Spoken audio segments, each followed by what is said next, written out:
In memory, we find purpose. We are a Gold Star family, and this is our nephew, Ryan King. His courage, his sacrifice, and his spirit are the cornerstones of Patriot Pride. Founded in his honor, our nonprofit organization is dedicated to serving those who have served us. From financial assistance to housing support, we provide crucial aid to military families, both active duty and veterans, helping to ease their burdens. His legacy lives on in every family we help, every community we strengthen, and every life we touch. This is more than an organization. It's a promise to never forget this is Patriot Pride. What's up, everybody, and welcome back to the Patriot Pride channel. Mike, how are you doing tonight? I'm better if they're hearing us. Guys, please, for the love of all that's holy, tell me that you can hear us. Please, that's all I want to know is, can you guys hear us? Can you hear us? There you go. Thank God. Thank you so much. Guys, I'm so sorry about that. So OBS is a great program, but it's very, very... It is fickle. It is very, very finicky, guys. And it's almost like before every stream, you have to go through all of these settings and make sure everything is the same as it used to be. Shouldn't be that way, guys. So sorry. I think almost all of the people that were waiting came back in. So we love you guys. Thank you guys so much. We appreciate you. Not many people would do that for people. They would just, I don't even know that I would do that for somebody. I'd be like, I'm out. Sorry.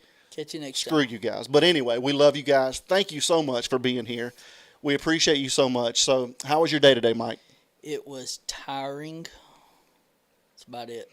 And before we go any further, Mr. and Mrs. Long, you guys could not hear us before.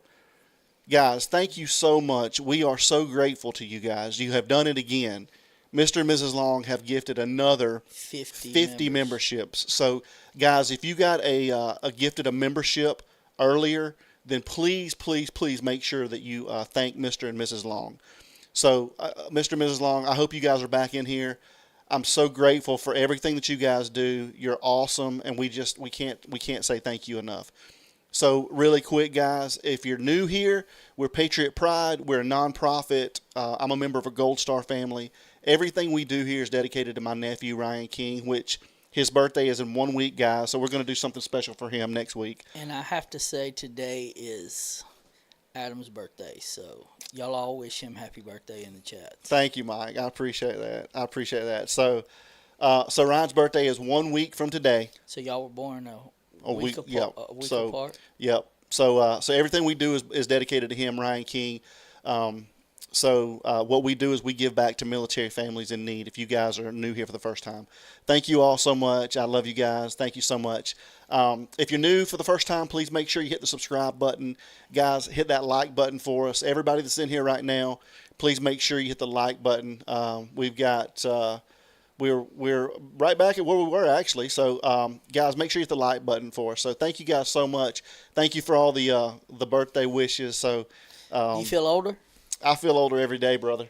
I feel older every day, and especially when I have to deal with this shit right here. I can tell you You that. had a fit. I wish y'all could have been a fly on the wall. I was doing nothing but laughing because I don't know any of this stuff.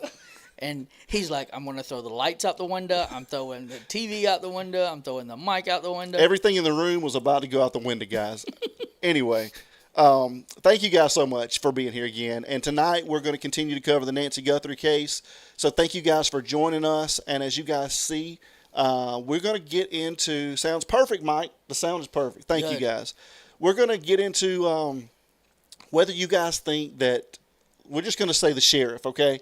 Because I want to put this disclaimer out there. We are not accusing anybody. We're not slandering anyone or defaming anyone. So we just want to know what you guys think about the current sheriff of Pima County. And I'm going to let Mike do a lot of the show tonight, guys, because his experience far exceeds mine in law enforcement. And so he's going to have a lot more input on what's going on here, I think. And again, we obviously want to get your opinion on everything. Well, I mean, what shouldn't I have been filled in more? No, of course not. So I'd be shooting from the hip. Shoot from the hip, as usual. So again, if you guys are new for the first time, Mike never knows what we're going to cover for the night, right? So you guys get the raw reaction to him, because just like you guys don't really know what we're going to go over, he doesn't know what we're going to go over either. So it's going to be interesting. Mike likes to process things a lot, but I never let him get time to do that. So I appreciate him. I appreciate him doing that for us. So what I want to do before we start, and then I'm going to do this afterwards, okay? And we'll let a few more people come back into the chats. If you guys think Nanos has, if you guys think the Pima County Sheriff has anything to do with this, and let's just say whether it's directly or indirectly, okay? Put a 1 in the chat. If you guys think that he has anything to do with this, whether it be directly or indirectly, put a 1 in the chat, and put a 2 if you think that he does not. Because I really want to see what your opinions are. And so, Mike, as they're doing that, a lot of 1s, Mike. The chats, look at these chats, Mike. I'm trying to keep up, and my dyslexic ass is over here trying to. So I'd love to get your opinion, Mike. So what do you think about this? Either directly or indirectly, before we start, do you think this guy has anything to do with this case? Indirectly, yes. I mean, he's an idiot. Okay, so Mike thinks he's an idiot. And so that's what I want to get into a little bit more of, to see what you guys think, and if you think that he's directly, Mike, a lot of people think he's directly involved, right? And so I'm going to say indirectly, just the way he handled the case in the beginning, right? Like, so what we do know before you get started, what we do know is original reports came out that she had kind of wandered off. Well, he come out and said she can't move more than 50 feet. And I think I used this last time in when we were talking about an analogy with my little boy, right?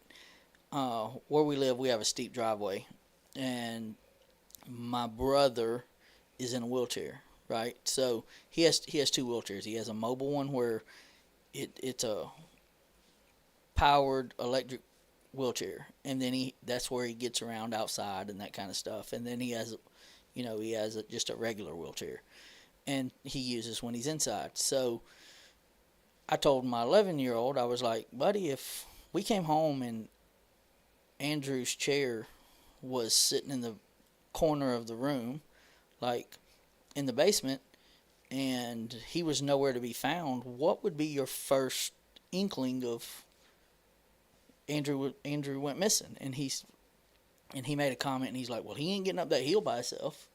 Yeah. So if she could barely walk to the mailbox, she couldn't have wandered off far. So that's what the first report was. Why didn't we get a search party to look around right there immediately? Because she couldn't have wandered off far. Well, that didn't happen. Yeah. And I think it was a silver alert. They've changed the name now. Yeah. When an elderly's missing, that you have a protocol in how that, and it was not handled that way. So then it's either that or it's a crime scene. Right. And he didn't treat it as either. So indirectly, I think he's involved indirectly in the beginning. Yeah. So you're gonna have to give me some more information for me to say yes, he's directly involved. Right. Somebody was saying something about the Rock Hill Farms. I was trying to find it, but these chats are moving too fast. But yeah, we'd love to have you over. We'd love to. What'd it say? Just something about they'd love to have some of the Rock Hill Farms we got here. And we're going to do something this summer where we're going to invite some of our buddies and former pro athletes and stuff to come over and for sure, grill out, and we'll go live. And if you guys are anywhere near Georgia, we'd love to meet up. Somebody said that a little earlier, I think, about South Carolina. So we're wanting to do a couple events this summer. And I do want to say, Alicia, I did see your comment, and thank you so much for your service.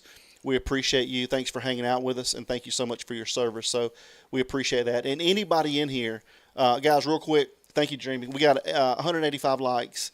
We got about 500 people in here. So take the time real quick, if you don't mind, and hit that like button for us. Hit that like button. Yeah, because for sure. Because we want to get at least 500 likes tonight. Julie's 20 minutes away. Okay. Yeah, cool.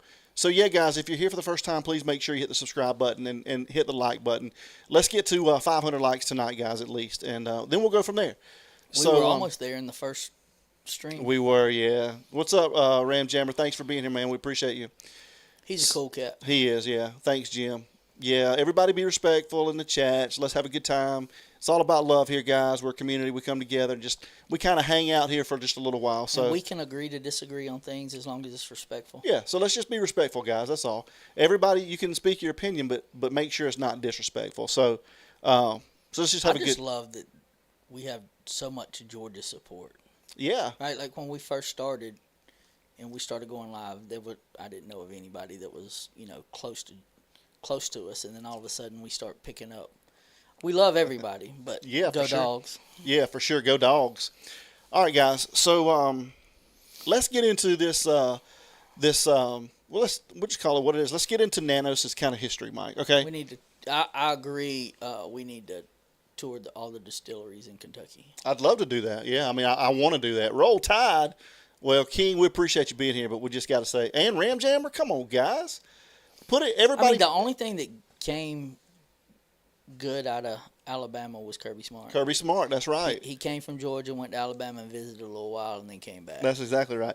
You guys put in the chats where you guys are watching I'm just from kidding. tonight. I like Bama as long as they aren't playing Georgia. Yeah, you guys put in the chat where you guys are watching from tonight. So, go Vols. You're welcome. Yeah, where you guys watching from? North Carolina,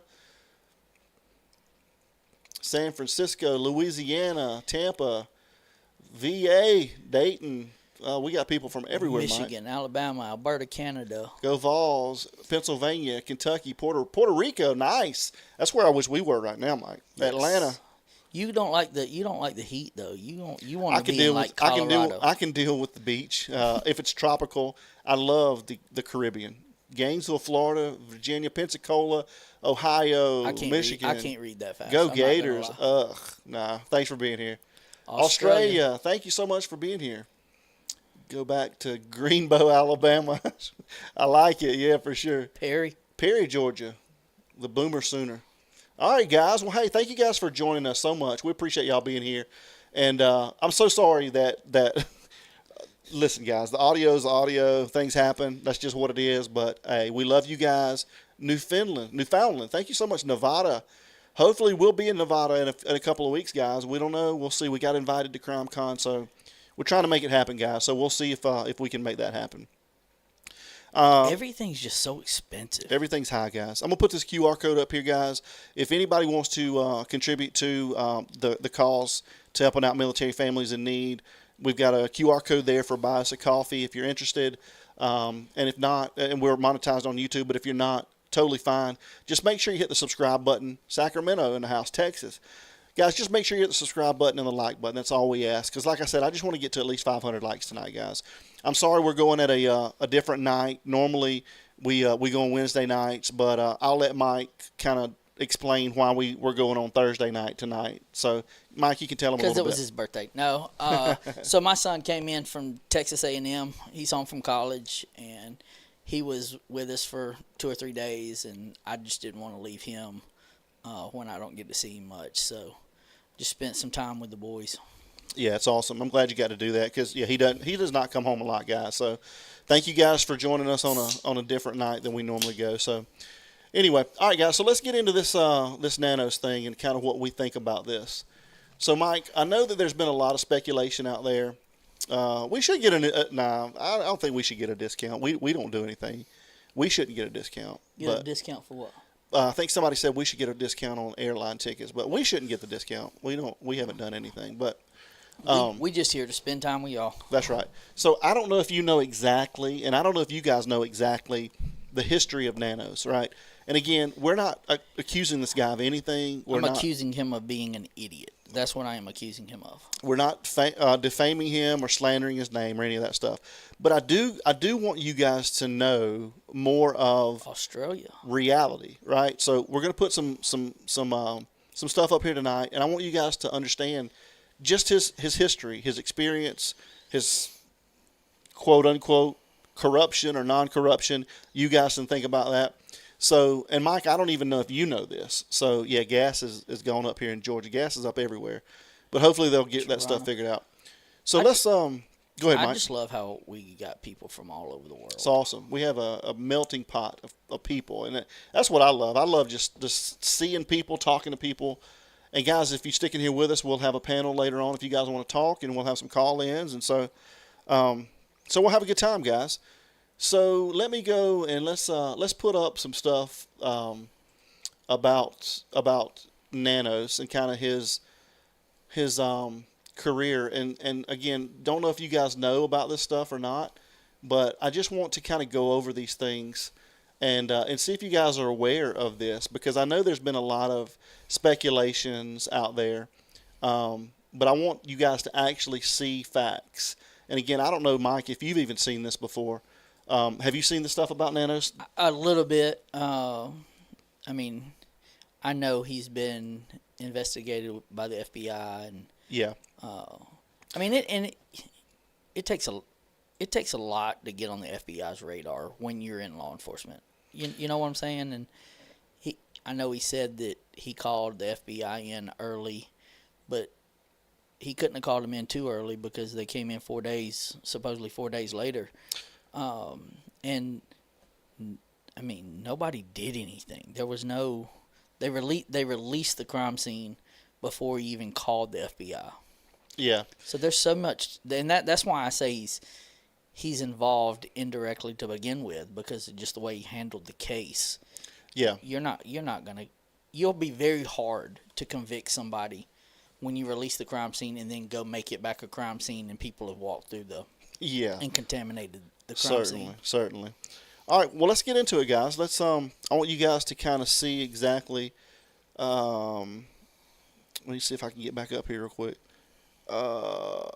Kelly, thank you so much for your support.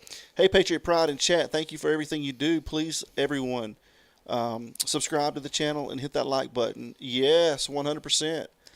Thank you so much. We have grown so much in the last couple of months, though. Kelly, thank you so much for your support. It blows my mind. We have a very, very, very strong support system. And again, we can't do it without you guys. So thank you guys so much for everything you do. Please make sure you hit that subscribe button and that like button for us, guys. All right, Mike, so let's get into this. And you guys tell us what you think about this stuff here. And again, I don't know that you guys are even aware of this stuff or not. But I would like to kind of put it up here and see if you guys have seen the actual documentation on what's going on here. So let's get over here to the screen here, Mike, and we will put it up here, and let's get into this. So here it is, guys. Let me take us down here so you guys don't have to look at us. All right, guys, so let's check this out. Okay, so Chris Nanos reported disciplinary history, ethical questions, and public controversies. So in El Paso Police Department, disciplinary history from 76 to 82. So public reporting in 26 stated that Chris Nanos resigned from the El Paso Police Department in 1982 in lieu of termination. Media reports alleged that he accumulated numerous disciplinary infractions while serving in El Paso. The reported infractions included, and Mike, I don't know if you know this or not, but this is kind of crazy. So, excessive force allegations, allegedly kicking a suspect in the head hard enough to require hospitalization, insubordination, chronic tardiness and missed shifts, off-duty gambling allegations. Now, guys, that's going to be a big thing that I want you guys that right there is huge to remember in future episodes, because I got a big one coming up. But remember this: off-duty gambling allegations, improper use of police sirens, and consistent inefficiency according to reported personal records. Okay, so Arizona Republic reporting cited approximately 37 days of unpaid suspensions or disciplinary level during this period. So critics later questioned why these incidents were not more prominently disclosed during later campaigns and public office positions. So just right there, Mike, I mean, just in that, I mean, that's a lot, dude. To get 37 days of unpaid suspension. I know. It's crazy, man. I mean, that of course it had to have happened on multiple times, or you had just a couple of issues that were 2-week suspensions or something like that. I mean, that's over a month. Right. And when I was in law enforcement, I did my best to make sure I never had anything go in my jacket. Yeah. And granted, people will say you did something, that you didn't do, or they'll exaggerate and this, that, and the other. And there's some investigation. And I ended up, I'll be honest with you, I had one thing go in my jacket, and it destroyed. Like, I was like, good. And it, because you take pride in what you do. right. Yeah. And it was, I felt like it was unjust, but at the same time, like, it went in my jacket. It was, but I didn't get suspended. I didn't get anything. It was just something that was in my jacket. Right. And it is what it is. But 37 unpaid days. Yeah. All right, so let's keep going with this, guys, and see what you guys think.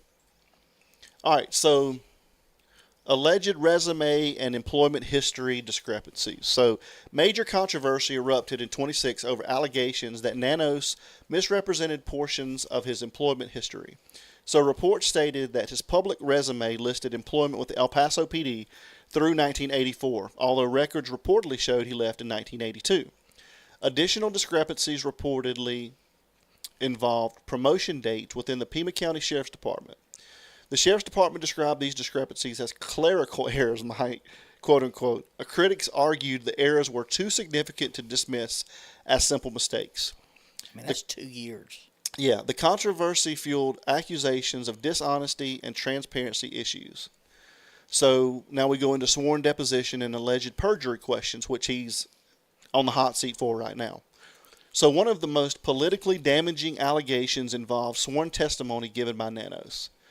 According to multiple reports, Nanos allegedly stated under oath during a deposition that he had never been suspended during his law enforcement career. I mean, come on. I mean, that's public information, isn't it, Mike? Yeah, I mean. All right. So critics later pointed to El Paso disciplinary records allegedly showing multiple suspensions. You would have to do like a FOIL request to get that, but you should be able to get it. Yeah. And what people don't like, you are a public servant, so unless it's for a criminal case or something like that, you can request anything from a public officer, right? Because your taxes are paying their salary, right? So you have the right to find out. It's just a lot of people don't. Yeah. And so it stays hidden Certainly. because they don't know what to ask or where to go or what to do. Right. So this led political opponents and county officials to publicly discuss potential perjury concerns. No criminal conviction for perjury has been reported. So political retaliation allegations. Chris Nanos faced repeated allegations that he used the sheriff's office against political opponents or critics. Much of this centered around former opponent Heather Lappin and other department personnel. An independent investigation reportedly found a preponderance of evidence, quote unquote, that Nanos misused his office for political purposes during the 2024 election cycle. Reported allegations included retaliation against critics, abuse of departmental resources, workplace intimidation claims, bullying allegations, pressure placed on employees not to publicly criticize leadership, and some allegations were disputed or not substantiated. So, guys, we already, this guy's building his character right here, right? So, I mean, we see what kind of person that we're dealing with. And I can't see the chats right now, but somebody said a little earlier, how did he get elected into the position that he's in? Because people didn't do their research, right? Or people, like you say, not who he knows, who knows him. Yeah. He knows people in higher places, I think. And I think that may be how he got the position that he holds. So, all right, so TSA loaded firearm incident. So, reports surfaced that TSA agents stopped Nanos at Tucson International Airport after allegedly discovering a loaded firearm in his carry-on bag. How many times have you done that, Mike? Never. Are you kidding me? This is recent. So, the firearm reportedly was not properly declared under the required TSA law enforcement procedures. Critics argued ordinary citizens would likely have faced more severe forget-me-not. Thank you so much for your support. Forget-me-not. Thank you so much. We appreciate you so much. I'd be under the jail. Yeah. So critics argued ordinary citizens would likely have faced more severe consequences. The incident became part of a broader criticism surrounding judgment, accountability, and preferential treatment.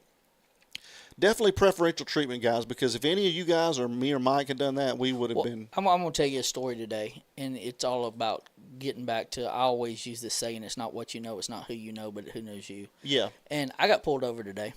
And did you? Yeah, I did. I didn't even know this. Okay. So I had to go see a client, and I had things on my mind, and I just came up through a rolling stop, and my business partner was with me, and I was actually following her to the client's house, and so we get there, and it's not a house; it was actually at a daycare, and I pull in, and I kind of pull up onto the curb, yeah, and I look up, and I see a daggum cop behind me, yeah, and so I went to get out of the vehicle, and when I saw him, I was like, oh, dang. So I just left my door open. He said, will you stay in the vehicle? And I was like, yeah, sure. So she had already gotten out, and she's over there rolling. She's dying laughing. Okay. And he comes up, and he asks for my license, and I just hand it to him. And I was like, I didn't mean to get out of the vehicle. This is just where I was coming. And he was like, oh, no problem. So he went back to the car, and she turned, and she was like, yep. And she made a comment to him, and I couldn't hear exactly what was said, but yeah, she was like, yeah, he ought to know better. He used to be a law enforcement officer. I was never going to say that. Yeah. I was just going to take my ticket and roll. Yeah. But he was like, yeah, he said, I'm probably just going to give him a warning anyway. Okay. You harassing him is probably be more beneficial than. So my business partner actually got me out of that ticket just by saying that I was in law enforcement. Yeah. But I've never been the type to be like, do you know who I am? Do you know what I did? Blah, blah, blah. Like, yeah. And to me, he sounds like he likes to throw his weight around. Certainly. So I could see him, and I say all that to say, I could see him at the airport going, you know who I am? I'm a sheriff, blah, blah, blah, blah, blah. Certainly. And then they were like, oh, I don't know if I want to mess with this. Certainly. All right, so Nancy Guthrie investigation criticism. The disappearance investigation involving Nancy Guthrie placed Nanos under national scrutiny.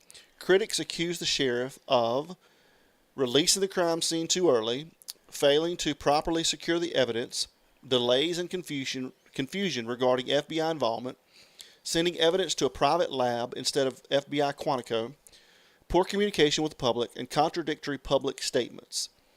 The case generated widespread criticism from media outlets, former law enforcement personnel, online investigators, and political officials. So Nanos publicly denied many of these accusations and stated that the FBI had been involved throughout the investigation.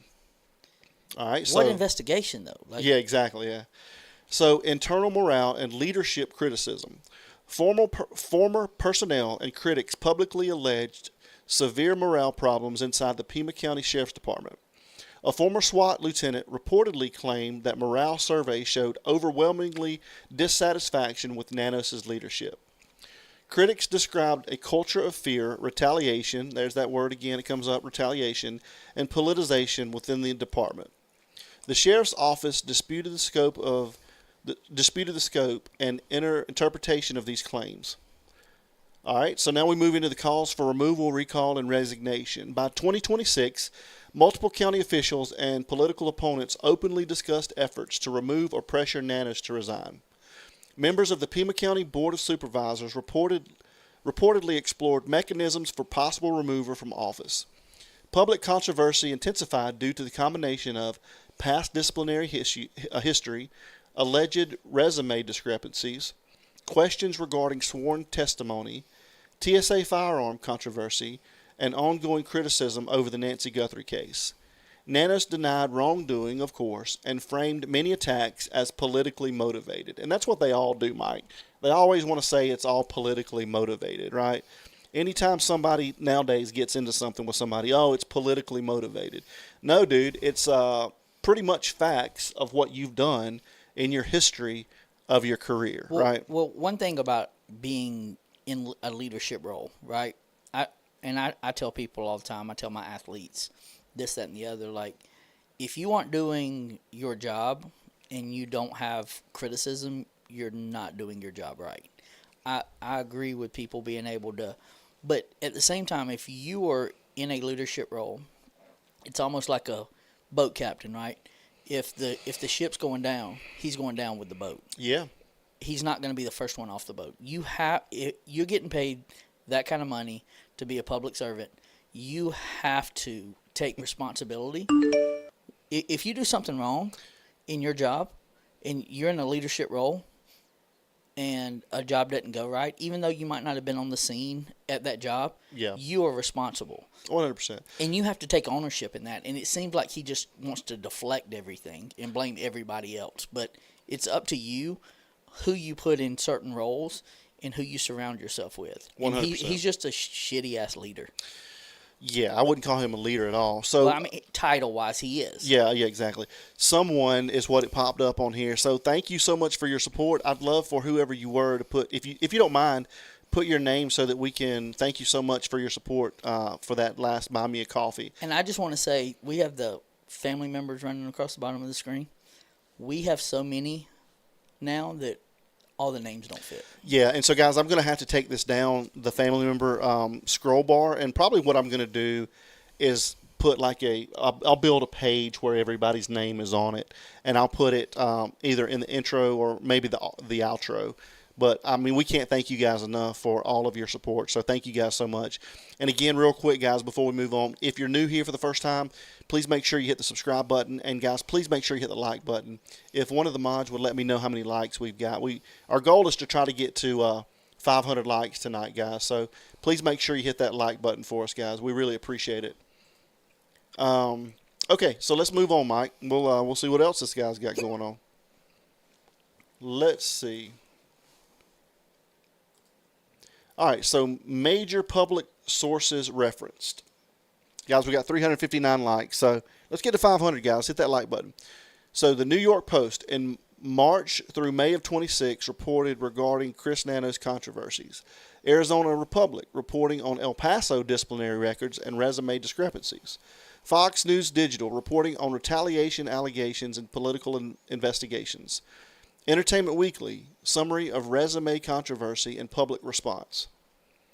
The Sun, reporting regarding internal allegations and disciplinary history. So, Mike, that kind of sums the guy up for what his history is. And would you want him to protect be the sheriff of your county? Exactly. I mean, again, we're not trying to defame this guy or slander his name or anything, but I mean, these are just the facts, and that's kind of what we do again. And this isn't politically motivated. He's not just at an all. idiot. Well, no, and that's kind of, you guys know, this is what we do here at Patriot Pride, is we just bring you facts. And you guys can base your opinions on what we give you, but these are just the facts based on, news outlets and even when we do theories, right? Like, we're giving you facts of what's going on in the theory, so it isn't like we're doing, we're giving out false information or something. We're giving you facts and letting you decide what you think. Right. Yeah. So just based on that, Mike, I mean, the guy's got some issues, obviously, right? Yeah, no integrity. Hey, guys. And that just tells you a lot about your leadership and why Nancy Guthrie is not being able to be found. It's so sad. I mean, it's so sad. And we'll get a little bit more into that. So, all right, so now let's get into... I agree, popcorn. Let's get into how he's kind of screwed this case up, right? And we've gone over some of this stuff before, but so let's cover this, guys, pertaining specifically to Nancy Guthrie. So reported questions, criticism, and controversial decisions involving Sheriff Chris Nanos. So obviously the delayed FBI involvement controversy, right? So one of the largest controversies centered around whether the FBI was brought into the case quickly enough. Critics claim federal resources should have immediately taken over or heavily assisted the investigation due to the seriousness and complexity of the case. So, Mike, he said they had hundreds. FBI said they had hundreds. Yeah, they sent hundreds. They had hundreds on deck, but he didn't ask for them. But he said that Patel said something to the fact of like he had hundreds that were waiting That's to right. go, and he had already sent some. Yeah, he had hundreds waiting, and I think they only have, somebody can correct me, but I think they only have like 400 total law enforcement officers in Pima County. So, and who's to know who to believe? But I think Director of the FBI said they had hundreds of people on deck ready to go, as well as a fixed wing plane to take that DNA. And so, On the runway. yeah, and so the FBI now has just gotten the DNA. So we're hoping that now that they have it, we can find some more information out. But I don't know, guys. It's a shame. It really is. So They said he has 500. all right. So let's get back into this. So where do we stop at, Mike? I have no clue. Okay. Critics, federal resources should. Okay. So questions arose after reports suggested evidence may have not been initially been sent to the FBI in Quantico.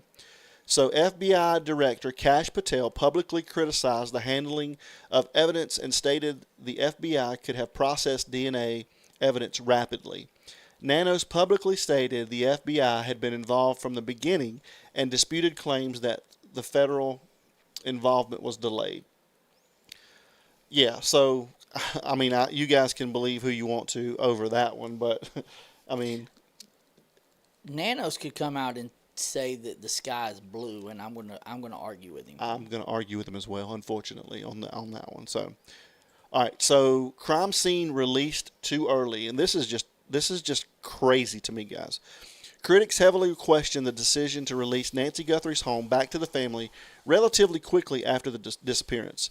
Online investigators, former detectives, and commentators argue the home should have remained sealed longer. I think they only had that thing sealed for like 30 to 36 hours, Mike, and then they released it, and then they sealed it again. Crazy. Right. And during that time, they had the pool cleaners, they had delivery people, they had the maid come in. Like, there's so much cross-contamination. Yeah. That's why I think, I honestly, personally don't think that this case will ever see justice. I think we might end up who did it, but accusing them of doing it and then being able to prosecute and convict them is going to be... I would like to see who would be able to prosecute and convict. Yeah, it's going to be tough whoever. For sure. It's going to be tough for sure.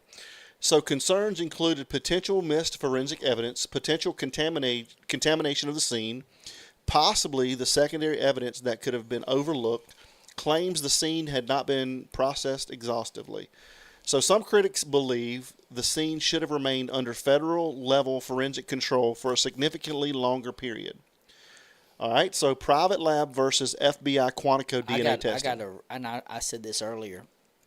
I honestly think he sent all the evidence to the private lab, and I think he's not only in this case but in other cases, because he said that he's used this private lab. I think they were throwing him kickbacks for pushing evidence to the private lab and charging, and then he would get a kickback from the private lab to be able to maybe possibly buy that Corvette. Yeah, so unfortunate. And that's just in Mike's opinion, guys. Just in Mike's opinion. All right, so let's move on. All right, so a major point of controversy included reports that evidence was sent to a private laboratory in Florida instead of the FBI crime lab at Quantico. Critics argued this decision raised questions regarding speed of analysis, chain of custody, transparency, reliability and oversight, and why federal resources allegedly were not fully utilized. This issue became one of the most publicly debated aspects of the case. And what he sent and this is why I think that, right? What he sent cost $200,000. Okay, and I don't know what their budget is at Pima County. I don't know what their budget is but $200,000 is a lot. Certainly. When you can have it done by the best for free. Certainly. So why would you agree to a $200,000 deal that you're going to have to pay out unless you were getting a kickback on the backside, when you could have it done for free by the best people in the business? Yeah. Like Quantico They're the best in the best. Yeah, certainly. Why wouldn't you? And my other thing is, why wouldn't you bring in the FBI on all the forensic stuff, right? Like, Well, it's his ego, man. It's bottom line. At the end of the day, it's his ego. He's just arrogant and he's egotistical, and that's just it, man. It's so unfortunate. But sorry. Public communications and transparency criticism. Nanos and the sheriff's office were criticized for allegedly inconsistent or vague public statements. Critics claim the department released very little actionable information to the public. Questions repeatedly raised online included: was there a targeted suspect? Was this random or targeted? Was there evidence of an attempted cleanup? We talked about that many times. we have. And you know that. And let's get into that real quick. And that's coming up a lot now. Yeah, really quick, guys. I'm not going to toot our own horn, but I am. So, we talked about this cleanup theory months ago, right? We said, I think we've done 2 actually shows on the cleanup guy, and now it's just coming out that people think that there may have been a cleanup guy. The guy on the front porch was the cleanup guy. Well, guys, we said that literally about 2.5 months ago, right? And then the front was staged. And now they're coming out with maybe the front was staged. I mean, major. My ultimate in the beginning, when I thought what was kind of going on and playing in my head, was that guy, because he was theatrical and he was this, was the distraction, and that was he was basically planting evidence there. And the reason I said that was I think that they wanted to preserve the front door area and have them enter in another way so they could preserve that and kind of force them into going in the back or the garage or whatever, and making them contaminate the scene from law enforcement and from family, because they want to say, hey, let's block this front door off so we can get DNA and get this, and they planted what they wanted them to have. And then so you go around the back, and that's where I think they actually took Nancy out. So now you got cops walking in the back and going in through the garage area instead of coming in the front door, and she never went out the front door. I don't think. Well, and now we're getting into, and some people are talking about it in the chats again. Literally, probably 2.5 months ago, we talked about this crime scene being staged, Mike. Mm-hmm. I mean, we were the first ones to bring that, I think, theory out there. And again, we don't know, but now these top level investigators are not. Oh, there may have been a cleanup guy. Oh, there may have been a puppet master. Oh, there may have been a staged crime scene. Guys, we said all this a long time ago, right? And so, but hey, that's okay. Maybe at the end of the day, we'll be like, the bottom line is we hope that. But also, we have put out 13 different scenarios. Yeah, for sure. So, I mean, we had to hit on something. Well, the main thing is we just hope that they get justice for Miss Nancy, and we pray to God that she's still alive, but, we definitely, it's been a long time, guys. So, we hope that she is, but we'll see what happens, guys. So let's get back into this, this controversy. So we just said there's evidence of an attempted cleanup. Why was so little surveillance footage released, and why were timelines not clarified publicly?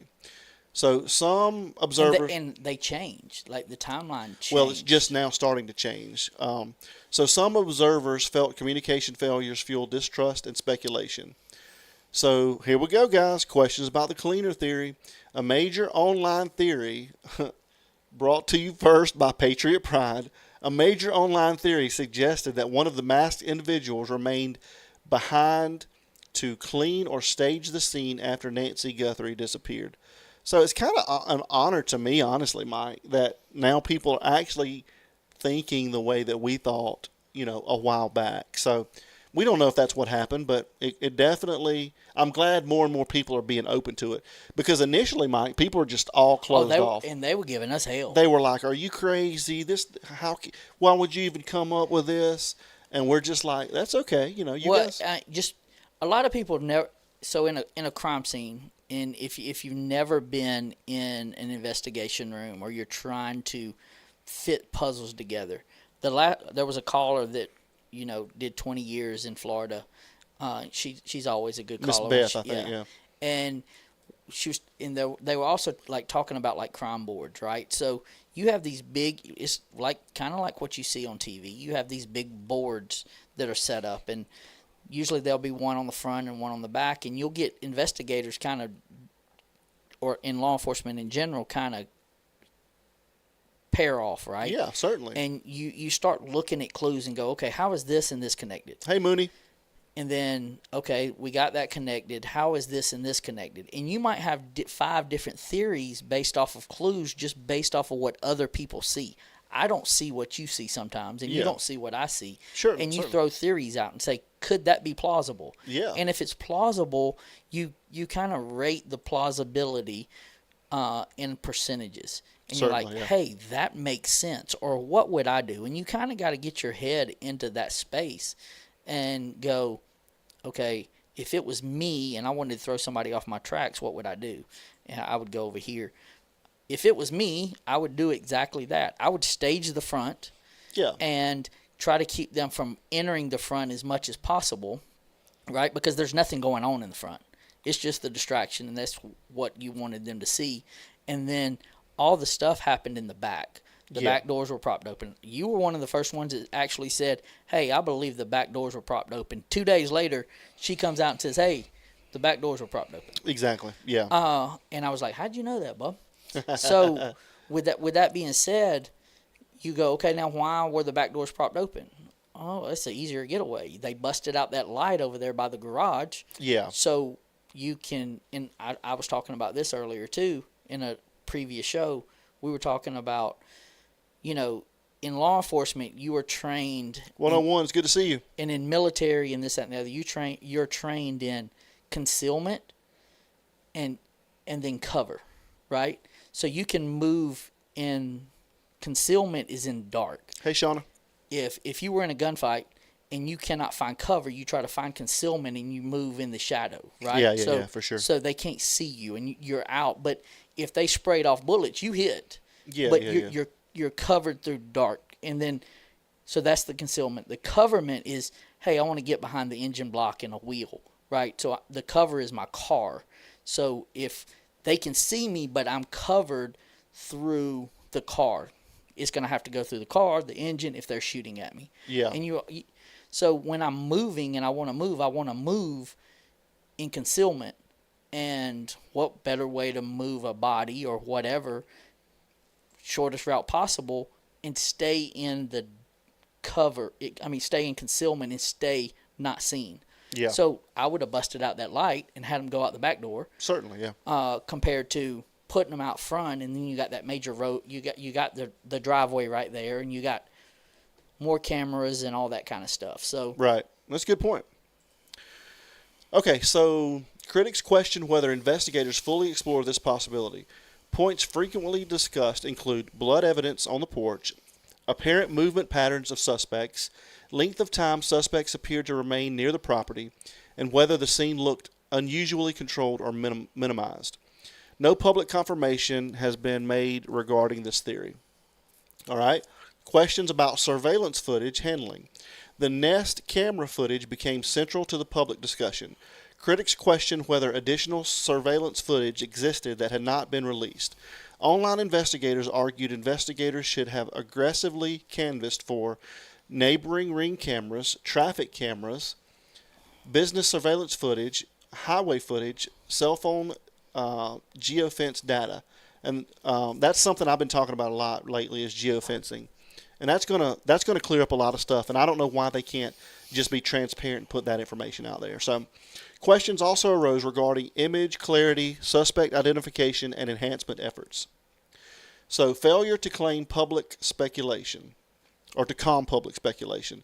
Critics argue the sheriff's office allowed confusion and speculation to spiral publicly. And I've been saying this the whole time as well. The lack of definitive updates led to numerous theories involving professional burglary crews, we talked about that, mistaken identity, we talked about that, organized targeting, we talked about that, a possible wrong house theory, we talked about that, cleanup staging theories, we talked about that, and potential insider knowledge. So some observers believe stronger public messaging could have reduced widespread speculation. And we talked about this the other night. Actually, I had the honor of going on Sleuth's panel, and we talked about just any type of transparency to ease the public's concern, Mike. Right? Why not? He came out. The first thing he came out, and granted, you don't want the public to, freak out and this, that, and the other. And he was like, you don't have anything to worry about, right? Like, yeah. And so it made you think, okay, hey, it wasn't. It was targeted. It wasn't random. It was a targeted incident and this, that, and the other. But then nothing else came out, right? So I get what you don't release everything, but sometimes you can show your hand a little bit. And by showing your hand a little bit, you put out stuff to see what's real and what's not. If you don't going fishing, if you don't throw out some bait, you ain't ever catching a fish, right? And to be, hey, I'm going fishing, but I never throw my lure in the water. But I'm fishing. Yeah. No, you're not fishing. You're sitting there looking at a lake. Yeah. Right. So you got to give them a little bit. Yeah. And not giving anything, you're just like, dang. Yeah. Yeah. Certainly, I totally agree with that. Okay, so let's move on, guys. Let's look at the rest of this stuff. So, questions about search efforts. And again, we talked about this. There was no search efforts. Questions were raised online regarding the scale, speed, and visibility of search operations. Again, something we talked about with Sleuth the other night. Some critics believed larger search zones should have been established sooner. Others questioned whether specialized resources such as thermal imaging, drones, cadaver dogs, and FBI behavioral units were deployed aggressively enough. Criticism regarding leadership and tone, and this is what you talked about, Mike. Several critics described Nanos' public tone during press conferences as defensive or dismissive. Critics argued this posture damaged public trust, but I don't think he cares. Well, nobody likes to get criticized, right? Right. But constructive criticism is not a bad thing. What's the way to grow, right? And, like, I coach, and there's times where I make a mistake, and I look back and go, man, I could have handled that differently, right? Yeah. And then you got to own it. Own the mistake, and I think the public trust would be more forgiving than I would have handled everything the same exact way. That told me right there, you're an idiot. Well, he's just too stuck on himself. He's too egotistical. But egotistical or not, like that is an idiot statement. Yeah, I totally agree with you, man. I totally agree. All right, so critics argued this posture damaged public trust. Like I said, supporters of the sheriff argued that law enforcement often withholds information intentionally during active investigations. So public perception of investigative competence. Yeah, and going back to that, yes, you do. You hold your aces to your chest, but you also discard the stuff that really could help you. That's not going to give away a case, right? Right. Like there's certain things that you aren't going to give away, right? But then there's things of why give us that image. Why give us that? If you aren't going to give, why give us the image, right? And then not put any context behind that. That's like that to me blew my mind. Like, okay, we do have this image, we do have that kind of thing. Now give us just something else, right? Like, why it and it's an open investigation, but why isn't the 911 call released, right? Like that. Annie came out at. Not Annie, but Savannah came out and said it on national TV, kind of how it went down. But why ain't that released? That's not gonna determine one way or the other. That's not like critical evidence. That's something that can help and go, okay, and get more people looking and more people going, hey, we could do this. And when you were on Sleuth the other night, I was watching, and he was talking about search parties and stuff like that. And if somebody was to get bit by a rattlesnake or something, like, yeah, that is a chance you're going to take. But is that person going to die from getting bit by a rattlesnake? We have venom. Like, we have an anti-venom. Like, Yeah. The lady missing is more important to the risk. And have them sign a waiver when you're calling out a search party. Have them sign a waiver that you're doing it at your own risk. Voluntarily. That's simple thing. It's just something he didn't do. Yeah. So thank you so much, Sikorsky. We appreciate you. Sikorsky says, put the order in now, Mike, for the DoorDash Waffle House. Just saying. I got a feeling tonight might be one of those nights. Don't want you hangry, brother. Thanks, Sikorsky. We appreciate I'm so tired to be hangry. We appreciate you. All right, so let's get back to it, Mike. All right, so public perception of investigative competence. As national attention increases, critics increasingly question whether the sheriff's office had the expertise and resources necessary for a highly complex case with national visibility. And I agree with this one. The investigation became a broader referendum of leadership, credibility, and public confidence in the department. Online communities, YouTube creators, former investigators, and media outlets amplified these concerns. So, criticism over pace of case progress. Critics repeatedly argued the case appeared to move too slowly publicly.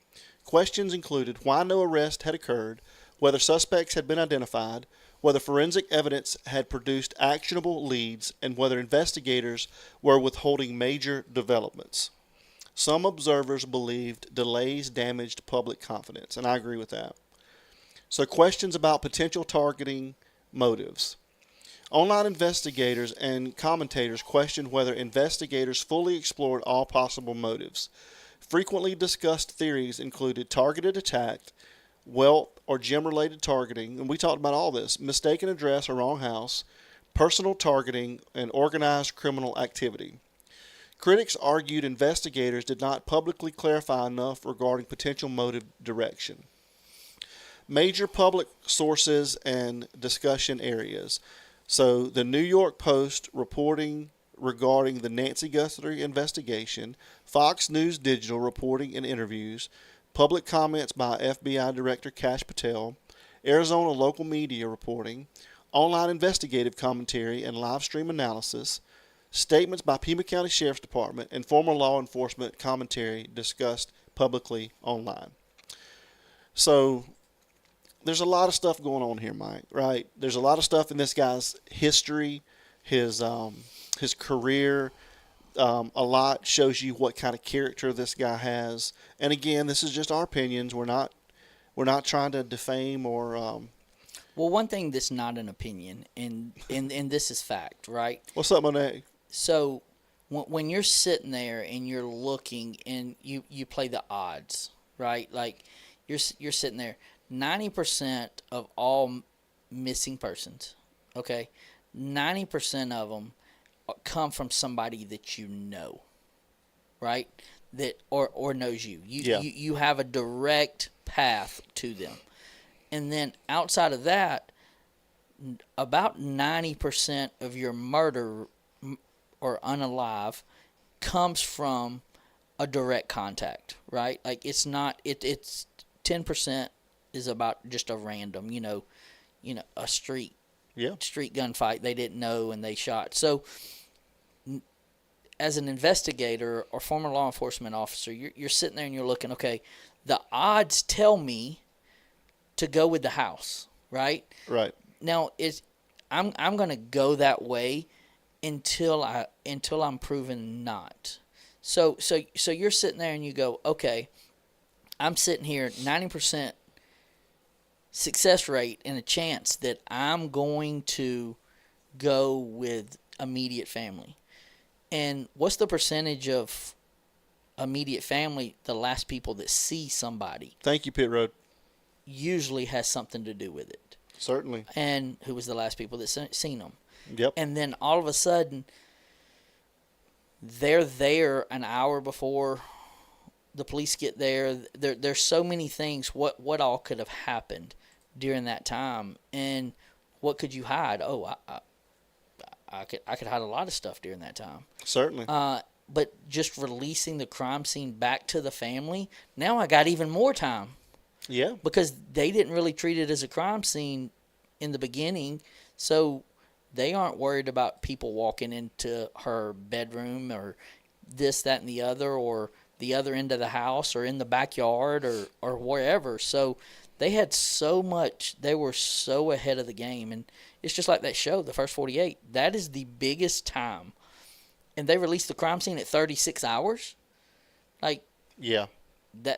That's why. That's why I think he is indirectly involved. Yeah. No, I agree. Hey, Alana, good to see you. So let's check this out, Mike. And this actually just came out, and Pink Pony Club.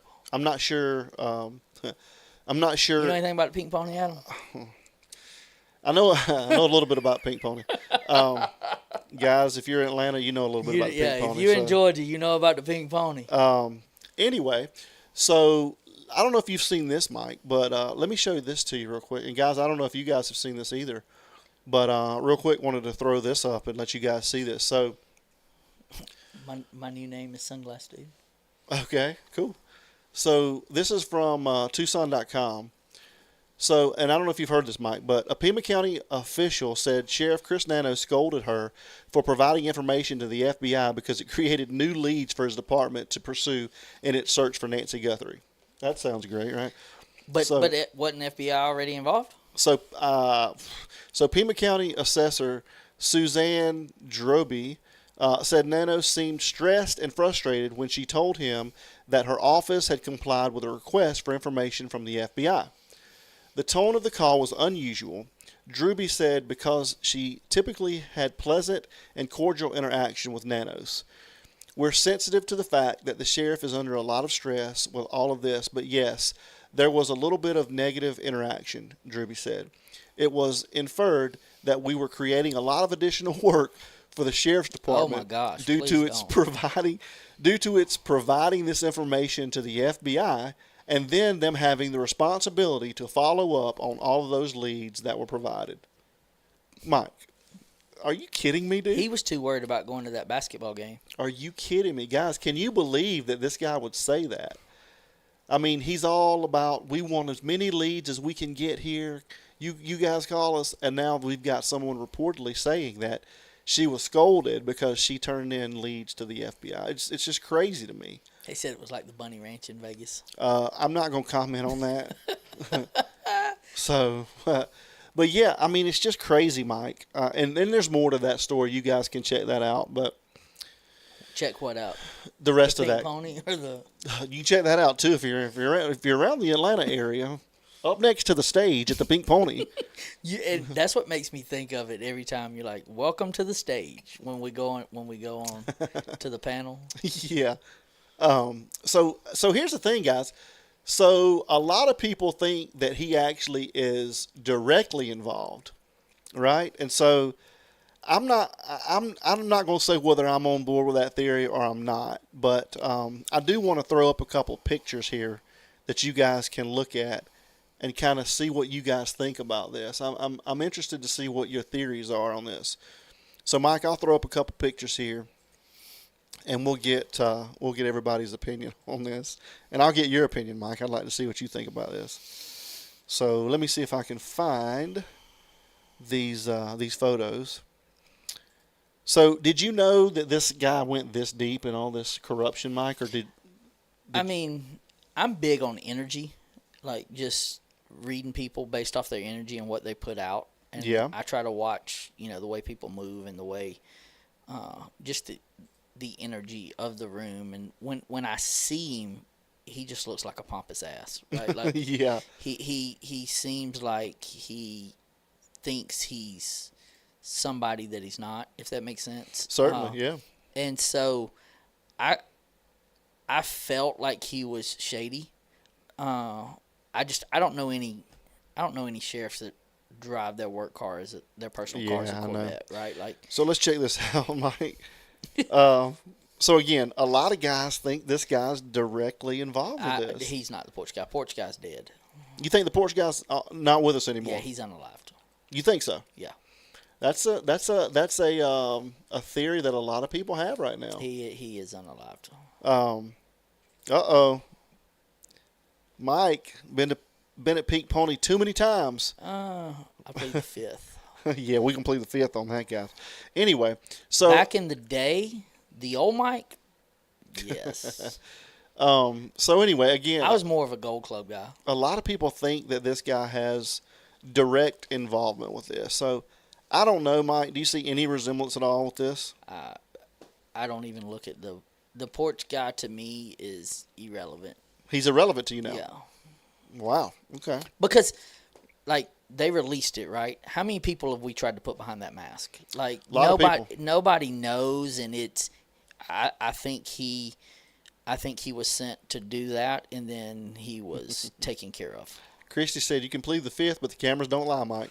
You're right. The cameras don't lie. And then somebody sent me this the other day. Sent us this one the other day, Mike. So, I mean, he could be. I mean, maybe that's the second guy. You know, he's such a big idiot. Like I mean, I could see somebody convincing him to do that and be like, oh, that's a good idea. But and again, guys, we're not defaming this guy or slandering this guy. he's an idiot. We're just putting this out there, guys. You can create I your have own the opinion. right to my opinion, and my opinion is he is the biggest dumbass sheriff I've ever seen.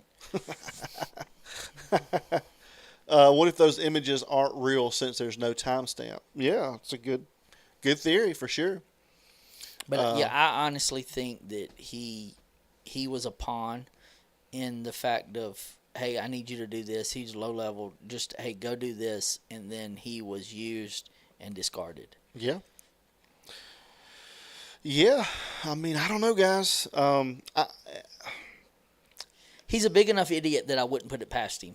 But being in law enforcement and him being in law enforcement, like, you're gonna distance yourself four or five people past him. Yeah. Now that you gave me a theory of what you thought you saw in the guy carrying the gun. Oh yeah, guys. And with that being said, once you said it, I went back and kind of looked at it, and I'm not necessarily saying that I see it, but it did bring up a theory that could make it be, okay, he was involved and had somebody do this, because you want me to go ahead and tell it? Yeah, go ahead. I'm going to try to send this photo that you sent to me. So let me bring up the picture here. Adam doesn't think that that's a gun in the holster. He thinks it's a taser, but it looks like a gun. So in law enforcement, you have to ride the buffalo, basically, to be able to carry a taser. And it's a certain type of taser. You have to get tased. So you have to go 8 seconds and get tased. And they shoot you with a taser, and to be able to carry one, you have to see what it feels like. So there's a model that a law enforcement uses, and it's called an X26. And it's a taser that you see all the law enforcement guys wear. But I know they sell that only to law enforcement. So with that being said, if you think that is a taser and it could look like an X26, then law enforcement would kind of have to be involved, because it's illegal to carry that or illegal to buy that. I'm not saying that you couldn't figure out. I mean, they could have stole it for that matter. But I did do some research, and they do have one that's similar to that the public can buy. It's just like $1,000, where the X26 is, I think he's about to pull it up. I don't see it because of the way it would have to fit into that holster, but possibly. So, guys, as we're looking at this real quick, just take a look at the weapon, right? I don't even know if we're supposed to be showing this, but a lot of people, everybody, we're not. So, to be clear, we're not looking at a weapon. We're looking at this thing in this guy's pocket right here. So, YouTube, we're looking at this guy, the guy's pocket. We're looking at the antenna in the pocket here, guys. YouTube, we're looking at this antenna. Okay, so as you guys are in the chat, look at everything else that you can see here, and then let's kind of compare that to what I'm about to put up here. And you guys tell me what you think about this. See if you think there's any semblance of. So just so you know, that right there is a cartridge, and it has prongs. So when you shoot it, the prongs come out. right? And it sticks into you, and they're like little fish hooks, and it has a laser light at the bottom, just like a red dot, and you shoot it. That brand right there, Taser X26, is law enforcement only. They have some that are in yellow as well, but then they had one I saw on Amazon that was similar to that, but it was all gray, and it wasn't made by this company. So, I mean, it's $1,000, I think, on Amazon. So, them cost about $7.99, and then once you fire it, you take that cartridge off, and you would put another one on. And I'll go ahead and tell you, them things hurt like a bitch. Really? Yes, I would rather. I got pepper spray. I'd rather be pepper sprayed any day of the week than ride the buffalo. Yeah. Wow. So I don't know if you guys, I don't know what you guys think about that or not. I mean, does anybody in the chat think that this may be a taser instead of an actual caliber weapon? I mean, I would feel more safe carrying that carrying it in the cartel, in the front, right? Or the cartel, carry, or the Mexican carry or whatever. Yeah. So we got some no's, we got some yeses. And here's the thing. No, nah, okay. If you get caught with that, right, you probably going to be in more trouble than if you got caught carrying a pistol. Yeah. Because that's illegal, like exactly. for any civilian to use. But I mean, if you're thinking that he is involved, like that might be a thing that they would carry because they could get their hands on it. That's the only thing that if he had one of his flunkies from his past. Right. Exactly. Cool. Well, I don't think it is. I personally don't. I think it's a pew pew. Yeah. But that's just me. We can go back. Let's go back and look at it again real quick. Let's check this out.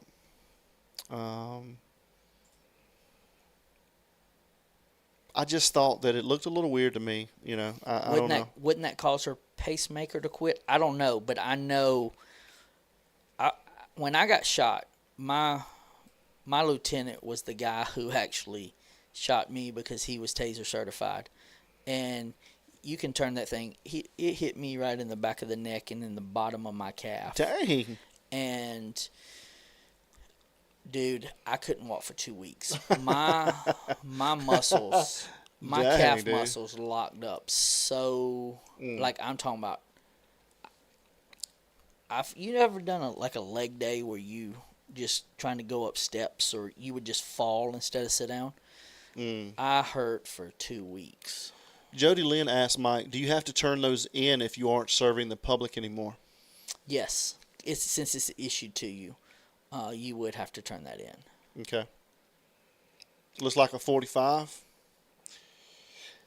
Now I don't think it. Now I'll go ahead and tell you, they do have. Y'all can look it up. They do. If you just type in like civilian taser that looks like gun or something like that, and they have one that's kind of it's a little bit fatter and it's shorter, and they actually sell cases to go with them, and it's a little bit fatter and stockier, and it resembles a pew pew, but I don't know. I think it's. Yeah, who knows? So now that we've heard all this information, okay. So I'd like to see everybody's opinion again, and then we'll get into a panel if you guys want to do a panel. You want to do a panel, Mike? I mean, I'm just here for the ride. Mike's here for the ride, guys. I'm here so I don't get fined. Beth, it's good to see you. So you don't get fined.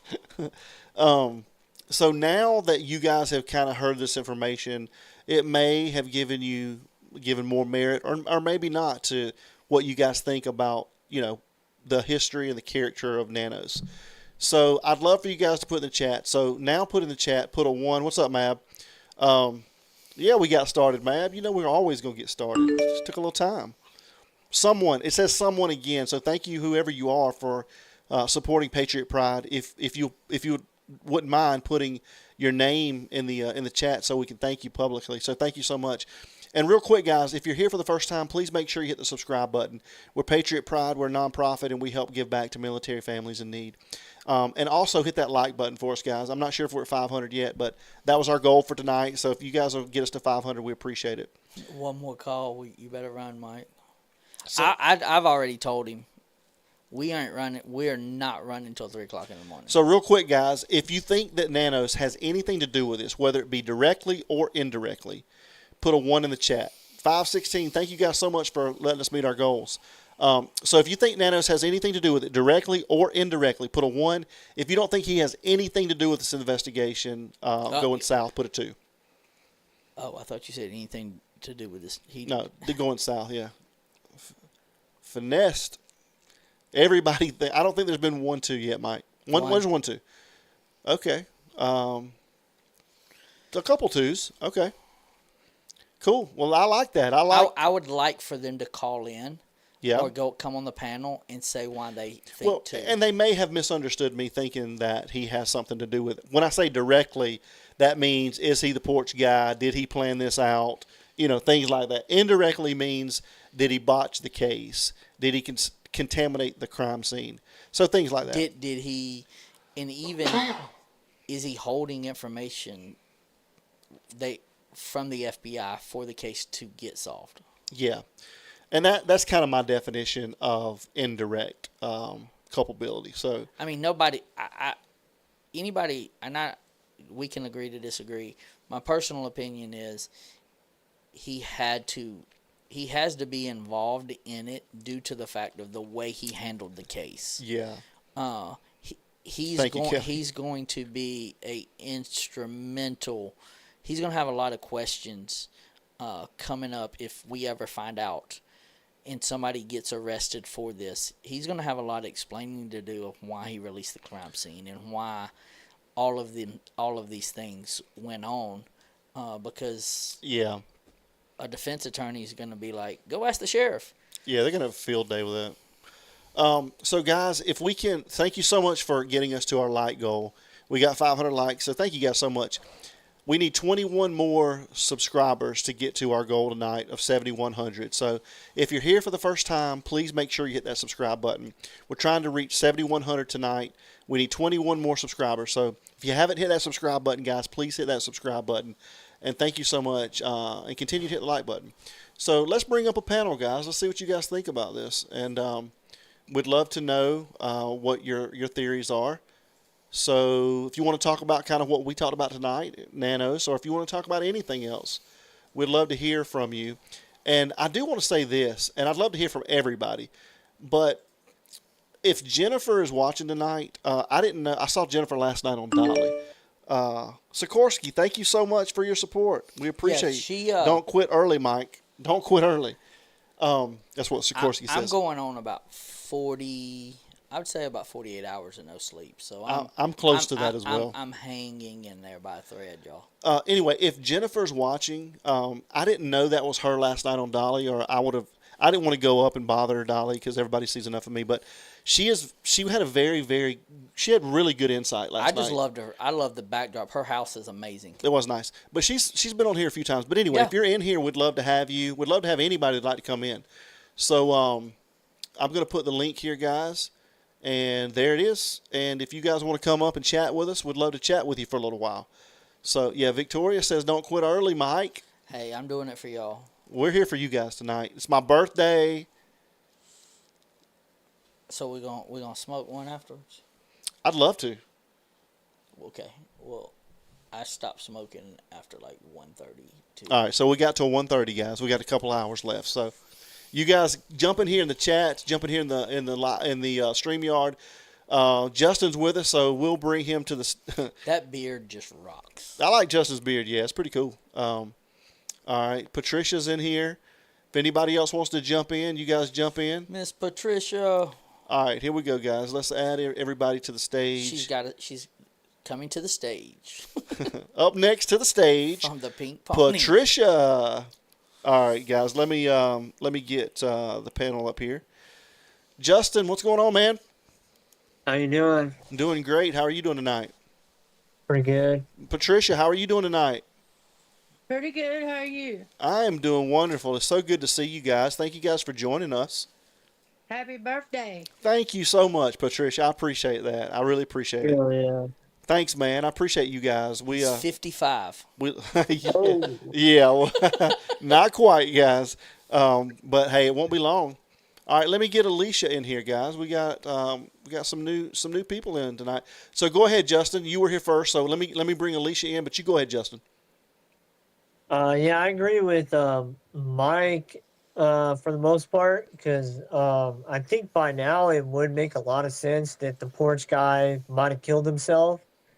I don't know if you guys remember the one dude that killed that girl on a road trip in Colorado, and then they were looking for him, and then they found him dead in Florida, like out in the middle of nowhere. Yep. Um, but also, like, I've been thinking for a while now that, like, now it's so bad with this investigation that the focus of the investigation needs to shift away from Nancy and the porch guy strictly to Nanos She looked like Nikki to me. because like that Really dude is he is a fucking cluck. And like I can't even believe he gets to just sit in there and he feels comfortable with it. I'm just like, what the hell? Yeah, certainly. Alicia, thank you so much for joining us. Let Miss Patricia. Patricia, what do you think about it? Well, I got to looking. If you pull up the perk on the porch and you look at Nano's eyes, they got the same thing right in the corner of their eye. And I I love you, think, Miss Patricia. Absolutely, you make my night every time you call in. why do I do that? You just do. You have good energy, Patricia. So we need to pull up the perk on the porch, and we need to look in his eyes, right? Yeah. But Mater still did it. Hey, Yeah. remember what I told you guys last time? I said, hey, anybody you put next to the porch guy is going to be a guaranteed match. And now you guys got Nanos matched up with the porch guy. Yeah, certainly. That's you why I look- just you give look. up. The reason why I say that is the eyes. Yeah. Because it looks like in his eyes he's got a scar on his right eye. When you look at it, I think it's the right side. Yeah, certainly. Well, thank you. So Alicia, thank you so much for joining us. It's great to see you. Thanks Hi. for being here. So Sorry, I look so tired. no, you look fine. We appreciate you joining us. Hey, So these glasses are hiding the tiredness today too, other than the lights. it's been a long day for Yeah. both of us, but we had to be here for you guys. So what do you think's going on? So I just like had a suggestion, and I just wanted to get you guys like your guys' thoughts on it. So with Nancy's pacemaker, could they not take that home base and do like portable Wi-Fi, drive around with that, wait for it to transmit, and then they could get like somewhat of a location? That's a great point, and I think they could, but I don't know. I would think they would be able to see that thing hit a different Wi-Fi hotspot. So it probably, and again, I don't know this for sure, but just what I'm thinking is if it's that sophisticated, they would probably be able to see that it disconnected from her home Wi-Fi and then connected back to maybe a personal hotspot or something like that. Now, I don't know. Do you know anything about that, Mike? I don't. I know somebody that probably would. That's a great question, though. But and to that point of like the Wi-Fi being her home Wi-Fi, like with sophistication and communication, could they not just like copy her IP address? They could. Yeah. That's a great point right I there. am so technologically stupid. I wouldn't. I couldn't tell you that. That's a really good that point. one would yeah. go over my head. I'd have to stand up on a ladder to try to get that one. That's yeah, a but whoever done this is already gonna make sure that pacemaker is not working. When they come out and said that they was looking for it, you can guarantee. I bet you $10 to a donut that guy went out there and made sure that thing wasn't working. And it probably wasn't even working when she left the house. beautiful Oregon cancer fighter. Thank you so much for your support. We appreciate you so much. Yeah, that's a good point, Patricia. That's a good point. So, I mean, do you guys think that Nanos had anything to do with this, whether directly or indirectly? We'll start with you, Justin. I think he's responsible for releasing the scene. I don't think that like he planned anything. I think what he's doing is he's covering up all his mistakes, and he's gonna be like hella fucked Hey, Justin. when yeah. Sorry about the language. Oh, you good? He's gonna be in a lot of trouble one of these days, like a lot of trouble. I agree with that as And well. I wanted to ask too, that picture you showed is that like color real for his jacket or what? No. So it is. So what we did is I've got a pretty sophisticated. It is AI, and I just want to make that known. I don't want anybody coming at me for that, but it's a pretty highly sophisticated AI system that I've got access to, and I put the original image there, and then I said put color to this based on your knowledge of how a Nest camera captures images, and so it just put color. So we don't really know whether that's the actual color or not. Okay. Hey, and I did hear that Materhead and Nanos play golf together. Yeah, we hear that, but we're just trying to come up with some type of. We're just trying to connect that. Yeah. I heard we were going to be visited by aliens later on this year too. But Oh Lord. no, I'm just saying like Oh man. I say that to say like a We lot hear of a lot of people. You things. just hear a lot of things. Yeah. If we know somebody that like, hey, I would be able to go and put Well, well, validation don't to y'all it. play golf? We do play golf. I swing a golf club. I don't know. You would say I'd play golf. I throw golf clubs Well, more I than think y'all need to call down there and get buddy up with Nanos. Play I- a game of golf. we.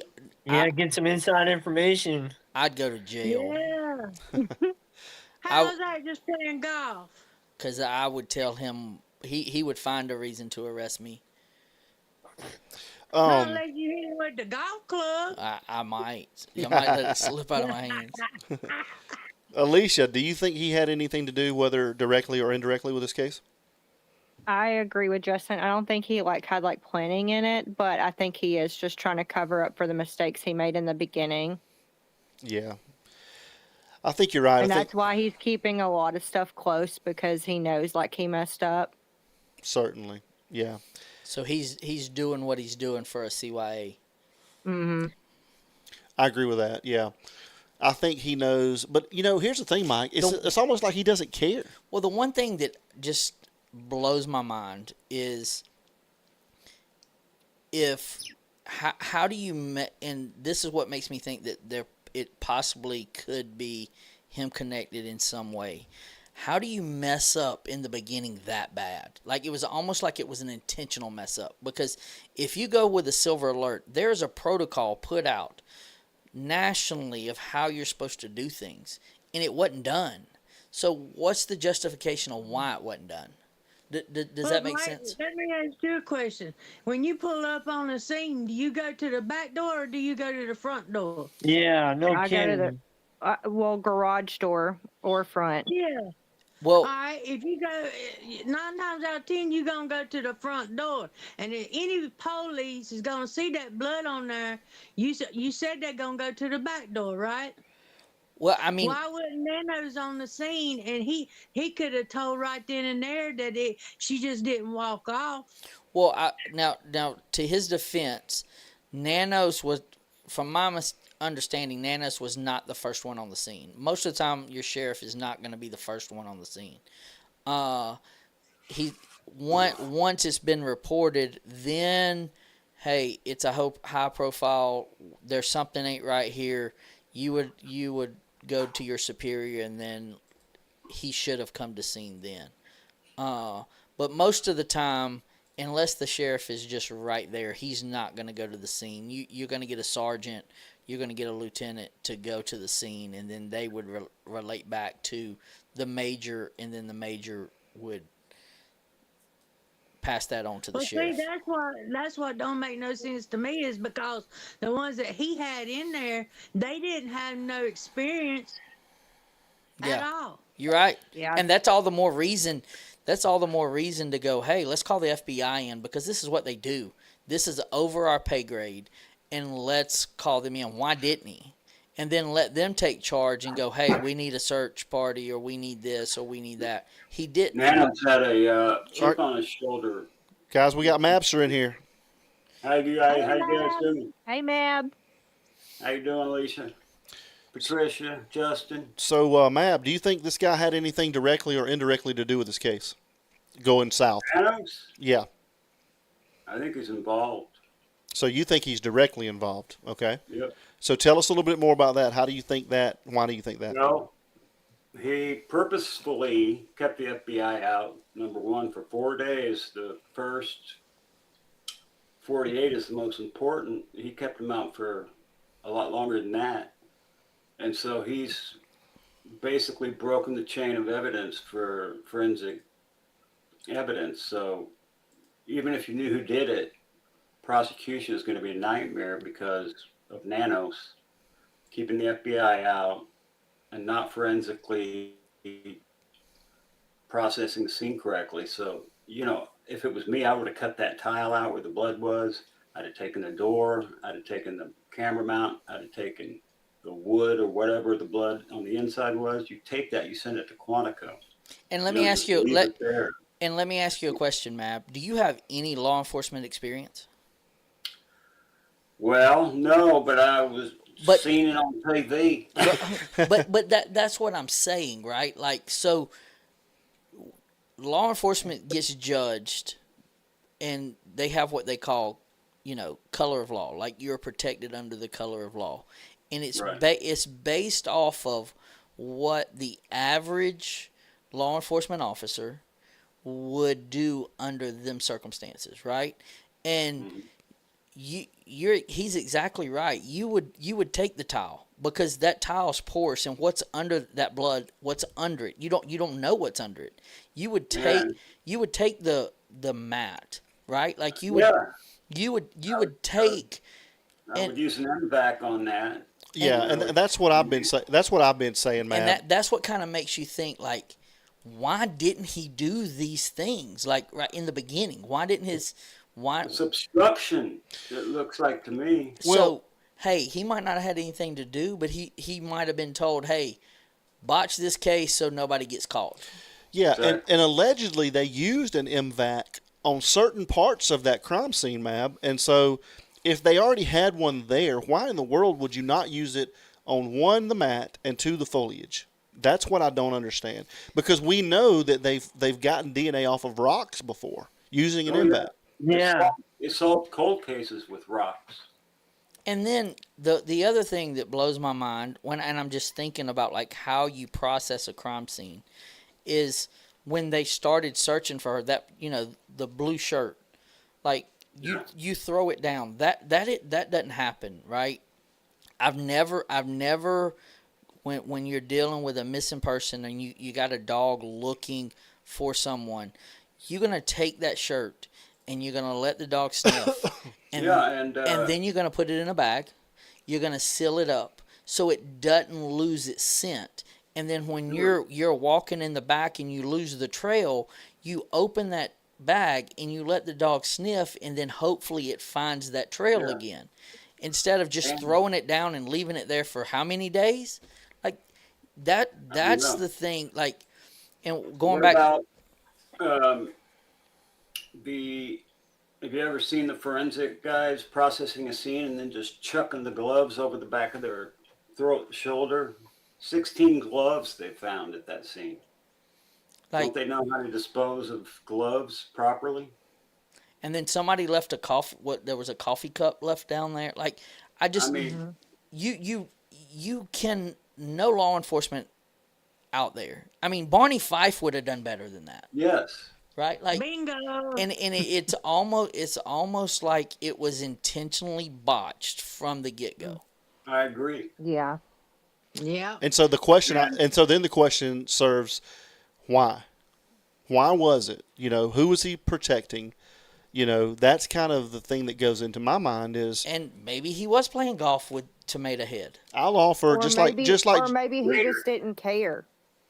Maybe not. Maybe he's at the end. Maybe he's at the end of his. Paid off. Maybe he was at the end of his career, and he's just like, But I honestly, I do want to think in my mind that some of this had to do with that reality show that he has.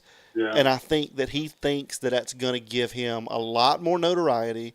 And, but I hear that he actually hasn't been on that show. Only his Yeah. team members have. So, Somebody else is. I don't Well, know. Barney Five stayed on there for years.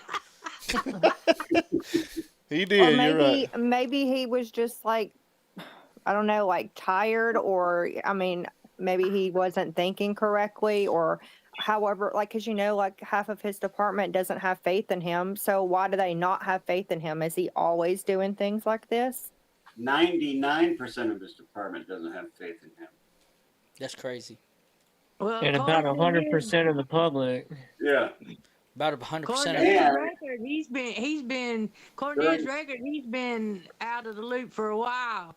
During the election that he was elected, So maybe that's like why he didn't notice all these things or didn't think they were relevant enough, or I don't know, like.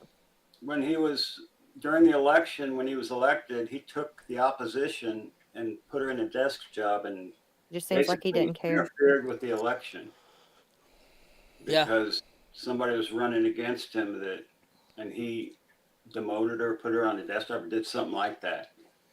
Yeah. No, I mean, that's a great point.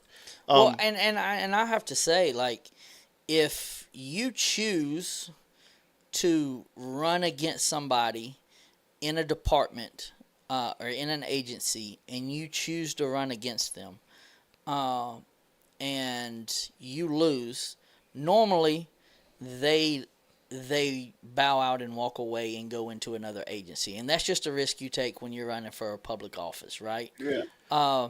So I mean, and the reason they do that is because it would be hard to trust them that you ran against them, you threw dirt at me, blah blah blah blah blah. So I can see how you would take them out of a normal role and put them somewhere else where they can't hurt you. I'm talking about during the election he did it. Ah, okay. Real quick, guys. Before the election. Real quick, guys. Jennifer, I see you in the backstage. Can you hang out for a second? Are you good? Just hang out. Thank you, and I'll get with you in just 1 second. The church. Yes. Are you aware that Wi-Fi, through a Wi-Fi signal, you can see who's in the house, what they're doing, where they're going, where are they in the house, how many people are in the house, and so on and so forth? You can see. I think you can see the body heat. I don't know, or see images. I don't know if you can actually just see the person. You can't see the person, but you can see an image Yes. or a body. Yeah. Very interesting. Yeah, it is very interesting. I had a stream on it last night. Yeah. And Now, can you see through bricks? excuse me, Can you see that through brick? I doubt it. But the Wi-Fi is coming from inside the house. So I think it just detects what's in the immediate area, right, Mab? Inside the same room. If your Yeah. phone is getting Wi-Fi in any of the rooms, then it can see you. Right. And it differentiates between substances, soft, hard, warm, cold, whatever. Right. Basically, like, they can tell which room you're in, and they market it under certain names or presence detection, whatever you want to call it. But Right. they have that technology, and they also have the data from the pacemaker. And between those two, they could really know what happened. Right. Based mean, on that. I think they know what happened. I do too. Because you can't have. There's too many cameras. There was too many cameras in this world, right? Yeah. You're gonna know something, and Yeah. So, guys, I got a couple people waiting in the backstage, and I want to get to some call-ins. So, Justin, I'll finish up with last words, but Justin, I'll finish up with you on last words. Yeah, I just got one thing to add in there about The Rock. I knew of a murder case that happened a while ago, and it actually took them 5 years to solve it, and it was based on DNA off of a rock that was thrown through the window. So I know that DNA testing for a rock takes a very, very long time. And I guess it's new technology too. Well, Yeah. with the MVAC, you can get it off a rock DNA. So I just wanted to say, Very interesting. I just wanted to say that I don't think like Nanos is directly involved. I do think like he messed up from the beginning with the way he handled things, and I don't think he thought it was going to get as much attention as it is. And now what he does have, he's just trying to keep it close. Yeah. Yeah. You know what I mean? Yeah. Yeah. So, and I do like, and I'm pretty sure he's under a lot of stress too. You can just like see it on his face. Yeah, certainly. Yeah. We know he's under a And lot I'm of stress. just going to pray for him and Yeah. just, you know, keep him in my prayers and Amen. like that he can get through all of this and we get a good outcome for Nancy and her family. I know a good Southern accent when I hear it, so you have to be close to us somewhere. I am originally from Alabama, Okay. and we moved here to South Carolina. Well- And I did email you my exact location in South Carolina, but Okay. Yeah, cool. Well, we're going to try to do some meetups, so definitely. But hang out for a second, Justin. I'm going to get last words from everybody. So, Justin, last words from you. That's it, man. Thanks for having me on. Appreciate Hey, it. thanks for coming on, man. It's always a pleasure, man. Thank you. Patricia. Yeah, you're welcome. All right, see you later, Justin. Bye. Patricia, what you got? Well, I think Nanos was paid off. That's a good. I could see that. Who do you think he was paid off by? Do. I think Materhead done it. You know that. Materhead done it. Materhead done it. Materhead done it. Materhead, I think Materhead and Nanos and Annie was all in on it. And Okay. Annie was the driver. Okay. Could be. Hey, we don't know. That's a good theory. Well, Miss Patricia, you know we love you, and thank you so much for joining us tonight. I love y'all too. Hang around in and the. y'all hit that like button. It's Adam's birthday. That's At right. 55, Happy birthday. ain't that old. I'm not. 55? Is that what you are, Adam? I'm not quite 55, but we'll go Hey, with it if y'all want to. He was acting 50. No. He was acting 55 when he couldn't get this daggum thing working. Listen, He acted like an old senile I couldn't man. stop laughing. if you had been here, you'd have laughed a lot harder, ma'am. I can tell you Literally. I could probably just imagine him like throwing microphones and cords around Well- like what is going on. Well, the thing Hey, was, y'all know a 55 is a pretty car. that. 55 is nice. Yeah. yeah, the funny thing was he was sitting there and he was stressing, and his headphones fell off. Like he had them barely on his head, and he did something and they fell off, and he's like, and I'm about to throw these damn things too. Everything in That here. reminds me That night he went live and didn't know he was live. And I had to call him and tell him, I said, "You're live." He said, "No, I'm not." I said, "Yes, you are." I said, "You sitting there with your hat off." Thank God. Thank God I was just sitting here watching Criminal Network. I said, "You better be glad you ain't doing something you don't need Lord to be have doing." mercy, Jesus. Anyway, Patricia, thank you so much. We love you, okay? All right, I love y'all too. See you, We'll girl. see you later. Thank See you ya. for having me on. yes. I hope you guys have a good night. Alicia- I have to get up early. You got to get up early. Okay, well, hey, thank you so much for joining us tonight. We really appreciate you being over here, okay? You're welcome. Thank you. We'll see you later. Bye. All right, bye-bye. Mabster, All right, we got to get Hey. Jennifer in. so last words. What do you think, man? I think that I think she's still alive. Okay. Yep, you think she's in protective custody, right? Yep. And I think that there's a lot of money going to be made off of this thing. She's never going to be found because she's alive. You know, this whole thing's a psyop. This is one of my theories. Yeah. Likely, in my opinion, based on the actions of the players involved. Right. So I think that Cameron probably got some intelligence that Savannah had a threat against her. The most natural target would be a mother to hurt her the most. So they took her, hit her out, and this whole thing rolled out like it did. And they'll never find her. There'll be a movie made. There'll be book rights. There'll be $150 million to be made. Savannah's stock goes way up. Nancy lives into her old age. and everybody goes happily off into the sunset. Well, we pray to God that's what happened. I hope she's okay somewhere, maybe on an island somewhere, Mike. That's what we hope Probably for. watching us right now, Adam. Hey, Miss Nancy, we love you. We're Hey, trying we to love find you, out what Nancy. happened here. We're still searching for you. We're trying to find out Yeah. 102 days later what happened. So, but We're anyway, going to be bringing, y'all go sub up to Mapster, Map Investigates. We're going to be finalizing our nonprofit next week. nice. We're going to be going to Key West tomorrow, so we'll be bringing you lots of content from there. And then on to Crime Con right after that. Sounds good. All right, man. Well, hey, we Are you know guys going to Vegas? we're gonna try our best. We're trying to figure it out right now. We're trying to. Everything's very expensive, man. Everything's very We're expensive. trying to cover our.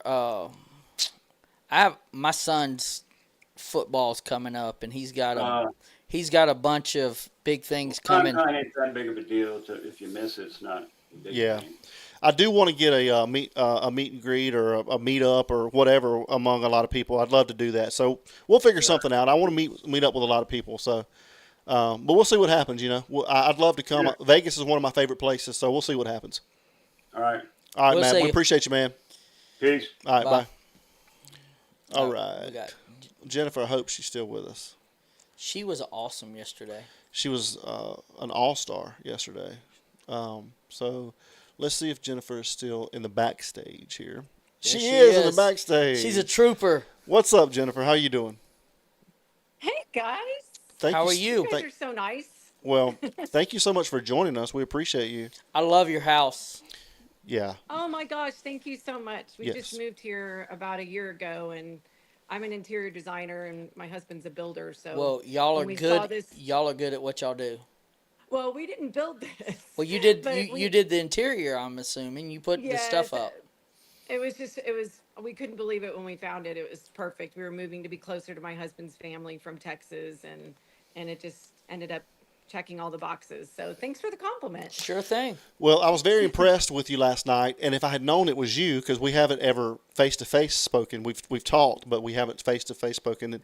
And by the way, thank you so much for your support for Patriot Pride. But I would have joined. Awesome. I would have joined Dolly's panel because you were so very insightful on a lot of things that you were saying, and so I wanted to try to. Oh well, I appreciate that. Yeah, you were very, and so thank you so much for that. But yeah, thanks for joining us tonight, and so. Thanks for having me. Yeah, what do you think about this theory that we're going down? Do you think Nanos had anything to do with this directly or indirectly?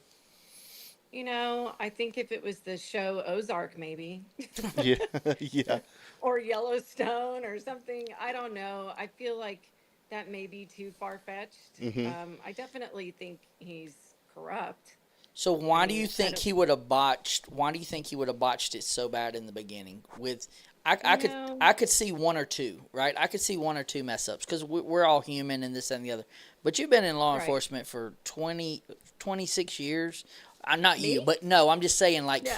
him, right? Like just I'm him, like, and No?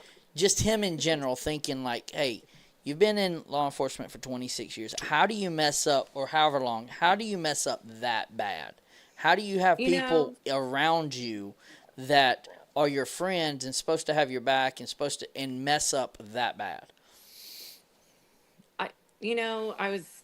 If you heard me last night, then when she was abducted, I had just had surgery and I was laid up for about 6 weeks, and so it became like my little obsession was watching this because I just couldn't believe it. For one, I don't think anybody wants to think of an 84-year-old, anybody, your mom, grandmother being taken. It's anybody being taken, but this was just. It just felt like it was worse because my mother-in-law's about that age, and I think it just hit me a little bit harder. And my initial instinct, which is funny because I saw in the chat last night that somebody was like, OJ Simpson has nothing to do with this.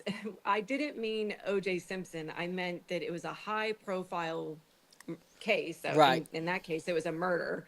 And I think the egos got in the way of gathering evidence, keeping it in proper custody.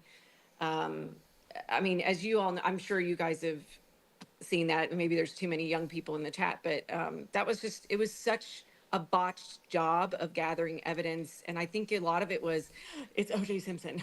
Right. I think everybody was just so into the fame. And I mean, geez, Kato Caitlin became a star out of it, and he was the guy living in the pool house. Right. So when I heard this go down, I was like, oh, please, please, please don't let this become another OJ Simpson. Let everybody get cool minds and get their crap together and do this properly, because it's a high profile case. And I feel like, I don't know, you're law enforcement, you would be able to tell me. I feel like if it's a high profile case, you have to dot your I's and cross your T's even more, because you'll be under so much scrutiny. You got to do it Because twice. that's what I feel like. Yeah. I feel like you should do that with any case, but I feel like with a high profile, in my opinion, I would think it would be worse.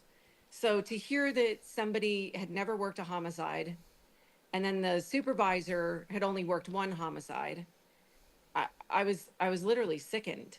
I don't know.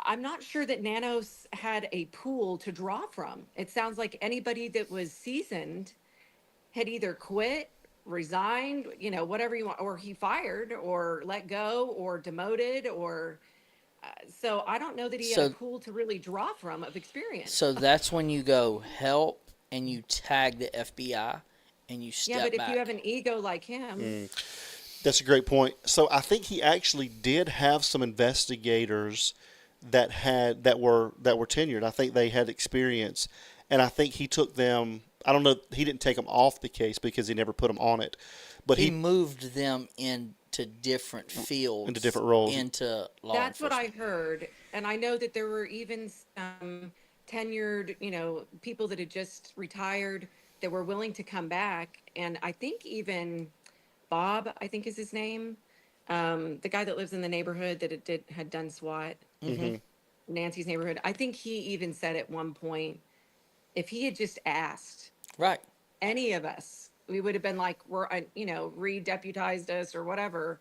We would have been back on the case. And the biggest So- thing is all it would have took is one phone call, right? But it was because a sheriff has such latitude and control of his department or agency, however they want to. thank you, determine Julie. it. Bob That- Kyle. Well, obviously, Bob Krieger. That's it. That's it. I That just feel like his ego is just far too large to admit defeat. And I was really afraid of it. What's funny is my sister, my sister and I talk every single day. We're really close. And she called me and was like, wow, this guy really likes the spotlight by like the second press conference. And I said, that's so funny you said that. I'm like, geez, this guy thinks he's like famous now and has to be up in front and center. So I honestly think this fed his ego so much. And I really feel like it's like a child. It's like, I'm going to get there first. yeah. Like he didn't want the FBI being the first ones with anything. And I feel like Kash Patel kind of knocked him down a notch when he was like, so, we got the videos, I feel like, Nanos was like, no, I mean, there's nothing we can get. And then when Kash Patel was like, let me show you. So Yeah, I can see where almost made it worse. I can definitely see But- where you're coming from on that end of the spectrum. When I say, and I said this a little earlier, when I say indirectly involved, I don't think he had anything to do intentional, right? I don't think he had any any malintent for this at all. But when I say indirectly, I mean, there's no excuse, in my opinion, for him to choose a head investigator that has never worked a homicide scene. He put those people in place because they were, quote unquote, his friends. And loyal. Yeah, and he wanted the notoriety and the publicity for his friends. So he took people that were, as we said, tenured or very experienced in that role, placed them in a different role, and put someone in the role that he knew had no experience. And so when I say indirectly, when that and Well, absolutely then. Yeah. Yeah. I mean, absolutely. and And then when you intentionally release a crime scene within, I think it was 30 to 36 hours. Yeah, it was under 48 hours, which is Right. crazy. Yeah, I mean, I can go down there and ask any child, hey, do you think we should reopen this when we don't have any information about it? They would say, no, not at all. So those Well, things, especially in an unoccupied home. It's not like there were, family members that were displaced from the home that needed to get back to everyday life. She was the only person living there. So that was Exactly. kind of shocking to me. It's not like, oh, there's kids that need to get back to school and back to their things, and these people are living in a hotel and displaced. I mean, it just didn't make any sense. What was the rush? Yeah, I, certainly. I, I don't know the logic behind this. I think, you know, I think when you try to rationalize the irrational, it makes you go 10 times more nuts than the guy that did it. I Yeah. just, I just, for me, it was I kept screaming at the TV, like, what is going on? And, my husband's like, I've never seen anything like this. And I was telling him, I'm like, we've got to call your brother-in-law because he's ex-homicide from Kansas City. And I'm actually seeing him tomorrow. I want to pick his brain. He already knows that I'm bringing notes. Nice. so, That's awesome. so well, Well, because I feel like sometimes law enforcement, maybe not y'all, but other, FBI, XF, I feel like there's such a fine line of what they can really share. And I think part of it is maybe fear of giving away too much information to any perp that could possibly be watching these shows. But I also feel like I'm not saying that on TV, what I think. So I feel like there's a lot of truth that's being held back.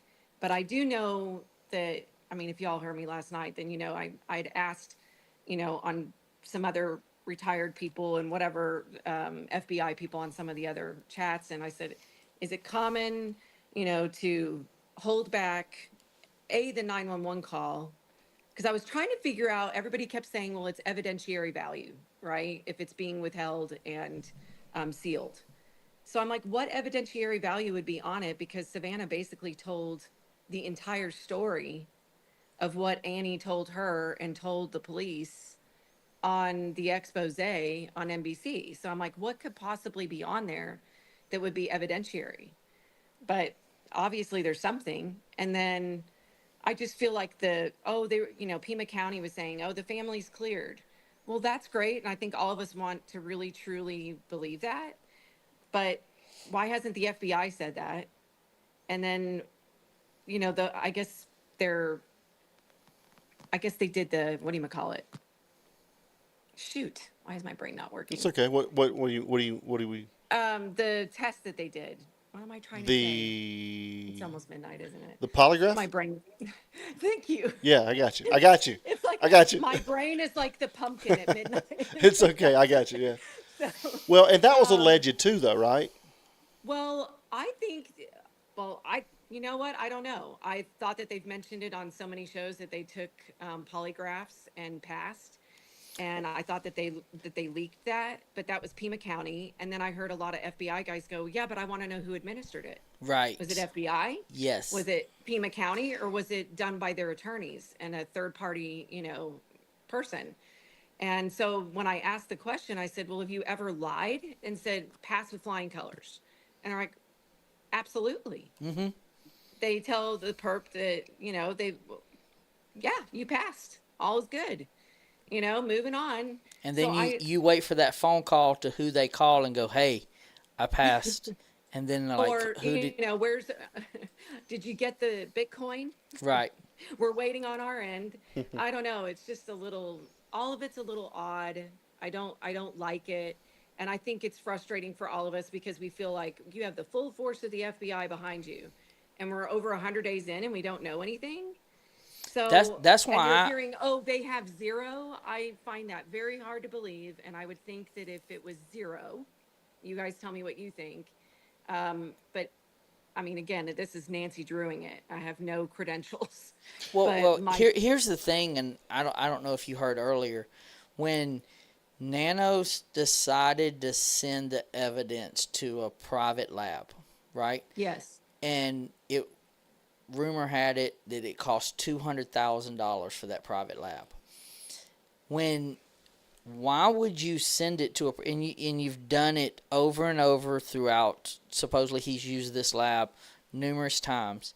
Why would you send on a high profile case, why would you be insistent on sending it to a private lab and spend $200,000 out of your budget when you have the best people in the world working at Quantico and getting it done for free, unless you were getting a kickback, right? Like it's a private entity, and now, hey, I'm gonna donate this Do to they your. do that? Say what? Do they do that? I mean, Anything's possible. so here, I guess, but my watch question was this. the chain of custody. Watch this. They can easily. So he ran for a public office, right? Right. So since he ran for a public office, he would take donations for his campaign, right? So they don't necessarily have to donate it to him. Now a private equity firm in Florida who does this, you're getting business. Why are you going to send them business? Oh, I'll throw you a kickback to your campaign. I'm not saying that happened, but that makes you think, like, why else would he it's do a it? high profile case. They want to be the ones that To say found they the DNA. right. So, but why not just let that? But they could be doing that in every case. He's sending everything to that crime lab, and if he's the one that's controlling it, he would be the one to benefit from it, right? And I mean, you're sitting there. I mean, that's one of the questions. For me, it was the chain of custody. That bothered me. It's like the FBI was willing to take it straight with FBI people onto their FBI plane. There's no FedExing it, hoping it all works out. Immediately. Several people touching it. Immediately. Especially with something, again, high profile case, 10 times more scrutiny. Wouldn't you not want it to leave your chain of custody? I know, yeah. And for me, it just seems like there's so much room for, a defense attorney to go, well, how do we know that the FedEx guy didn't, taint the DNA? Yeah, with all the FedEx drivers getting in FedEx driver getting in trouble. I shouldn't say FedEx. I just mean, I know. I'm just giving you a hard time. But here's the thing, Jennifer, you made a really good point last night, and I said this probably 2 months ago, maybe a little more, and this is what we hope for, right? You said, and I told Dolly, I think it was Dolly a long time ago, I said, if they don't release more information, I think they have a pretty good grasp on what's going on. I said that's what I was going to say. Exactly. Yeah. And I said if they don't know what's going on, then they're going to release a little bit more information and a little bit more information to try to get the help of the public. I think it would be a trickle. Absolutely. And that's what I want to ask my brother-in-law tomorrow, because I figure Kansas City has seen a few yeah, probably things. Yeah, certainly. And I feel like Koberger, we got a car. I'm trying to think of some other, cases that we've had. At least there's a trickle of information that comes out for the public to give them more leads. Now, the question I have is, I think they said that they had 500 agents or something there ready and waiting, and they didn't really utilize them, at least for 4 days. My question is, who is handling the 30,000 tips? Yeah. And how long is that going to take? Well, that's a great point. And Mike has always made a great point, because I'm always like, Mike, why are they not taking these things more seriously, these tips? And he's like, because you got to understand, the investigators are not the one taking the tips. So it's the incoming, I guess, clerical people, right? Like, they're the ones that are taking the tips. They're setting up hotlines, and you're not going to have investigators answering the phone. It's going to be, and all they do it's is going to be like calling the Jerry Lewis telethon, and somebody's writing down the that's it, and it's the information, and Jerry Lewis says your name. Exactly. That's a great analogy, and that's how it works. Yeah. Especially on 30, like you can't have them answering the tips, and them people valuable time of theirs, right? Don't you know there's people going, so I had a dream last night, and I'm pretty sure that I know where Nancy is. And I think that was my sister that called in and said that, actually. I hate to say that, but that there's not really somebody going, yeah. So I was at a bar last night, and this guy was talking, crap about what he did. I feel like they're having to sift through all the nonsense. And I think, this is Nancy Drewing it. I think they went to that Circle K, or as Dolly said last night, Special K. That's my favorite. I literally spit my drink out when I heard him say that. Yeah. I was like, no, I thought it was hilarious. So the Special K video of the vehicles, I feel like they got a tip from somewhere about that, and I know that it's in close proximity, but it felt like it was the way they went over there, when they went over there, it just felt like that was random. Like, why didn't you do that days ago? So to me, I feel like there was a tip, and maybe you guys heard about it, or if there was, but I feel like they've got something. I feel like they know who it is. And again, this is total speculation. I think they're like, they're like waiting like a spider. Yeah. To just Well, jump on 'em, you know? you made another really good point, and that's why I thank you for joining us tonight, because Oh, our, thanks for our having me. thoughts are really aligned, because I I said feel like this. my boys should hear this. That somebody thought I said something that was important. So, Well, it's because I said it too. So, but no, I mean, literally after that raid on Luke's place, I said the yeah. exact same thing. I said, look, these guys got a federal warrant, and to get a federal search warrant it's not an easy thing to do. And then to put that many resources out there, allegedly they put over $1 million worth of resources out there for that one raid. I mean, And what didn't they say it was like over 30 FBI vehicles? oh yeah, there were I think over 10 SWAT vehicles alone. So, there had to be some merit in that. And I want to And it think, can't be more than, I think his eyes just look like, what did he say? Somehow I think somebody said that it looked like me. I don't yeah, know how. And so yeah, it had and, to be a little bit more than that looks like his eyes. You yeah. know? And so because of that, and because we haven't heard anything else since then, right? We haven't heard any suspects. We haven't heard any leads. I kind of, and I've said this before, I'm hoping that they're, like you said, like Mike said, they're kind of just dotting their I's or crossing their T's. I think possibly when they got Kayla in there, and this is just another theory, not blaming anybody. What are the odds that she was arrested the day before and being held without bond? Exactly. My Yeah, guess is she asked to be held without bond. exactly. And that's what we've Because if said. she, I think she's scared for her life. And again, some old girlfriend just goes, "Hey, this is the guy." I guarantee there's a DA going, "You got to give me more. Yeah. I can't just have the ex-girlfriend going, I know something." You know, Yeah. I just, Yeah. I think they're waiting on DNA.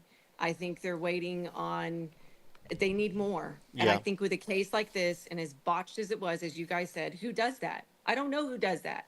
None of this makes any sense. I feel like I'm living in the Mad Hatter's Tea Party watching this unfold, you know?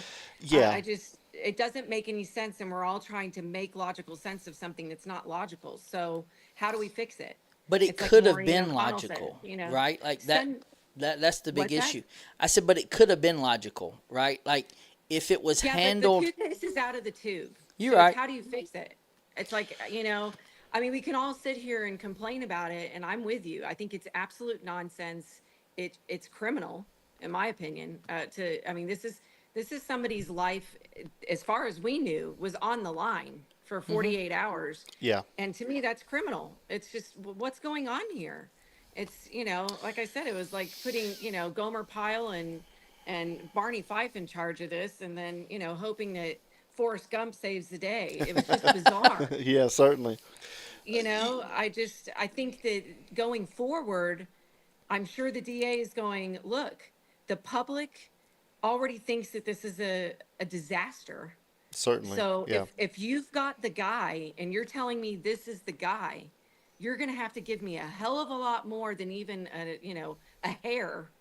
I'm going to need a lot more proof. I think even if there's DNA, I I feel like there's a way for a defense attorney to talk nonsense to get the person off. I think they're going to need more than DNA. I think they're going to need digital evidence, DNA, because of the high profile of this case. But you tell me if I'm wrong. I don't know. Well, it with the case being so contaminated, right? So, Right. and that's the thing. A defense attorney. I'll go and tell you, a defense attorney is going to use that blue shirt. That defense attorney is going to use that coffee cup that was sitting over there. That defense attorney is going to go. I mean, there's so many ways that you can justify how that DNA got where it was, right? Just because they released the scene so soon that, I mean, the pool guy, the electrician, the Amazon driver, there's so many things that how you could break that down. and so got on that. Let's just use How it. do you leave? I mean, I know we all keep talking about it, but please answer this for me. How do you leave the mat?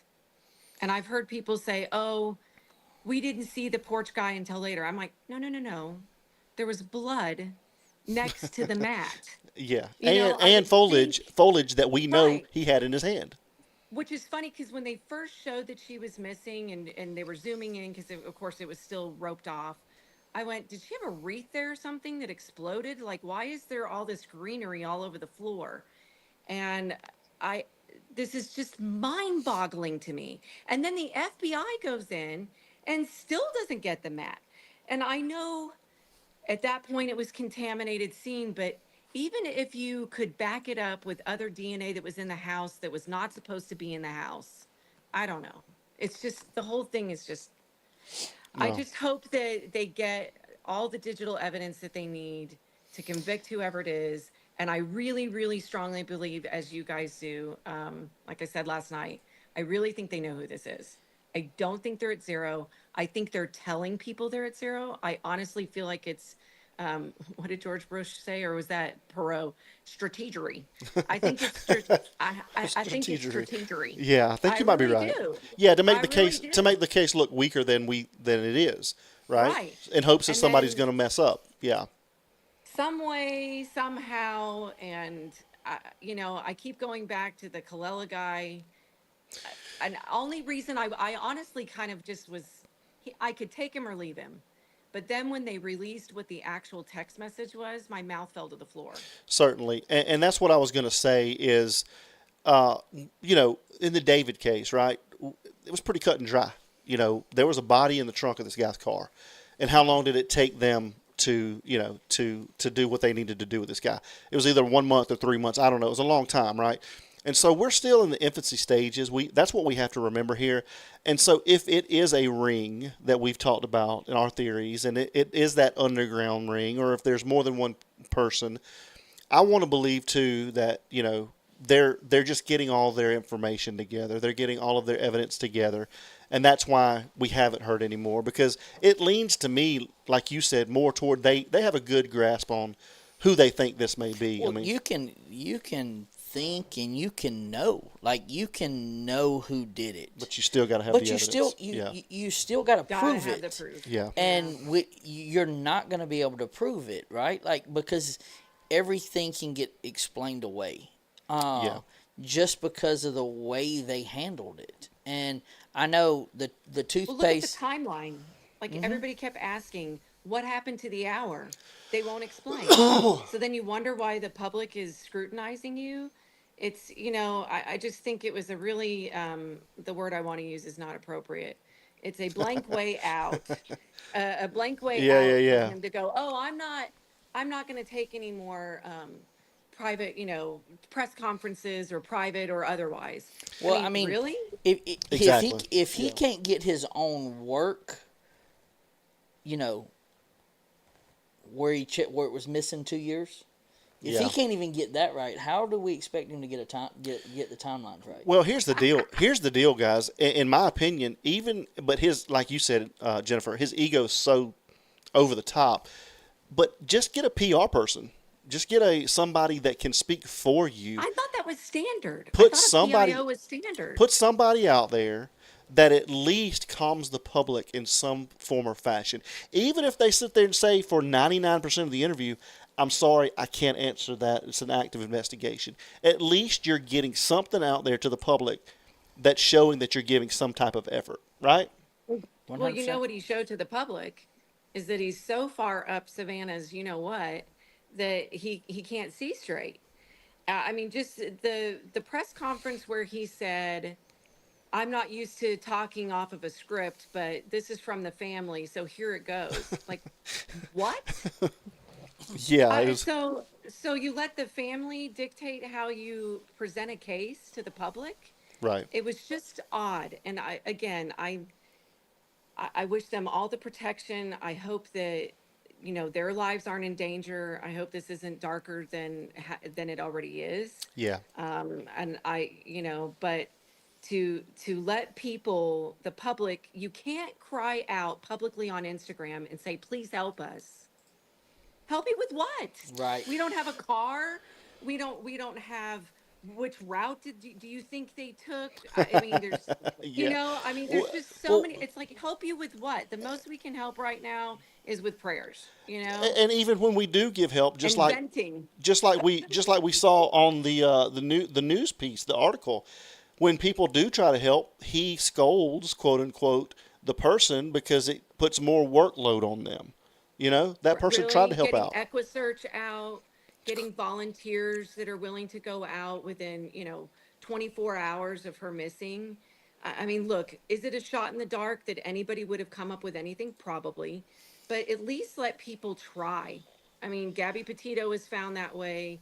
Other hunters have been out and found things. I just, it's very odd, the lack of wanting the public's help, the lack of thanking the public for their help, and trying. I couldn't believe that.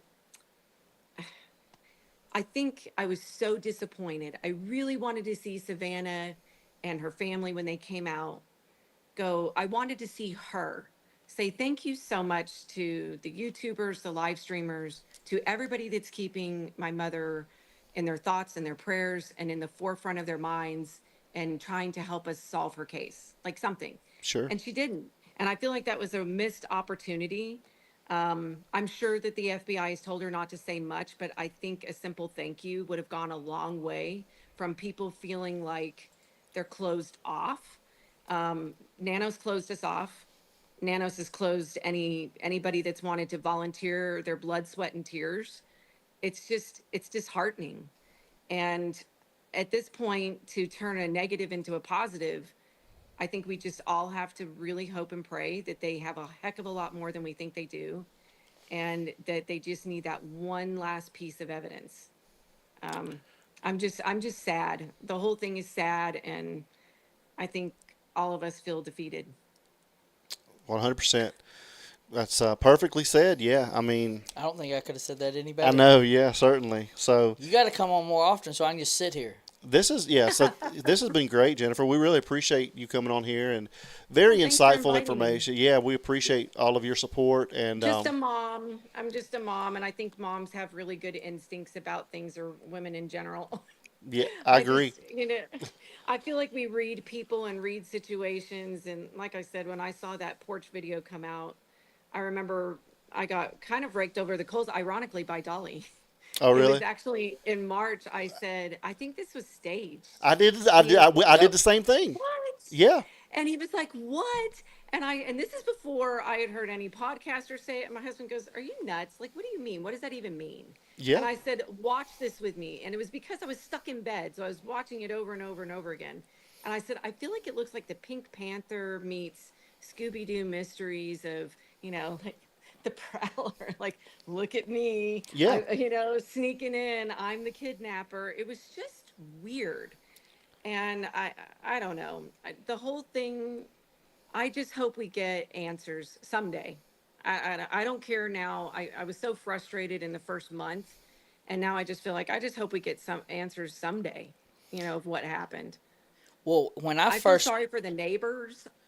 when I first saw the case and it first happened, I was intrigued the first 2 or 3 days, and then the way they just kind of released the crime scene and they did all of these kind of things, I was like, okay, it is like they're gonna find them right there at the beginning, right? Yes. But then it went on, and then he said that we're gonna start covering it.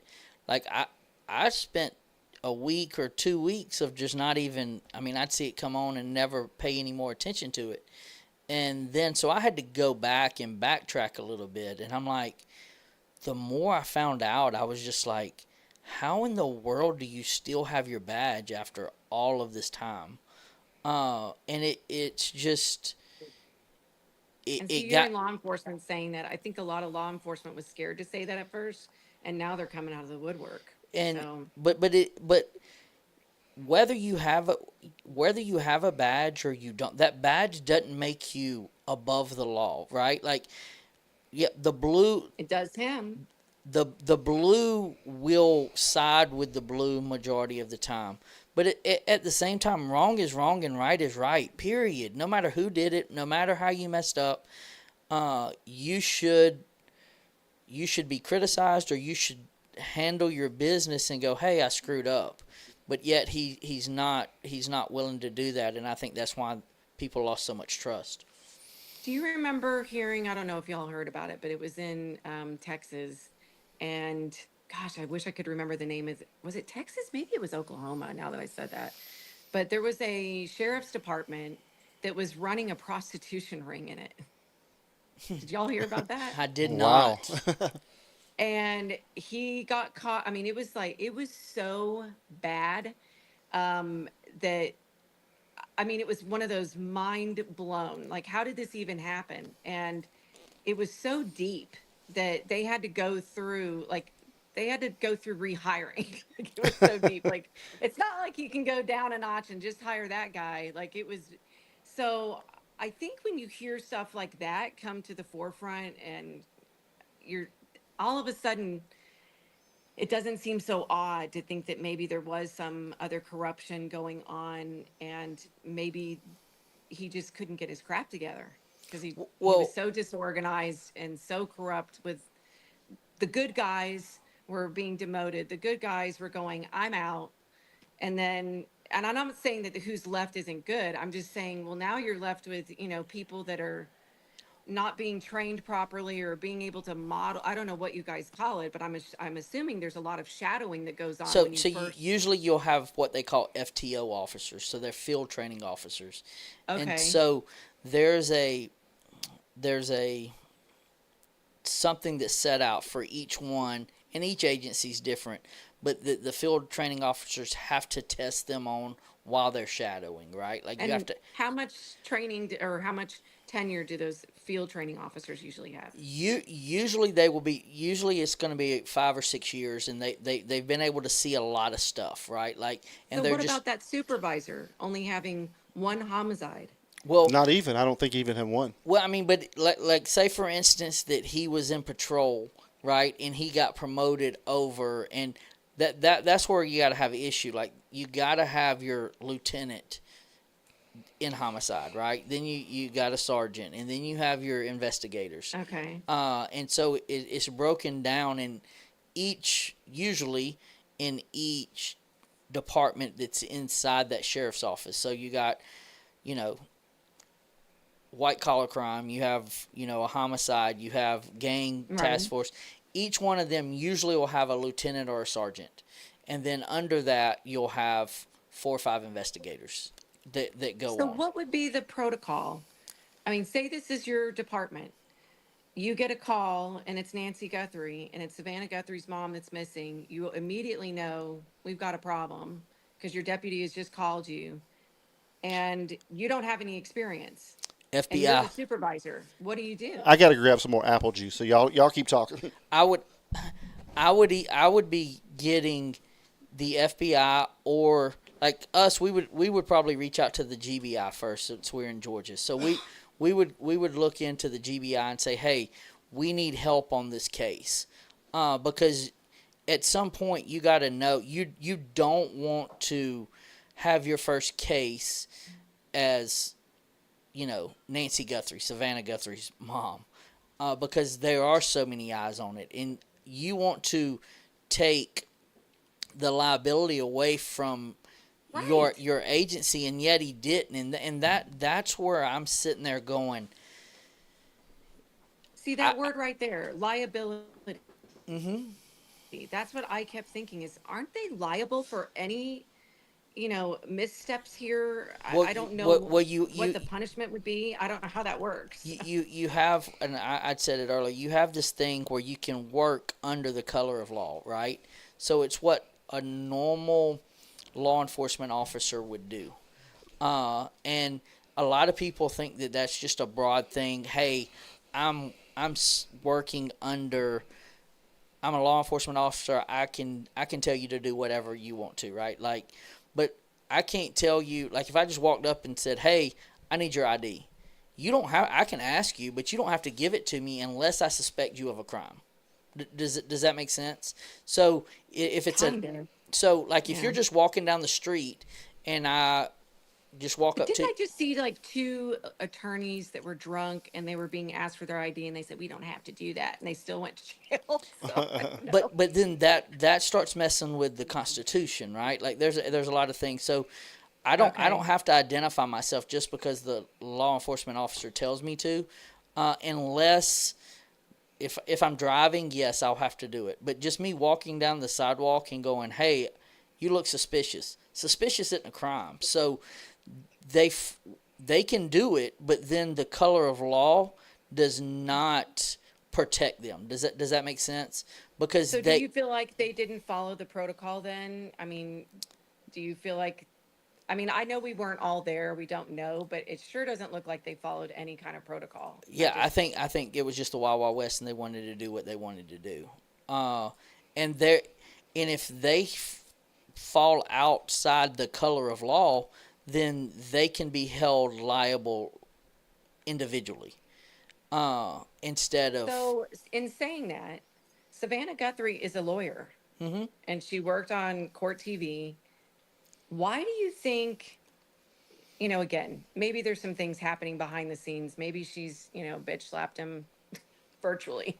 I just feel like, why wouldn't you be outwardly saying, I want the FBI in charge, Yeah. or I want a private investigator, or maybe she does. Maybe she does have somebody working with them. Well, I didn't like seeing that the family was going in there taking boxes of crap out.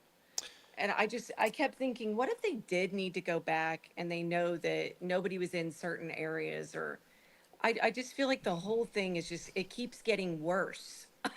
None of it makes any sense. Yeah. And if it was truly treated like a crime scene, nobody would be able to go in and out, like, without law enforcement saying you don't live here, it's not your house, you're gonna have to stay out, you got to stay behind the yellow tape.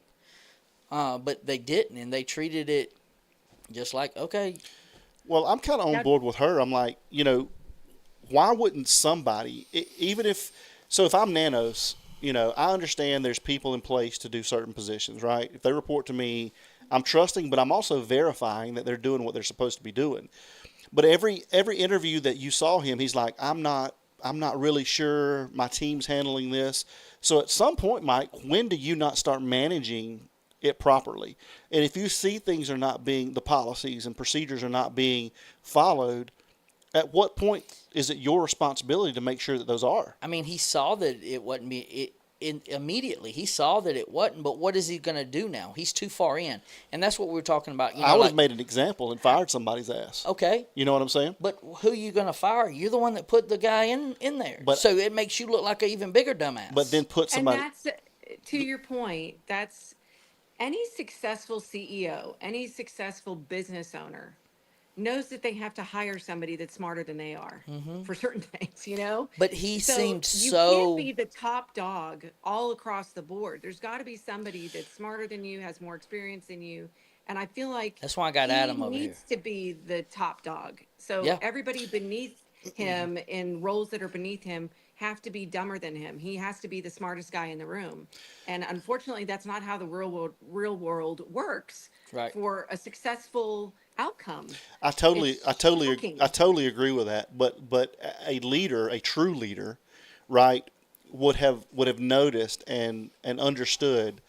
Even if it made him look bad, Mike, it would have made him look better in the end if he addressed the issue and said, "Look, it's my fault. I did this. I'm going to place the right person in place." But it's like Jennifer said, his ego is too large for that. But any true leader is going to understand that. I told you that from the beginning, though. He's not. Yeah, and that's the problem. Yeah. And so. But they voted him in. And that's the unfortunate thing, is that's why they can't, quote unquote, get him out right now, is because they voted him in. And but I there know. again, we sit there. You should be able to have a recall. Like, you should be able to do that. I don't know. I think they want to make sure they're dotting their I's, crossing their T's, so there's no lawsuit towards them. They I want think to so do this too. absolutely to the letter to get him out, so there's no question, no but fallback. with all the stuff that we just showed, with him lying, and he's, he was lying under oath, and I mean, you could easily get him out, charge him criminally. He did a criminal act. He lied under oath. Charge him. All right, let them fight that out in court. But you get all. I'm sure they would spend $1 million to get him out, right? Like, Well, they don't want another Murdaugh situation. They Yeah. just want to be able to, make sure we've got this right. And to your point about the money, how much is all of this costing Tucson? Like that in itself is criminal to me. When you had the FBI that's like, we got it. Like, this is shocking to me. Yeah. The taxpayers are paying so much money for the complete incompetence, and to he whose sure is benefit? driving that brand new Corvette, though. Well, and I think that's why when they. I heard he had gambling issues, I'm like, I bet he's got an underground gambling ring going on that none of us know about. I mean, and that's very, I mean, Very possible. very, very possible. But I think that's why they turned it over to the AG, and I think that probably was the right decision, because that's But good. Yeah. but there again, and who is that? Right, Well, like- I was listening last night, and we don't want to be political, but it's probably they're probably on the is. same side as he is. So then there you go. Nothing's going to happen. You know what I mean? Well, so it's you scratch my back, I'll scratch yours. So I think to get him out and to get him out where it sticks, they've got to go through the AG. They've got to go through the Attorney General. They've got to dot their I's and cross their T's, or they could have a lot more issues than just Nanos. yeah, And Well- I would think that they would want a clean break. I mean, this is already disgusting and messy. Let's just make a clean, Kit Kat break and be done. Yeah. yeah, certainly. So, well, thank y'all for having me tonight. And Jennifer- Sure thing. thanks for the compliments. And It's a great call. I hope one of your callers or y'all figure this out. I hope somebody does, because I just keep thinking that it's going to be like the 6 degrees of Kevin Bacon, that yeah, or the, what was that commercial back in the 70s, and so on and so on. She told her friend and she told her friend. Yeah. I feel like, at some point somebody's going to tell their friend that's going to tell their friend that's going to be like, who, what? Yeah, I know that guy. What's Yeah. going on? I feel like it could be something that simple that's going to solve the whole thing. I think it will be. But to me, that's what makes me think, Mike, that there may not be more than 2 people involved with this, because Now there was 3 involved. You think begin so? with. But then I think you think one of them's not here anymore? yeah, I think he was the one, the low. Hey, Yeah. go do your staging. Go do all that. Go. If they do catch us, I think they're Porch gonna. Guy is alive. I don't. I know you don't. My I'm gut. telling you. My I gut wanna tells I me. want to be in Vegas and put a bet with you. I'm pretty sure. Oh, that- I love to that- bet. I'm pretty sure that I've got Porch Guy right. Nah, And I think Porch Guy has revealed himself, and I think he's gonna go down. I hope you are, but I think he was unalived. So now I think there's 2. Well, that's what makes me, and there's so many things here, right? But that's why it makes me think maybe, I mean, I've always thought there was at least 2 to 3 people, but maybe there's just one because nobody's talking. You know what I'm saying? No. That's why nobody's talking, is because there's not a lot of people involved with this. I'm telling you. But think even you're them right, talk. too. I think it's a close knit group, and I know it keeps coming up. Of I don't know why this is funny to me. It just feels so juvenile. It's so we'll give you $1.2 million and just go to the post office. It's totally anonymous. Like, Yeah, exactly. What? Exactly. Go to the post office. Yeah. Like, don't we live in the desert? Can you drop it off at the top of the mountain where, I can see if there's a drone coming? Like, Yeah. no. Yeah. Who is ever going to go pick up $1.2 million that's anywhere close to this case? Yeah. It's not going to happen. Even if they roll on their partner, it's not going to happen. The Yeah. risk of going to prison and being caught is just, that's not enough money. Yeah. It's just not. No. And I think that it would have to be a situation where somebody just woke up and went, out of the goodness of my heart, I'm going to confess and hope to get a lesser plea. Like, that's not going to happen. I don't think so either. That's what I've said as well. I don't think it's going to happen. I mean, they're like, why haven't they come forward for 1.2 million? I'm like, did anybody listen to the choices of gathering said 1.2 million? Yeah. Wasn't it, it was post office, and what was the other one? I don't know. I'm like, is this for real? Like, Yeah. I'm pretty sure there's toddlers out there that wouldn't go get the cookie, you know, at the post office if they thought their parents would find out when they've been banned. Like, Yeah. there's So no let, way. let me ask you a question, Jennifer. Why do you think the porch guy's still alive? You think you know who it is? Yes. Would you like to elaborate? I think artistic eyes, and yes, I'm saying that about myself. I'm an interior designer. I do artwork. When they said on the news, somebody's going to recognize this guy. Somebody's going to recognize him, and they're going to know his eyes. I would know my kid if that was a ski mask on my kid. I would know my kid. I really think that people know who it is. It's just too much burden. And, you know, obviously, if they've either raised somebody like that and they're not good people, it's just too much of a risk. But I honestly think I know who it is. I've looked at it over and over and over again. Would you like to And elaborate? no, because I've already gotten in trouble for saying it, and I feel like it's one of really, we're back there again. And you know, I really think that's who it is. I think there's no such thing as coincidences. And when you see all the little, you know, spider web 6 degrees of Kevin Bacon, it doesn't Do you make think any it other has something to do sense. with the music scene? I don't. Here's my problem. I got more information the other night when I was watching some. I mean, I know everybody's doing that. We're all zigzagging, right? Because somebody has a caller that says one thing, and wow, that's new. So now we're all taking our little puzzle pieces and putting them together on our own little puzzles, you know?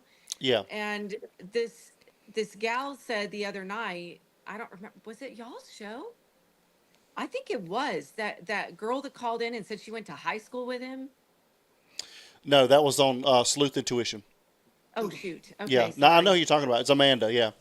Yes. Yeah. And I just I feel like the fact that, and if it's not who I think it is, then he's got a doppelganger, Yeah. and it's connected to his group.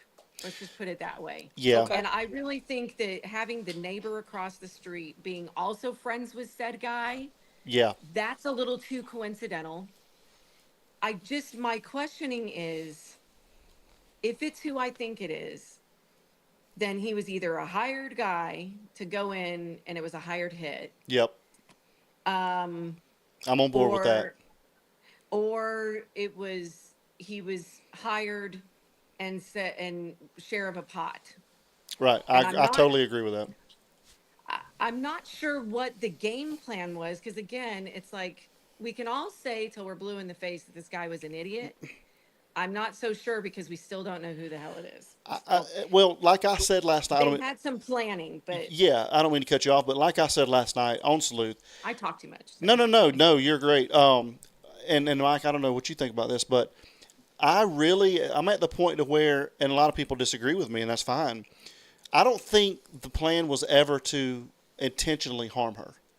I think the plan has always been about a ransom for money. And I think once they got in there, I think she fought back more than they thought that she would, or whether they thought she was sedated and she wasn't, or whatever happened. I think they had to course correct while they were in there. And I That's think, what I hope. yeah, hopefully, yeah. But I mean, I just don't think it was ever about going in there to specifically unalive her. That's not. I just don't think that. For what reason would they have that? Unless it was something Well, it depends about. on what theory you Well, go. and There's sinister reasons that I can come up with in my head, and I don't think any of us would ever want to think those things. It's like, you know, I know I'm talking about other cases, but there was a there was a case in Texas that just came to light today, and they are waiting for identification of the remains. But that mom kept saying, "No, I loved him. It was her son. He was like 6 years old," and then they often left out of the country, and he wasn't with them, and they were trying to figure out where was this kid. Well, they kept going back to the house, couldn't find anything. Finally, they went back to the house and they found some remains. But it's been over a year or two now.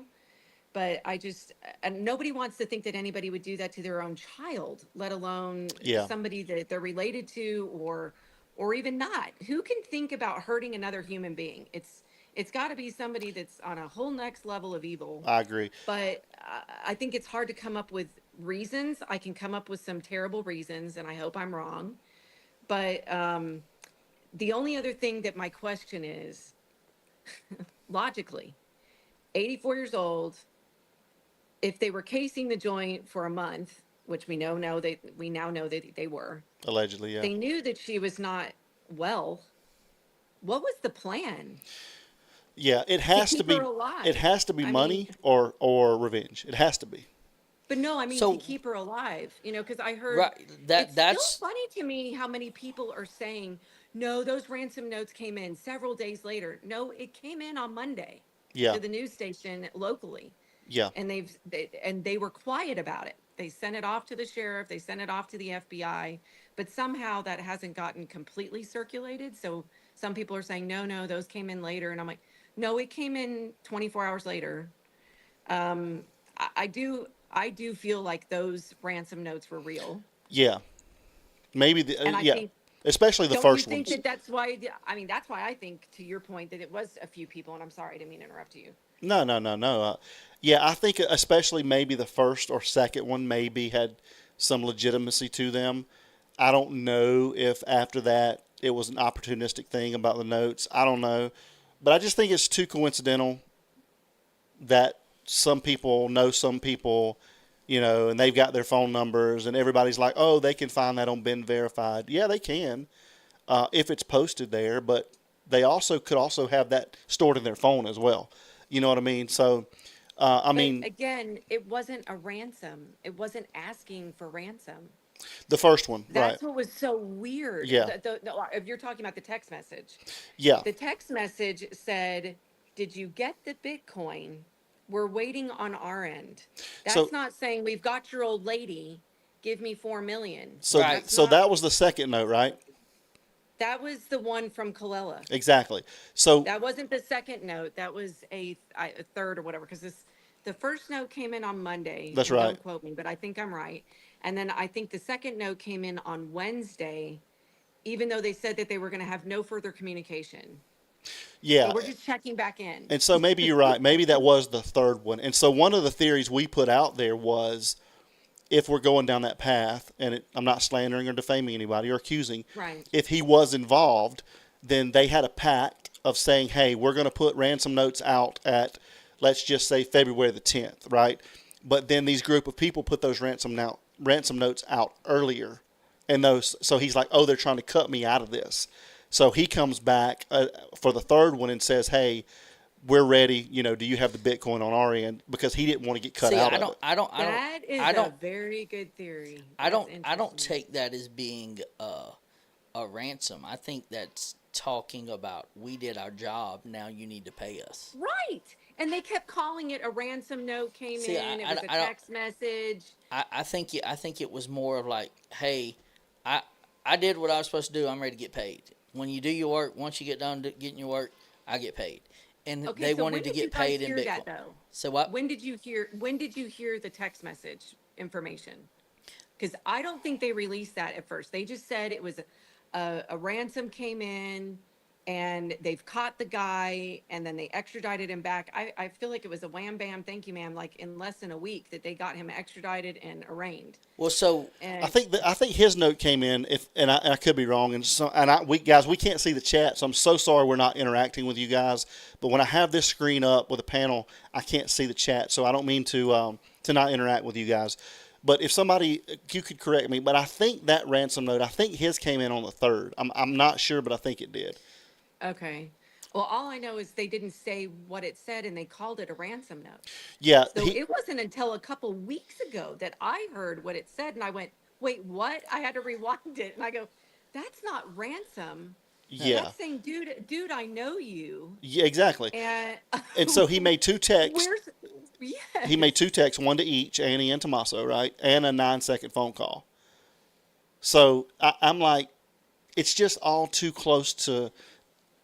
They're all in the same scene. and see, that's what makes me think that the porch guy was unalived. Thank you, Jim. Right? Like, hey, we got him to do the distraction and this, that, and the other, and then we don't need him anymore, and we're gonna eliminate him so then we can get more of the money and we don't have to split it. And I would agree with you, except I really think it looks like that guy. I just It does. I agree with that as well. I mean, and I just feel like the it makes the pictures most sense, passed, right? It makes the most sense. and I hate I've to find out that he was friends with the guy across the street. And okay, let's just side note here. Was anybody else shocked okay, the way they painted this neighborhood was like it was this little, you know, Disney, Mayberry. you know, boardwalk. Yeah, Yeah. Mayberry. Yeah. And you know, on the outskirts of, you know, the wild, wild west of Tombstone or something, you know, it was just like what, you know, of criminals. And it was just this, you know, cue the birds, you know. And then you hear the neighbor talking going, I really shouldn't say anything, but, you know, that guy has been a little bit of an issue. And then we had another guy that was, you know, that's the same block as Nancy's that's an issue. And by the way, that other house has been unoccupied for a long time. And I sat there going, wait, what? I hope everybody else has heard this, i.e. law enforcement, that this isn't the Mayberry that they've been painting it. Yeah. They've got, you know, a zigzag of criminal activity Yes. in about every fifth house. Yeah. Yeah. You're exactly right. Yeah. And It's awful. I mean, It's awful there. I don't like, I guess for it to be random, that just seems so far fetched to just go after, oh, I know that that's Savannah Guthrie's mom and she's got a lot of money. It just seems, I feel like there's, it's a double layer. I just don't know what the under layer is. I think the top layer was, let's get some ransom. But I also think that there was an under layer that none of us wanted to know. Yeah. But Yeah. I mean, definitely anyway. could be. I mean, See, I don't think that it initially started out as a ransom. I think they went to do a job. so you think it was targeted toward her? Yes. That's the under layer. That's what I think and too. to get and to remove her, so they theory that they were struggling to make their house payment. Okay, she said no. They were like, okay, we'll just get rid of her, sell our house, and take over on this. That I've seen it in chat that some lady last night said, well, and I always wonder if there's actual like people that know these people, like firsthand know these people, Yeah. that said that she had turned them down for a loan I've heard that. and Yeah. said they knew it as a fact. And I was like, how would you know that? And- Unless you're like absolute, like really good friends. Cause I don't know about you, but I don't share my bank dealings with my best friends. Exactly. You know, And I'm trying to get more proof of that because if we you can, saw it too. oh You yeah, saw it too? oh yeah, and I've heard that for weeks, if not months. And if we can hammer that down and we can get proof on that, then I mean, you know, There would have to be some sort of written like text message, like Yeah, this yeah. this lady didn't give us what we wanted or something. or but- or she texted somebody, you know, Nancy texted somebody and says, hey, this is what I'm dealing with. Maybe she's got a close friend that she opened up to about her kids or something like that, you know.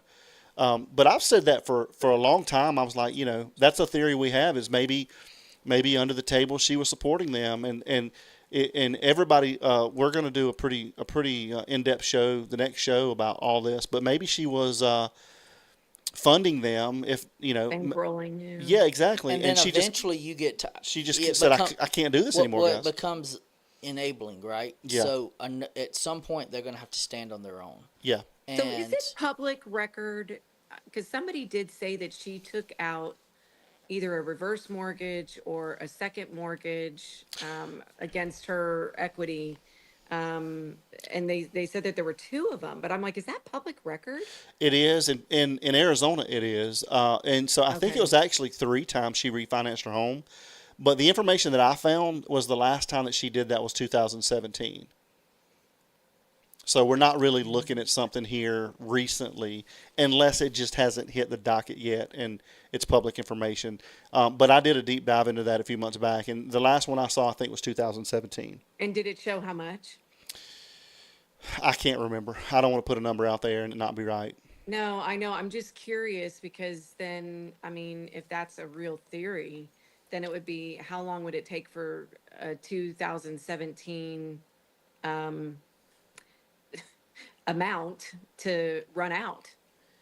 That would be interesting to Yeah. see. I mean, I just don't understand why an 84-year-old lady that's paid her home off would do that Yeah. unless there were outstanding medical expenses. And again, I don't know that I know everybody keeps saying Savannah Guthrie is her daughter, but that doesn't mean No. that she allowed her daughter, Yeah. to bankroll her. Exactly. So Unless she wanted to upgrade her home, build a pool, build a casita, build some of these things like that. There's no reason for me for her to refinance her home unless she's funneling those funds to someone else.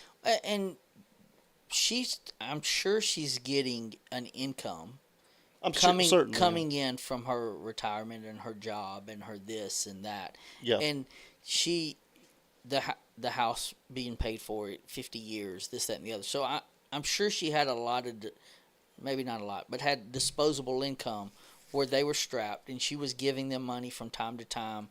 so you do think that's what was happening? Yeah. You do think And that then that's why? And I Okay. think she cut them off. Personally, I think that she cut them off at God, I that hate night at thinking dinner. that, That's my route. I don't think they were set up for. I never thought that it was a kidnapping. I think they had a mission, especially when I heard the Makes me sick text. to my stomach. When I heard the text of it going, "Hey, we're ready on our end." You got the Bitcoin. What in the hell? So That's not a ransom request. No, I don't even understand. that was a bill getting sent. In my opinion, when I saw that was the first thing I thought. Like, But if that's really the case, then why wouldn't they have enough? He rolled. If he would have rolled to get less, unless he's not telling, unless he's like it's a lesser charge to. Isn't that a federal crime? Doing that though? Federal crime in what? The Yep. ransom request, a fake ransom But is at all. but is it a ransom? Is it a ransom request, or is it saying, "Hey, I could explain that away in other things because it didn't have nothing to do with that case." Like That's what I'm getting at. So the DA, I can explain that away as, "Hey, he owed me for a concert, like a show, or he owed, like he could get paid in Bitcoin for doing a job that not necessarily was that." It didn't say, "Hey, I did my job at the Nancy house." Okay. Pay. You see what I'm saying? It was vague, and I think it was worded that way intentionally. so you don't think it was enough that he would take a lesser charge and roll on them? No. Then, okay, that's what my question was, because I'm like, I guess it depends on how they play it, and I would think if you're a good attorney for him, you'd be like, prove it. Yeah.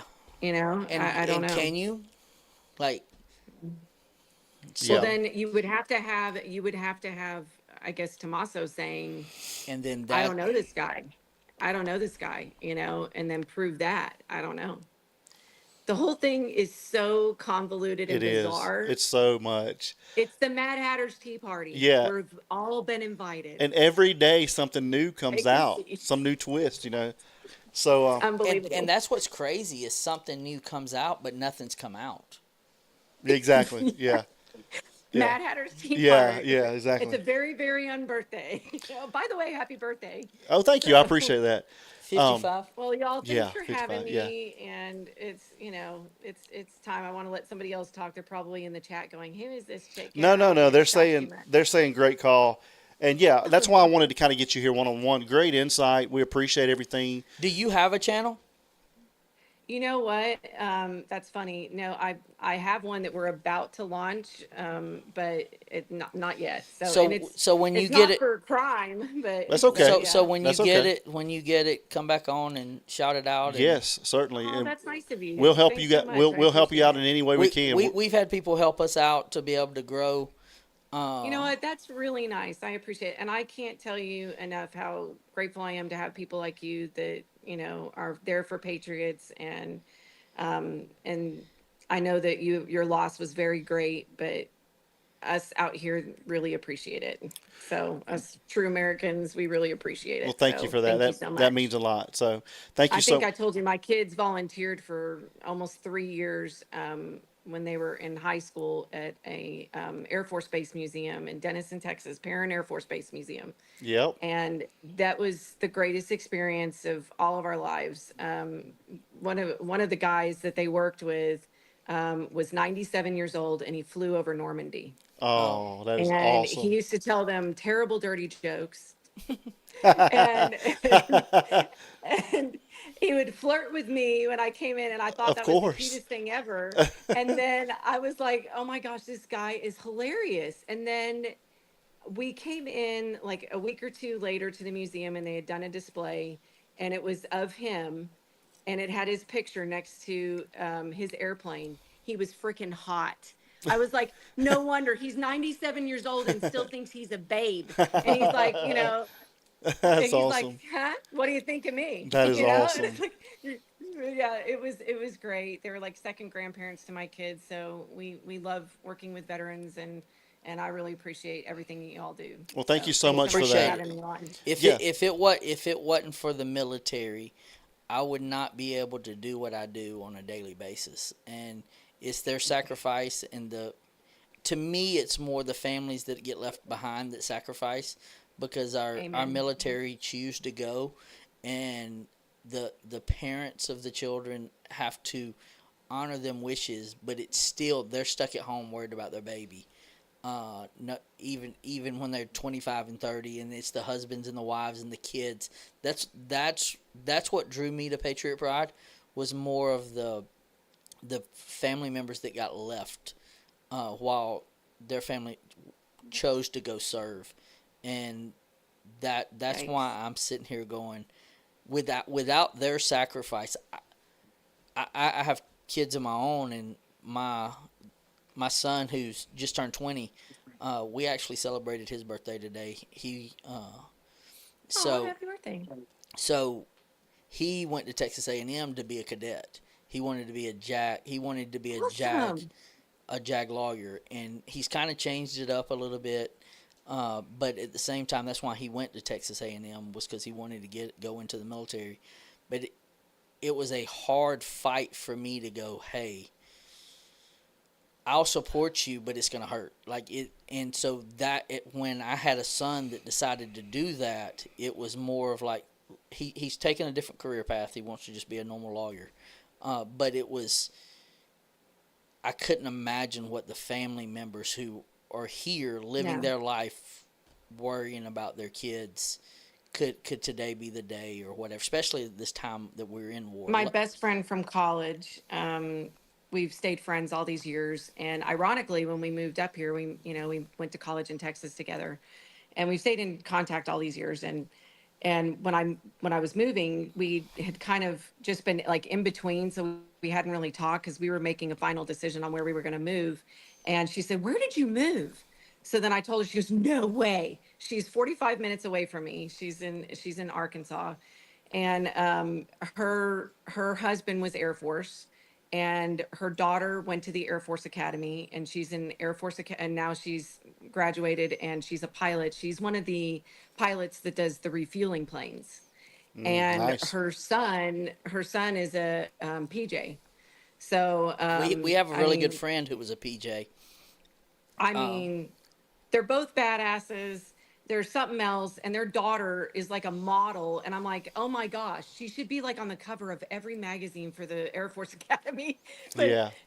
she's awesome, and every time, she just got deployed right before Christmas for some of the stuff down in Venezuela and some other stuff.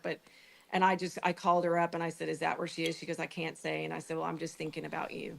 I can't imagine. I think about her every time that something goes down. So I'm grateful for people like you, and for your channel and supporting our veterans and active military. And I think we all kind of live in this la la land and don't realize how really fortunate we are, and it's because of those people. Yeah, So, it's because of them people, because our freedom's not free, and people have to sacrifice not. for it. So, yeah. Perfectly said. Thanks, Well, you guys. like I said, Jennifer, anytime we can help, let us know. We'd love to do some collaboration together. I So, really appreciate it. yeah, so you have a Thanks so wonderful much. evening, okay? You too. Thank Good you. night. All right, bye-bye. Thanks, everybody. All right, bye-bye.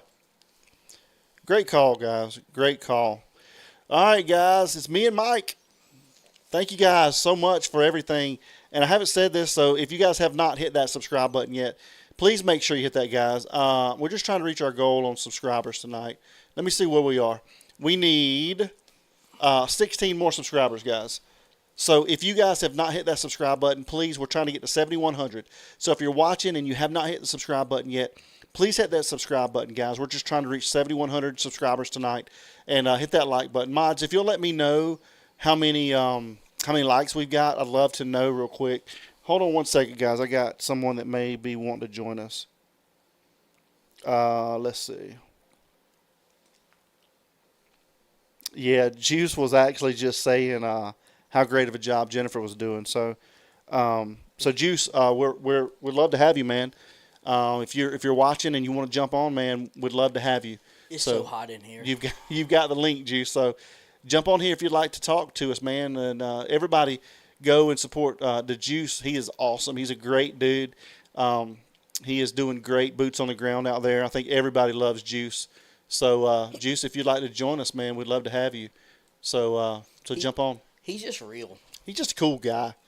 He's just laid back. Got a great radio voice, but he's just a cool guy. Him and Alex both, man, they're just so cool. Yeah, everybody loves I Juice. think I got the hiccups. Mike's got a hiccup, guys. So yeah, guys, we're here for it, and if you guys want to call in, real quick, I'm gonna give Juice a couple minutes if he wants to join us before we start taking calls, because I'd love to have Juice on the panel with us, and I'm sure you guys would love to have him as well. Yeah, Alex is hilarious. Alex just does not care, and that's what I like about He him. really doesn't. 701 likes. That's awesome, guys. Hey, let's try to get to 750. So we just need 49 more likes. So if you guys are in here, let's try to hit 750 likes tonight, guys. I wish there was a way to unsubscribe and sub again. Thank you so much, Sikorsky. And Sikorsky, I want to tell you, thank you so much for the email that you sent about your mom.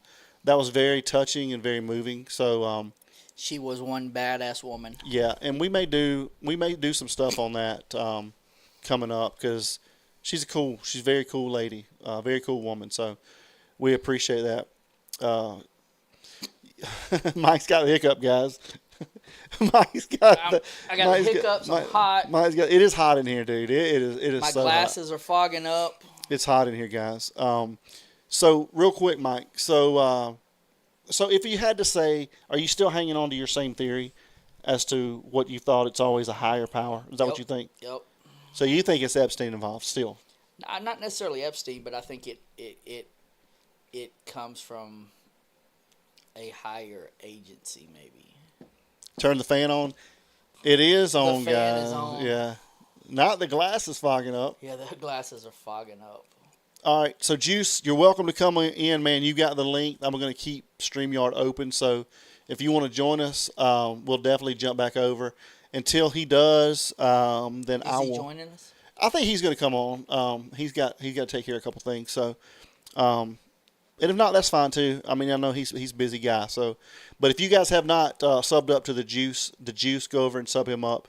Go over and sub up Criminal Network. What's so awesome about Juice is he was. Sikorsky, thank you so much. Sorry, Mike. Mike, eat a spoonful of peanut butter. It will help the hiccups go away. I promise you. You got any peanut butter? I don't, man. We Thanks, screwed. Sikorsky. What were you saying? I don't. Oh, what I like about Juice Yeah. so much is he gets so excited when somebody sends him something from the Amazon store. They got him a light, and then he was talking about he got him a cooler, and like he's just so thankful for the support, and it's pretty cool to watch. Yeah, definitely. That's for sure. I want to know what the Pink Pony Club, what the story behind that. Yeah, for sure. I agree with you. That's an interesting name, certainly. It really is. The Pink Pony means something different here in Atlanta. So Again, everybody in Atlanta knows what's up with a pink pony. But anyway, all right, Georgia boy with no peanut butter. Right. All right, guys. So let me throw this up here real quick. Let's see real quick how many subs, if we've got any more subs. Yes, thank you guys so much. We need 13 more, guys. So let's hit our goal at 7,100 tonight. We need 13 more subs, and keep hitting that like button, guys. We appreciate you so much. Here's the number, guys, to call in. It's We opening the phone lines. Yeah, 470-499-0902. And Juice, you're welcome to come in at any point in time on StreamYard. We'll finish the phone call we're on, and then we'll jump over to Juice because we'd love to hear from him. He's boots on the ground. He's got great information, so we'd love to talk to him. So if anybody wants to join us, let me make sure that let me turn them on, Mike. All right, phone lines are open, guys. So give us a call. We'd love to hear from you. I don't know if I showed you that video, but Faithful Servant did a video, an AI video. It's so cool, man. He did a great job. Said he had 20 hours of work in for like 3-minute video. Wow. And he's doing another one. He's going to put us in it, Mike. Really? Yeah. That's awesome. Hello, this is Patriot Pride. Hey, Patriot Pride. Hey, how are you doing? This is Rose from Virginia. Hey, Rose. It's great to hear from you. We hadn't heard from you in a while. Well, of course you haven't. Why not? Well, I just keep following Dolly. Okay, well, that's good. I'm glad you followed Dolly. But I love you guys. I love you guys so much. I like how you, yes. We love you. I love how you keep everything alive and different theories, and I really love it. We put a bunch of them out there, don't we, Miss Rose? I love it. I love it. I got a joke before I get serious. Okay. Today, Dolly put a little 8.5 minute, 9 segment thing. It was so incredible, and at the end he said, but don't try to be Dolly at home. It's dangerous. Yeah. Yep. So a little while later, my phone rang. It was my son, and I said, Dolly. Yeah. And my son kept rambling, like he knows who Dolly is, but he kept talking. Like I said, "What's your name? Where are you calling from?"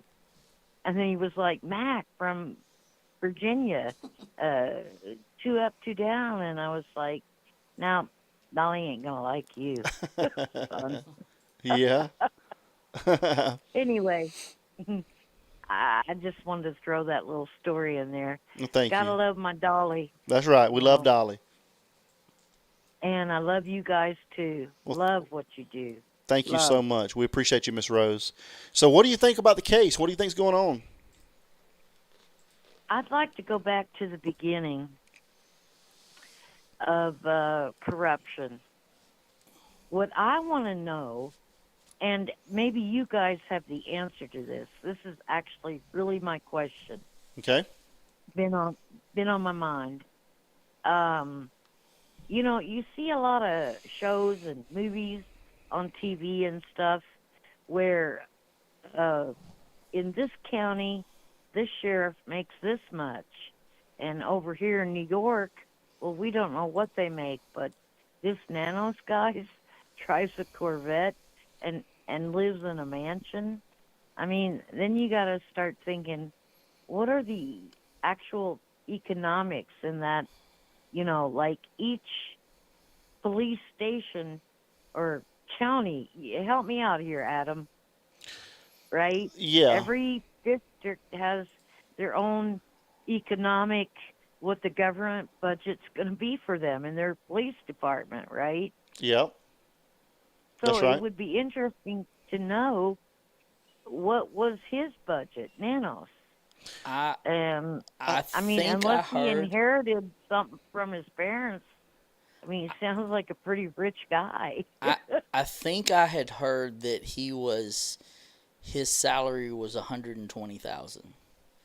Allegedly. Allegedly. And he's a detective or just a sheriff? He's the sheriff. But we don't know, Miss Rose, what his investments have been over the years.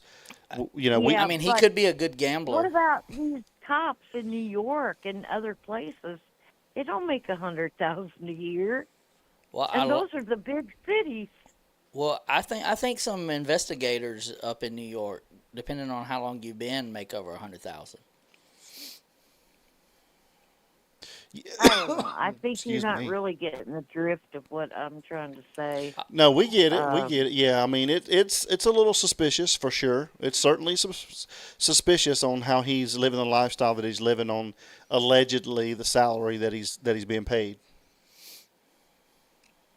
Well, I mean, he lives on the borderline there. He could be playing both sides and be talking about this. I don't want to come up missing. We'll come looking Hey, for you, Miss we'll Rose. come looking for you. Yeah. So the Dark Knight says it's $120,824. But I mean, I know that's a lot of money, but it's really not a lot of It's money not. anymore. I mean, these days, Well, but in a little tiny county like that, that's a lot of money. I mean, come on. well, Tucson's You pretty know, large, Miss Rose. I live in Northern Virginia, and it's a very expensive area. Trust me. Thank you, Keith. We appreciate you, man. Yeah, I understand, but Miss Rose, I think Tucson's a pretty large area. I think I heard you say. Well, I mean, it's subjective, but I think there's 500,000 people there in Tucson. So, I mean, that's not a small city, Yeah, but it's back to the sheriff. Yeah. It's, how do you make that much money? I mean, I guess that's what you're saying. It's a big population, 500,000, just in his little community. And I guess a lot of people that retire there are quite wealthy in that neighborhood. I mean, Right. you just never know how a sheriff is making his money if he's the head honcho. I mean, Certainly. you know what I mean? Yeah, certainly. I'm not trying to blame the man or accuse him of something. I'm just bringing up a scenario where Yeah. there's a chief in town that just kind of controls everything. It doesn't look right, does it? It doesn't. Yeah. No, I totally understand. Not at least until the Nancy Guthrie. I mean, if Nancy Guthrie hadn't been, he could be doing whatever he's doing for the rest. You know what I'm saying? Yeah. Without having to say it. Yeah, well, I think And- we're tracking what you're putting down. And yeah, I'm laying it down. You are. So yeah, Miss Rose, it's always good to hear from you, and I hope you don't wait so long to call in again. It's been a couple weeks since we've heard from you. It has. It really has. Everybody loves to hear you know, from you. Are you sure? Well, I go through my own things, and I have a guru, and I have different things that I do in my life on a daily basis, and I love that Dolly. We all love Dolly. We all love Dolly. But you know what, Rose? He's a funny guy. It's all about love here with this community, and I think we've got a great family. And you know what I'd like to say to you, Adam, in particular? One of the reasons I really like watching you is because your voice is really very comforting. Your mannerisms, your, what you call it, disposition, or, it's comforting to me. Well, thank you so much for that. I feel like I can touch base and get grounded, Yes, ma'am. Well, He tries to ground me all the time. thank you so much for that. We're always here for you. We're here for you, and we're here for everybody. Well, sometimes people just need a touchstone. You know what I'm saying? Yes, ma'am. Yeah, we all need each other, and I tell my We I used do. to I tell my I used to tell my employees all the time.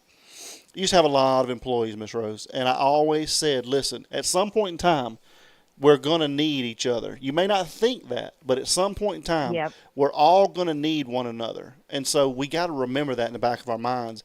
This life is about being here, and actually, I'm not placing my beliefs on anybody, but we should all live a servant's life. We should all be here for each other and thinking how we can serve one another and serve, again, I'm not placing my religion on anybody, but serve the Lord. That's what we're here to do. I hear you loud and clear, my love, Yeah. Adam and Mike. I hear you loud and clear, but is it even safe to do that anymore? Because when you come together with love, you become way too powerful. And see, now I don't want to go down that path. You understand? Yes, Am I ma'am. laying it down for you? Well, You're laying it down again. Here's the deal, Miss Rose. You can't worry about the outside noise. You just have to be the best that you can be and do what you know's right. And that's all we can do in life. We're all going to make mistakes and we're all going to mess up. But you just have to be the best person that you can be and be there for other people. And that's all we can really do in life. Yeah, well, I tried my best to be there for other people, but sometimes I just feel damn tired. I understand. That's when you don't hear from me for a couple of weeks. Well, you know what? It's like, Somebody told me the other day, and it was a great statement. They said, I can't always be a cheerleader, and it always can't be roses. And my mind is so set for that. It's always, I try to always be the most positive ever. But I have to realize that that's not life. That's not true life. And so when that person told that to me, I appreciated that because it made me remember, everybody, we all need to be able to be who we are. And life is not always going to be about, roses and sunshine all the time. So, and sometimes your best friend has to sometimes let you go. Well, sometimes your best friend just has to let you know what the deal is. I mean, not really let you go, but Mike and I, we've had hard conversations before, and that's what it's all about, is being able to have those tough conversations. But at the end of the day, we know that we're all here for one another. That's what it's all about. Yes. And it's all about it's all about where it's coming from, right? Like, Yeah. I want to come from an angle of, let's have the hard conversation so that we can heal and move on, not to have a fist fight and a power slap. That's right. That's know. right, Miss Rose. Well, hey, we love you, and thank you so much for joining us. We got a few other people. I missed a couple calls, so we'll let some other people call in. But thank you so much for joining us, and don't be a stranger, okay? I won't, and God bless you all. You too. Thank God you so bless you. much. All right. We always love to hear from Miss Rose. She's good people, man. We love Miss Rose. Dolly Vision. If you guys don't know Dolly, you got to know Dolly. He's good people. He helped us get our start. Hello, this is Patriot Pride. Patriot Pride. Hey, how are you? I'm fine. How are you? We are great. What's your name and where you calling from? My name is Tracy, and I'm calling from Texas. Hey, Miss Tracy. Thank you for calling. You're welcome. What's on your mind? I have a question.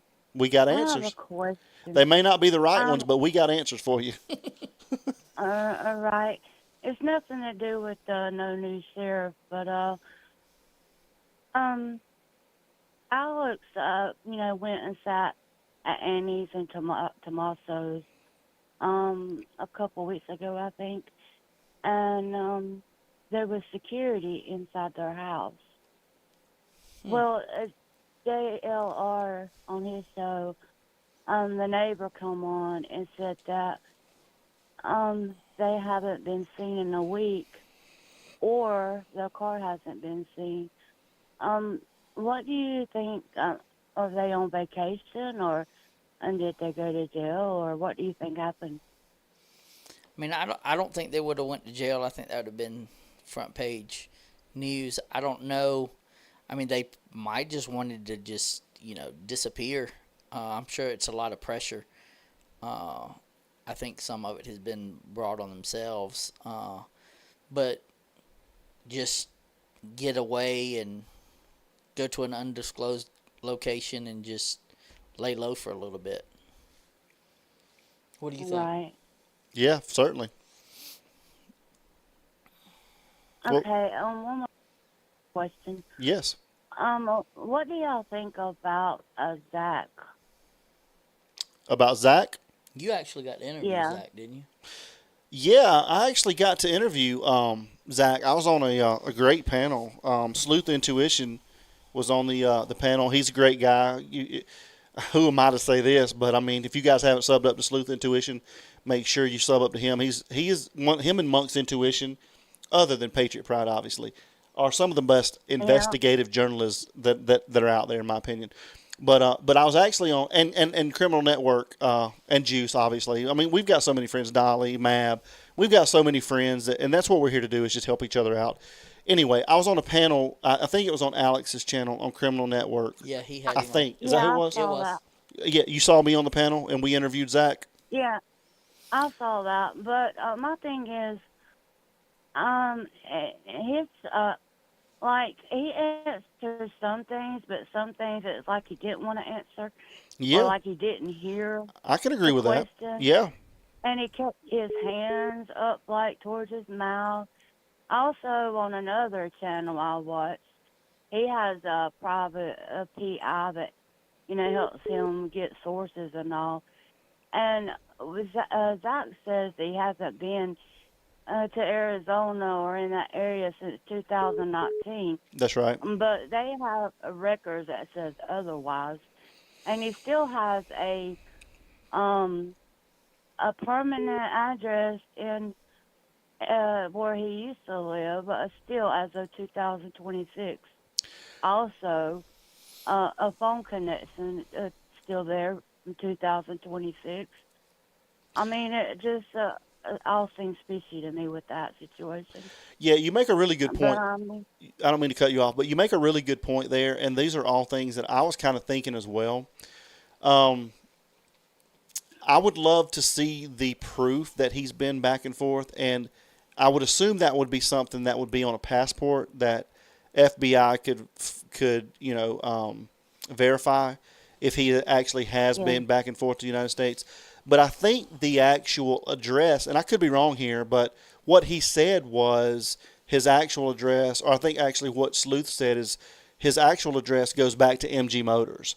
And so he's using that address to get, I guess, mail or something from for the United States. Is that what you heard as well, or did you hear it's actually an apartment? no, I heard he has the same address that he had. I don't know where he lived, but he still gets some mail there, and he still has an active phone service from Tucson. Interesting. But, if you don't mind me saying the channel I watched, you might can go back and find the show and watch what he found out. But no, you it was Clutch with Pearls, or Clutch in Pearls. Yeah, I've watched that Justin. channel a couple times. Yeah, for sure. Yeah. Real quick, let me read this real quick. Thornbridge Hill Estate says, "Thanks for having me on tonight. It was like chilling with friends. Thanks for keeping Nancy's case alive and all that you do for veterans. P.S. My website and IG is my call sign, and YouTube coming soon." So thank you so much, Thornbridge Hill Estate. We appreciate you. It was great having you on tonight. Great insight, great call. So thank you so much for that. I love how she uses all the older references of like us growing up. Like Yeah, certainly. But so sorry to interrupt you. She supported us. No, So. that's all right. That's basically all I have. But I've emailed a bunch of shows and asking them could they check in more about Zach, but I never get a response or anything. So It's a really good point. To It's a really, really good point. I totally see where you're going, and I totally understand what you're saying. I mean, there had to be a reason, I guess, for them to bring him into the mix, right? So, it's a good point of view. Well, that's basically all I wanted to ask and get your opinion on. But I enjoy watching y'all, and y'all doing a great job, and keep it up. Well, thank you so much for that. Thank you for calling tonight. We really appreciate it. You're welcome. Thank y'all. Thank you. All right, bye-bye. Bye-bye. Sikorsky, what's the no takers? I'm sorry, I missed that. I missed it too, Sikorsky. Sorry. I've got literally 1 to 2 what do you call these?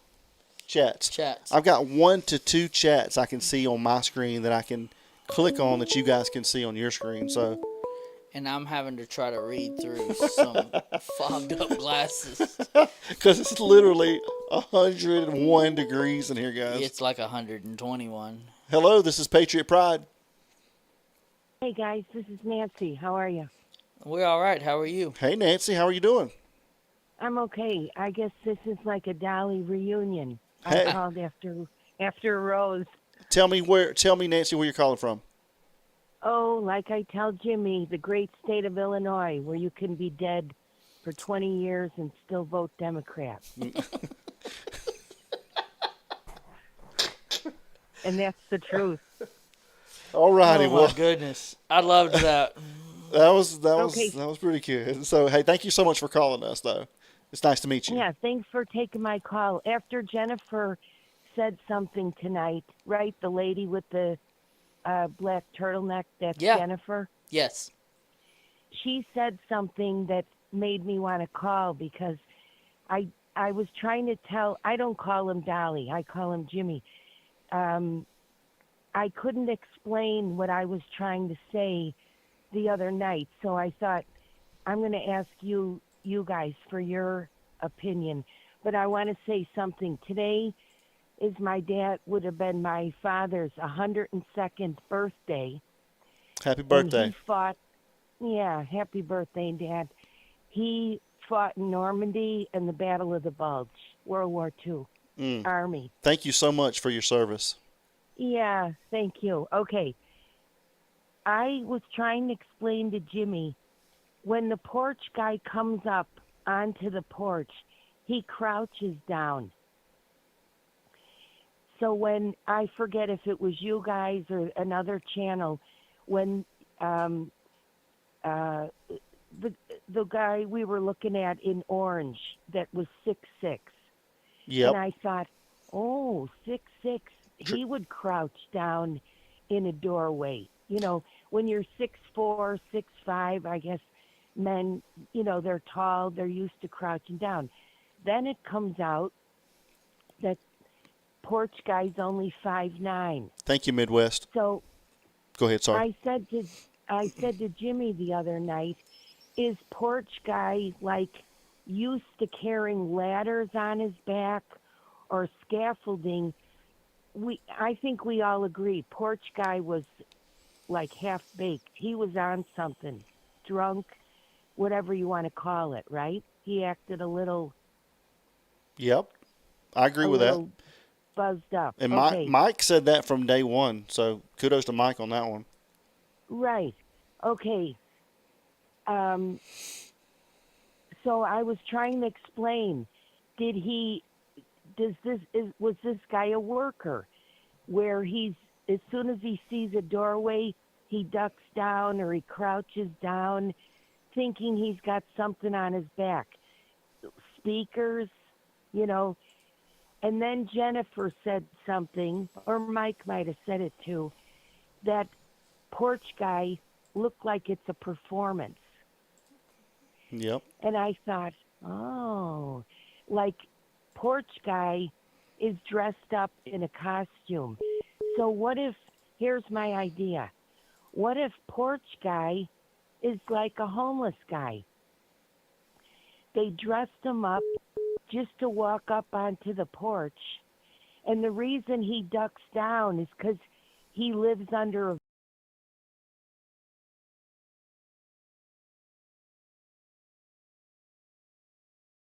Now I sound half-baked, right? No, it's okay. Keep going. I'm tracking you.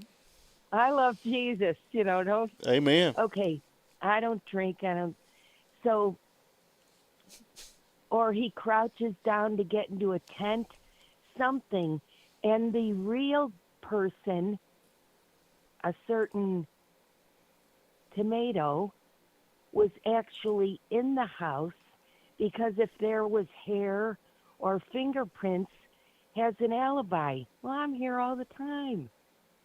She's my, you know, relative. What do you, what do- does doesn't anyone think that's weird that when that guy is coming up on the porch, why does he duck down? Even if it's pitch black, he knows he's not going to bump his head, right? You would think. Yeah, that's a great point. I okay, so now if it's performance and they offered him whatever, a meal, they could have given him $500, a meal, whatever he needed. They have him come up on the front porch. He acts stupid with the plants on the doorbell, and then like if we're thinking movies, all they have to do is give him a hot shot, or the pH or the F drug, Yep, that's right. and he's gone. Yeah. See? You know who? Do you know who was caught with that pH or F drug? The two people that were caught and arrested for that? No. Oh. Luke and Kayla. See? Yeah. Just a point. Just a point. See? Yeah. Yeah. And then they come in the allegedly the relative comes in the back, and if the whole thing is performance, and I don't know, I forget now. I don't believe this was ransom at all. Okay. I think this was to get rid of her. Okay, well, that's a good. I mean, yeah. I mean, maybe. Get her. And don't you find it odd that Savannah would say her sister calls and says she's gone, like she's gone, and it just gives me the creeps. The whole thing that the mother is going to watch church on Sundays, and yet she's got the daughter that I wouldn't have said that if you put a gun to my head. My sister has special powers. Yeah. Isn't that weird? That's a little weird for sure. Yeah, certainly. And see, Nancy's the big church goer, and then the dog. No, that's a great point. That's a great point. Yeah, I can see where I can see where you're coming from. I mean, maybe. It's just weird because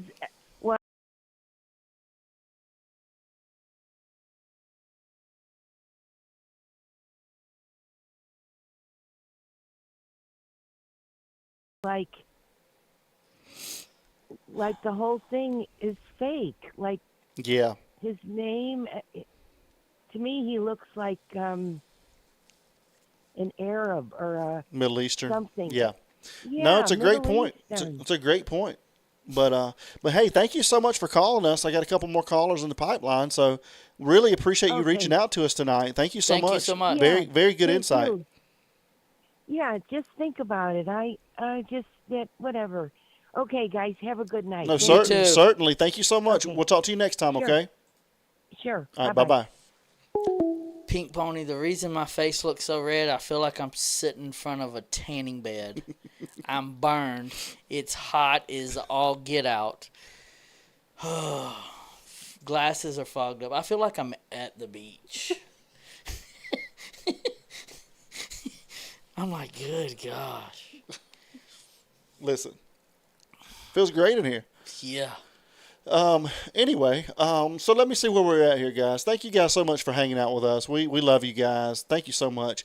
Listen, if you're new here for the first time, we're Patriot Pride. We're a nonprofit, and we help give back to military families in need. So we're trying to hit our goal tonight of 7,100 subscribers. So we just need 10 more subscribers, guys. So if you're here and you're watching and you have not subscribed, please make sure you hit that subscribe button and hit the like button, guys. Let me see how many likes we're at.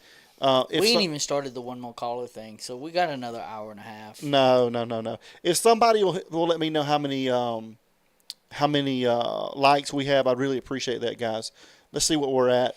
Pink Speedo at the Pink Pony. Hey, Hey, listen, that is an interesting point, guys. Tell them, Mike, what's going on with the Speedo. Oh, it has been ordered. The Speedo has been ordered, guys. So thank you guys so much. Mike promised us 739. That's awesome, guys. That is awesome. Hey, hit that like button, guys. We appreciate it. So Mike, get a cold washcloth for your face. Mike has promised us once we reach 100 family members, and we have, thanks to you guys. He's going to go live on a live stream for 5 minutes in a pink Speedo. But we set it up in dates. If we're in Vegas, I'll do it in Vegas. Hello, this is Patriot Pride. Hi, it's Alana. Alana, how are you doing? Hello. I'm so good. I'm watching on the TV, but I've got that down. How are you guys? Doing good. We are wonderful. Thank you so much for calling. I'm glad you're able to call in. Hi. Oh, yeah, I love it. Hi, Mike. Big hugs. I'm watching your face go eat your poor sausage. Why is it so hot there? It's cold in Australia. We love your accent. Your accent is awesome. What did she say though? Basically, you're hot, and she feels bad for you. Oh yes, I am boiling over here. Oh, you poor sausage. Because it's really cold over here in Australia. Well, it's not cold over here in Georgia with these lamps on. What is the temperature there? I guess do you guys go by Celsius or Fahrenheit? I don't entirely know, to be honest. I think it's like normally like I just don't know the temperature right at this moment. Is there an app I can get something on my phone or? No. It's just cold to you though, right? I mean, is it like 30? really? Yeah. Is it like really cold or just kind of like chilly? It's not as bad as the past couple of days. Like I've had to have hot water bottle at night, but that's okay. I don't mind. But it's better than being hot. You poor sausages. We love her energy, Mike. Yep. She always brings the best positive. Her and Alana, we have another lady named Toy. You guys always bring the most positive energy, and among other people. So we always are. It's always a blessing to see you in the panel or talk to you. So, but this is the first time you've been able to call in, right? Yeah, so I Googled, because I wanted to actually go on the panel today, but it actually didn't give me the option. There was no link. But I just Googled how to call America from Australia, and then it gave me a bunch of numbers. So I'm glad it worked. I'm glad it did too. Yeah, we're glad to have you. How exciting. Tell us I've never called America before. This is my first time. We're your first. We're your first time. That's awesome. I'm a virgin. Yes, thank you. Not anymore. Not anymore. Yep. So thank you so much. So tell us. Tell us what do you think's going on here with Miss Nancy? What do you think about this? OMG, I definitely feel like it's a very big setup situation somehow with the higher ups or something. Like it's just too convoluted. But I have to say, you and Criminal Network are my fave. You're my star fan, and Mike. Nice. You and Adam. Nice. There's some really cool people that I've noticed covering the stories, and I just enjoy hearing you guys. And it's just like having my family in like the lounge room when I get a little lonely. It's really nice, and you're so intelligent. And yeah, look, what's your opinion? I mean, yeah. Well, first of all, I want to say thank you so much for that, because that was really my goal initially, is to set up, and Mike's goal is to set up a community here where people just enjoy whatever we're talking about, whether we're just talking about whatever, is to set up a community where we all just enjoy hanging out and, getting away from our everyday worries for just a little while. So, that makes us happy to hear that you enjoy, watching us and just hanging out with us. And so thank you so much for that. But Mike, you want to tell her what? Also, yeah, go ahead. Oh, sorry, I didn't mean to talk over you guys. What were you saying? No. You go ahead. Also, what? Well, two things. I just wanted to point out, how we were discussing in a prior stream ages ago about the whole pacemaker, and I watched Mav Investigate yesterday. I don't know if you did. Yep. And it was so interesting, the data that they've found or something. Oh my God. See, I had that feeling initially, so that's why I feel this is a lot bigger thing. I feel like this has something to do with space as well. Like this is a whole universal realm situation. Yeah, yeah. It's And it's security and everything. there's a lot going on, Alana. There really is. So, Mike, you want to Yeah. tell her what you think? Why don't you go? I always tell what I think. So- why don't we hear from? So, Alana, I think there's two. I'm kind of down to two theories at this point. I think that either one, it was a case of where they. Either way, I don't think they meant to go in and hurt her. I think that we'll go with my first theory. First theory is I think they may have wanted to go in, take her for ransom, get some money, and release her. And once they got in there, she fought back, and they didn't think that she would fight back. And maybe she got some DNA under her fingernails, or she pulled the mask off, or something happened, and so they had to take her at that point. So that's one theory for a ransom. The other theory is maybe they were going in to try to rob the house. Maybe in that backpack there was a large duffel bag or whatever the case may be. And they maybe see. I told Sleuth Intuition last night. I would love to know, or whatever night it was. I would love to know her pattern. Like I'd love to know if there were certain Saturday nights that she actually spent the night with a friend or Annie or whoever, and maybe the perps maybe thought that she wasn't there, and maybe they wanted to rob something that was in her house, and the reason the guy on the front porch was making such a big scene was to create the notifications on the phone to make sure nobody was there, because they thought that if they made a big enough notification, it would bring somebody to the door and they could run away. But how do you explain that then? If somebody came to the door, Yeah, I mean that makes sense. If somebody came to the door, they just leave. But again, I mean, it's just a theory I've got. I mean, but what do you really makes sense? Honestly, What it do you does. believe though? He has a cute butt, though, I have to say. He has a No, cute you butt. no Oh no my no God, no. I was like, What so do you cute. What do you believe? I know it's Quit. beside the point. But You put you good. You put me on the spot all the time about what I believe, not a theory. What my opinion. So, hey, the world wants to know, what is your opinion? Don't give me a theory. My opinion, and I'm not slandering anybody or defaming anybody, but hey, look. Allegedly. Yeah, exactly. That cup's about to start to swirl. Watch it, y'all. So here's the deal. I always look at the facts and what we know. And yeah, Gen Vision says first gut instincts. It always leads back to the money. In life, it's always about sex, money, or drugs. It's just the way it is. Right, it's like rock and roll, bro. Exactly. And to me, it's heavily financially motivated. It could be revenge. Mike thinks it's more along a revenge or a hush thing. I think it's all about a monetary gain. And so, and the next show we do is going to go take a deep dive into this, a little bit even deeper than we went before.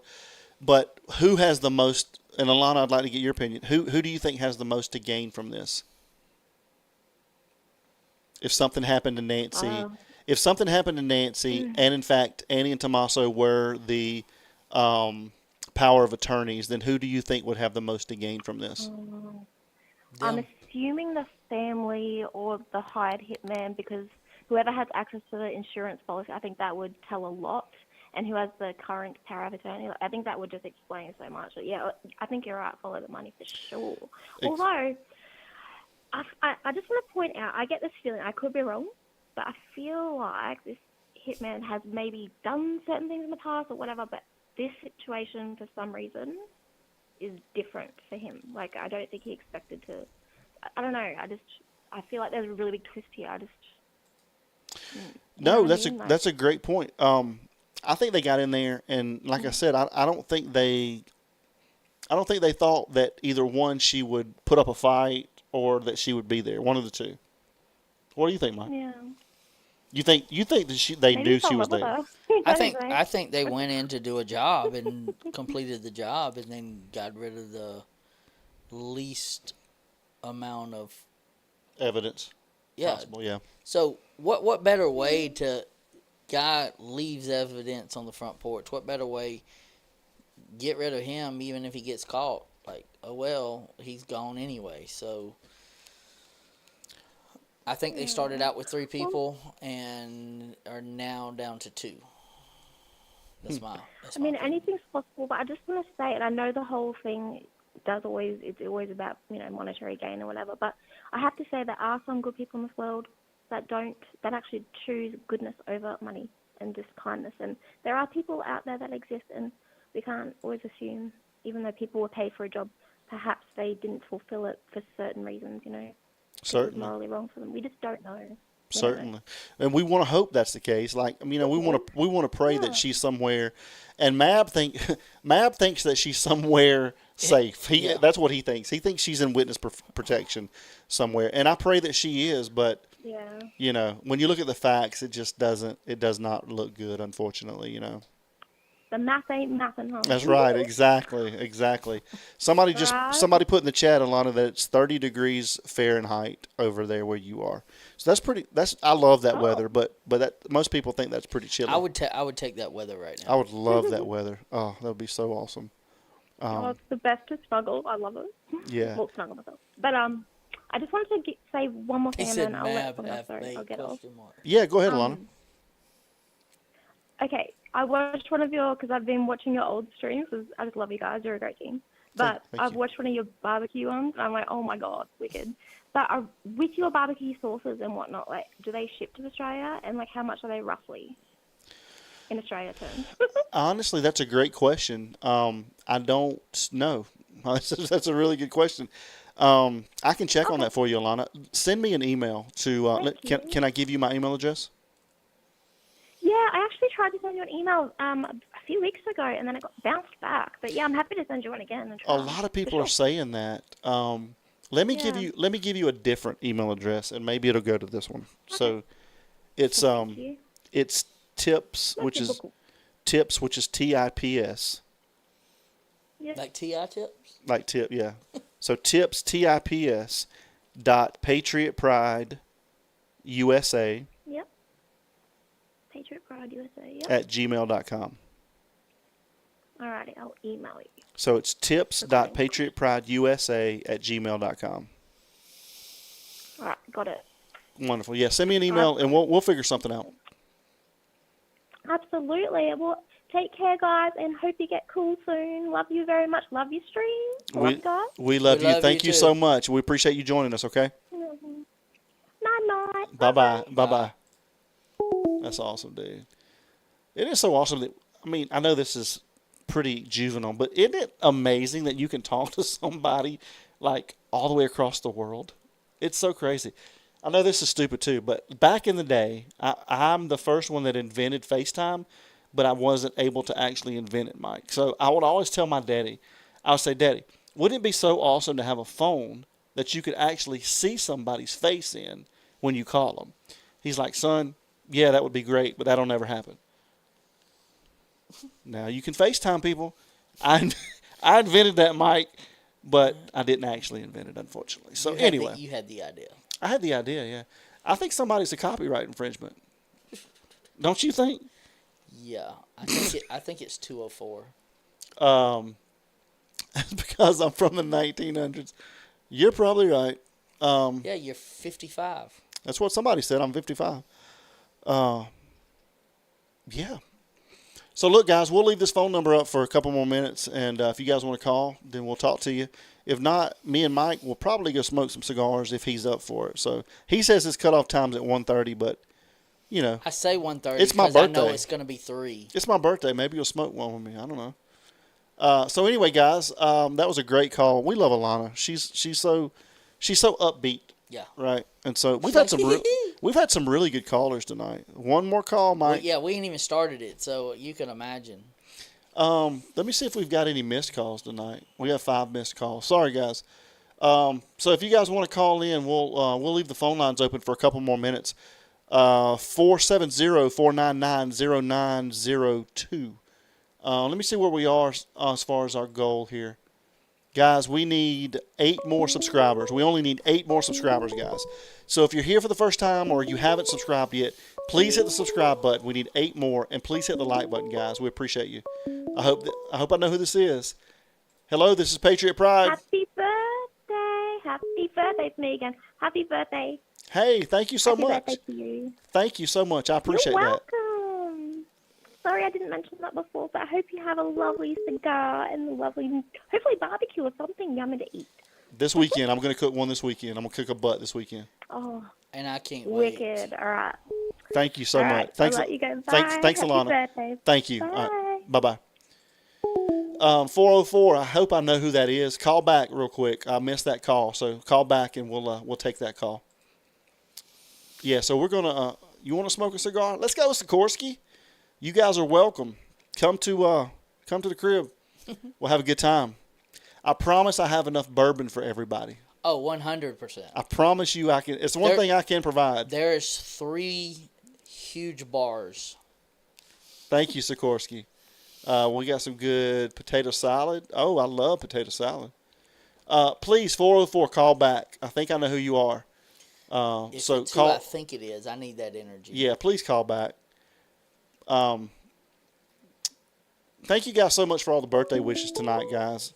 We appreciate all of your support. We cannot do this without you guys. Hello, this is Patriot Pride. Hi, my name's Anita. Hey, where And you calling from? I was Southern Illinois, that place where those dead Democrats vote. Yes. I heard about that a little earlier. Thank you for calling. How are you doing tonight? I'm good. I hope you guys are too. Yes, we are blessed. Thank you. This Guthrie case, and I'm from, well, first I want to tell you that my oldest son, he's a detective, and I hear good about him, so I hope he's a good one. But I'm also from, and he served in the military. Well, thank you But, for your service. If he served, you served. Amen. Yes, you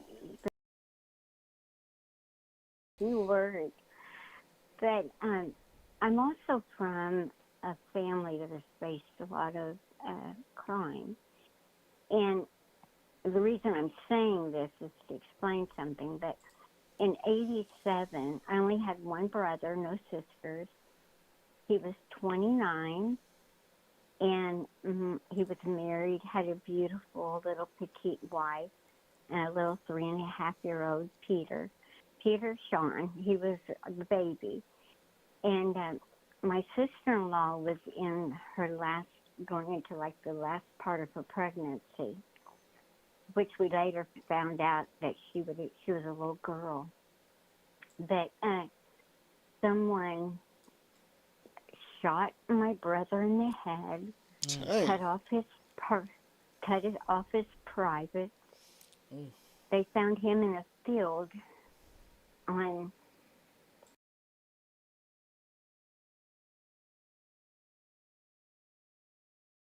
and he just burst in the house. The boys and I didn't go to church that night. It was a Wednesday because I was my little boy's cub leader, and the popcorn had come in. We had to go get it and all that. So we had pizza down at my mom's. Yeah. And my dad runs in and he said, "Where's Bub? Where's Bub? They can't find Bub." And we're like, "What?" And he had moved about an hour and a half from us for a better job. He was a Class A water operator.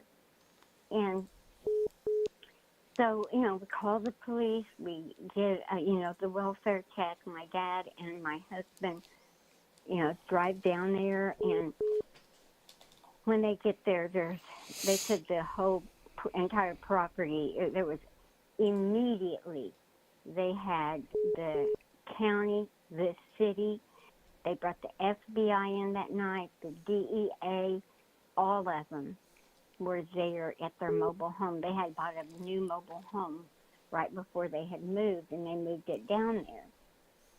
And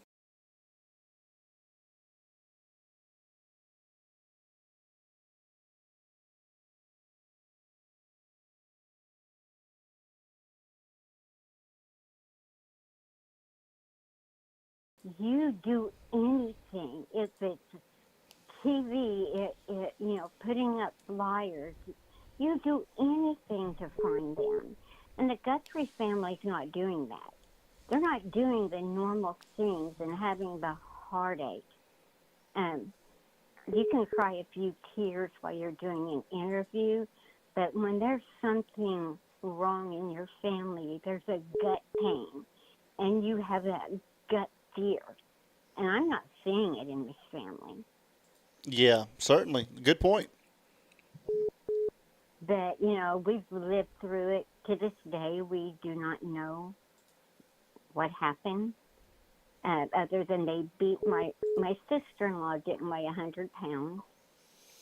They beat her to death. She delivered my niece during all of this. And they beat my 3.5-year-old nephew. They just shattered his head. And it's just been, something we've had to deal with. But the Guthrie family is not dealing with this like they don't know. They know something. Excuse me 1 second. Thank you so much, Dark Knight. We appreciate your support. Sorry to interrupt you. Go ahead. It's just, it's not right. I believe that. No, I totally agree. Yeah. Mama D, True Crime. I listen to her a lot, like I do you guys, and I think that mother is alive, and I think that their money has got her put up somewhere, and it's not going like a normal family tragedy. Yeah. No, that's a great point. So great point. Well, thank you so much for that. I wanted to put my 2 cents in. Well, we thank you so much. Did you ever hear anything about the Dardine family? My brother was Russell Keith Dardine. Let us know. Thank you for we want everybody to help us find who did it. Certainly. And the Guthrie family should be wanting the same thing for their mother. 100%. Well, thank you. Thank you so much. Thank you so much for sharing that with us. I really appreciate that. Goodbye. All right, goodbye. Bye-bye. Dana, thank you so much for your support. We appreciate you. All right, we got you. 68. Nope, you got to call back 682. He hit the red button. I didn't hit No, anything. I'm just kidding. Yeah, just call back 682. Oh. 1, 2, 3, 4. So, listen, 682, you got to call back, and 404, you got to call. 404, you got to call back, please. Dana, thank you so much for your support. We appreciate you. Guys, we are stuck at 8 subscribers. So if you're out there and you're watching and you have not subscribed, help out Patriot Pride. Please just hit the subscribe button. We need 8 more to reach our goal tonight. And if you haven't hit the like button, guys, please make sure you hit that. Thank you so much. Hello, this is Patriot Pride. Hey guys, how are y'all doing? Doing this great. is Rolex from Texas. Rolex. I love a Rolex, Mike. Yes. I've never owned one. I got a few of them. How you doing? I am doing pretty good, but something had caught my ear again, and I had to call in. Something that I'm not hearing a whole lot of people talk about. I watched a video the other day where they were interviewing Savannah, and she was talking about her past and going to college. Now, this was older video, and you may have seen it or you might can Google it. And they're talking about the girls being off to college. And while they were there, they made an oath to each other that one would stay home one night of the weekend when they were in so mom wouldn't be alone. So we're looking at 30 years probably plus, or 20, at least 20 something years that they have actually felt the caretaker role for mom. So not very many people are talking about that. And Gary Briccato, I believe is how you say his name. Right. Touched on there's 5 things that make people do this kind of thing. Hold on 1 second. I don't mean to interrupt you, but Cheryl, thank you so much for gifting those 5 memberships. And everybody, please thank Miss Cheryl for that. Thank you so much for your support. We appreciate you so much. I'm so sorry. So there were 5. Did you say there were 5? You said 5. Okay, I'm so sorry. Go ahead. I didn't mean to cut you off there. No, you guys have a show to run.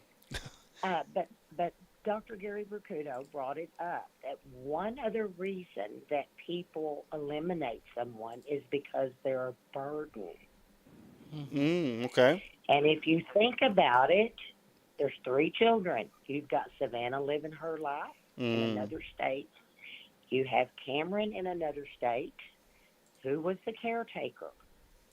Now, if you go back and you look at the pictures of Nancy for the last 5 years, how she has gone down. I'm sure there was no vacations. There was not anything that they could really do anymore. Yeah. That it became a burden. So that's something else we have to look at. Right. And then the other one that you have not mentioned, I'm going by, like I said, Dr. Gary is easier to say. He's always on the interview room. And that is sexual assault. Now, where I live, Jennifer was spot on. I'm in Johnson County in Texas. Yeah. And that is exactly where the prosecution ring is, just right up the road from me in another small town.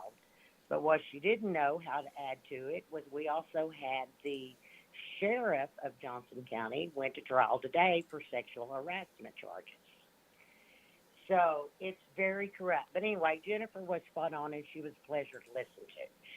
But where I live, I'm going to say 5 blocks from me, an elderly woman in her 70s, her late 70s. She was either 78, 79, right in there.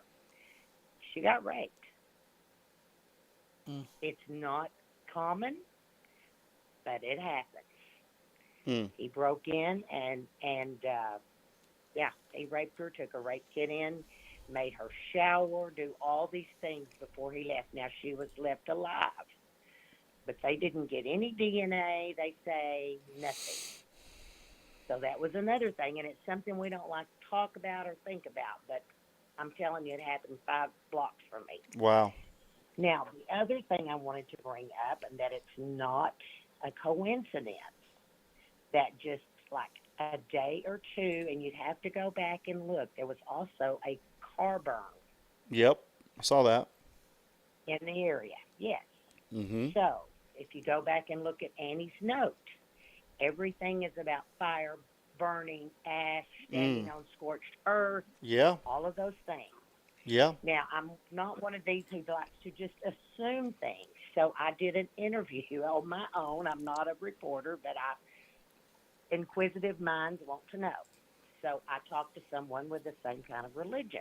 Okay. Now, they could pass that type of lie detector because in that situation, now this is coming from someone who is in a similar type religion, okay? Okay. They don't look at it as a murder. When someone gets old and feeble, they look at it as returning them back to the earth, letting their spirit free. Yeah. It's just an idea, but it's all kind of odd how everything comes back. A lot of things come back to those two. So, certainly, yeah, it's great. Religion, and I'm not knocking that religion, okay? No. I wanted to ask. Yeah. We don't ask, we don't learn. Certainly, yeah. And, a lot of things said about that, passing a lie detector for the kind of questions they would ask, they're going to pass. Yeah. Because of their beliefs. They don't think of it like that. Right. And, no, it's a great point. If she's in that kind of shape, they see it as a relief or a release of her spirit. Yeah. In a bondage body. Now, that's how it was explained to me. Mm-hmm. And you have to understand, they're a little different than me. And, so I had a hard time. But that's what I was told by someone in a very similar religion as her. And, it's odd. Yeah. And also, I wanted to bring up, I believe it was Nancy that called in a little while ago that was talking about bending over to get in to the archway. Right. But if you go back and rewatch the video where he's coming up, it is someone who knows that step is there. The mouth light comes on looking for that step. They're bent over in the dark, knowing that there's a step there. Yeah, that's a great point. They hit that light right before they take the step, and then the light goes off. Yeah. So, yeah, if you watch that real closely, you can tell that's exactly what he's doing, is looking. But what I was real curious to ask Mike, he mentioned the last time I called that he was home, but it doesn't explain, which I kind of thought that too, but it doesn't explain the technical about the pacemaker. It seems that it would have gone off a lot earlier, and at that time at the house. I mean, I don't know, but it is odd to me that she was brought home, and I'm trying to figure out how they could have done that, and if he had any opinions on that.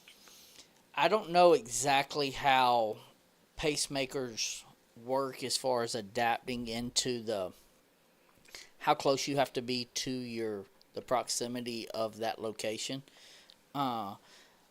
When talking about going home, I don't know if she was taken inside the house. Like if you drive by, does it pick up, or do you have to be in the room for it to pick up? Could it have been in the garage? They pull in the garage, they let the garage door open, they back out, close the garage door, and go on. I don't know how far of a range that is in that docking station. I don't know, just don't know enough about that. But Okay, well, I did a little investigating. Okay, so you tell me. Like I said, I asked people, okay? Yes, ma'am. That's how you learn. If you have a pacemaker and it's connected to your cell phone through that Bluetooth, so it would be possible. So you could attach it. Okay. Yeah, if the phone never left the house, but who's to say they didn't take the phone in? Right. If they opened those gates, knew the back door was open, the pacemaker spiked, it could have been on the Bluetooth to the phone, and that's how they know that, because it's not necessarily a special device. Some people have that. Yeah. Other people do not. It's through their phone. Right. So I do believe what you said is possible. Right. Because of the 2-minute timing and the phone being connected to the pacemaker. Yeah. You know, and then something happened, and I do believe it was staged. Nice. Everything's leading me back to TNA, and I wish it wasn't true, but there's too many coincidences. Right. Well, thank you so much for that. We appreciate. Very good call. Very, very insightful. So thank you so much for calling in. Okay, thank you guys. I appreciate the job y'all do. You're wonderful. And my dad also was World War II and part of the intelligence of the Air Force. So a shout out to him. That's no longer with me, but he done a lot of great work. Certainly, yes. So, thank you for your service. Thank you. Thank you so much. Thank you so much, guys. Have a good night. And Mike, cool off. I'm trying. Thank you, dear. Bye-bye. Bye-bye. It's a great call. Yeah. All right, so somebody says Alex is not on anymore. Maybe I sent him an invite a little while ago, so I don't know. He's probably tired. He's a busy guy. So let's see. Guys, real quick, if you have not hit that subscribe button, we need 7 more subscribers, guys. That's all we need to hit our goal tonight, guys. So if you guys hadn't hit the subscribe button, or if you're rewatching this, we have like 60% of our viewers that are not subscribed. So it helps us out so much. It gets the Patriot Pride name out there, and we're able to help more military families in need. So hit that subscribe button and that like button. There it is. Hello, this is Patriot Pride. Hello, guys. How are you doing, Miss Toy? How you doing? I'm doing great. I was just getting in the door, and I was going to skip calling tonight because I really didn't know I have any new leads on anything. but then I saw Squirrel Brain, Nanos as the thumbnail. Yeah. And I thought that was quite funny because I really don't know what's going on with that. But mainly, I only So really you called just when I now heard you getting said it was your birthday. you just now getting home? I'm just getting home. It's late. It's late. You were out partying on Adam's birthday. I was around to my son's house. Okay, because it's 2:30 in the morning. You know you got to be home before then. I know, but when I heard it was my baby birthday, I had to call my sexy honey bun. Well, thank you so much, Miss Toy. Happy birthday, my sexy honey bun. My birthday would not have been the same had you not called in and said happy birthday. But it's not your birthday no more. I'm so thankful. So it's the 15th. No, it's the 14th. Yeah. Okay, see, I'm looking at it. See, it's after 12. Yeah. No, it was Actually, yesterday. it is. Wait a minute. Your birthday is when? May the 14th or the 15th? The 14th. Yeah. So actually, it was yesterday. Yeah. Well, it was my birthday when we started this stream tonight. But you know what? We still party. We still gonna Well, party. you partying like it's 1999 at 2:27 in the morning. I know. I babysit my grandbaby. Oh, that's awesome. So I'm just getting back to the house. That's so awesome. I only watched them one time. Well, no, I watched them more than that, but they had something to do tonight, him and his wife.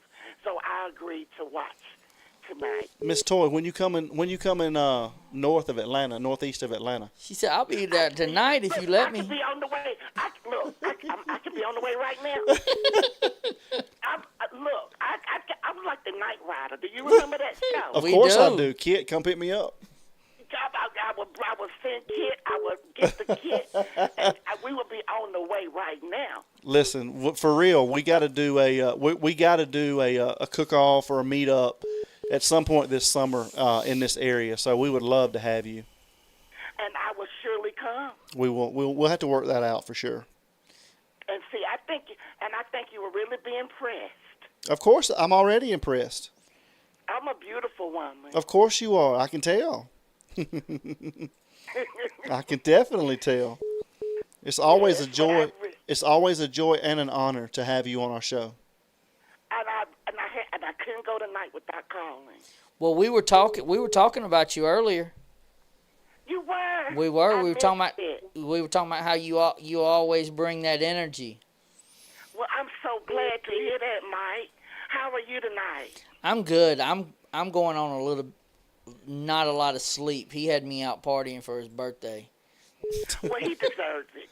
You know, when your birthday come along, you got to be blessed and thank God that we're here to see another day. Amen. Most definitely. So we celebrate that whole month. Because I'm a Virgo, and my birthday is in September. I'm going to have to remember that. So I celebrate the whole month. Mm-hmm. It's your birthday month. That's September. Right. Yeah. I do. And you should be, because the world should be honored to have the whole month for Miss Toy. And the same to you as well. Well, thank you for that. We appreciate that. Hey, Night Ride, the Kit card just pulled up. Uh-oh. Oh yeah, I'm telling you, I can put it on the road. We'll definitely have to meet. We'll bring some. We'll do a Patriot Pride meet and greet at some point this summer, Miss Toy.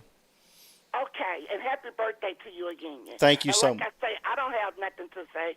I just want to ask, what made you come up with Nanos? Well, there's just a lot of speculation and a lot of theory here lately that he may have, something to do with, whether indirectly or directly, So, you know what? That's a good theory because, like I say, you know what I told you from the beginning, what I thought about it. Yep, that's right. So, it would be a surprise because it's normally what you're thinking, your first instincts. Yeah, so, that's right. Yeah, and that picture of that thumbnail, that does kind of look like his little body shape.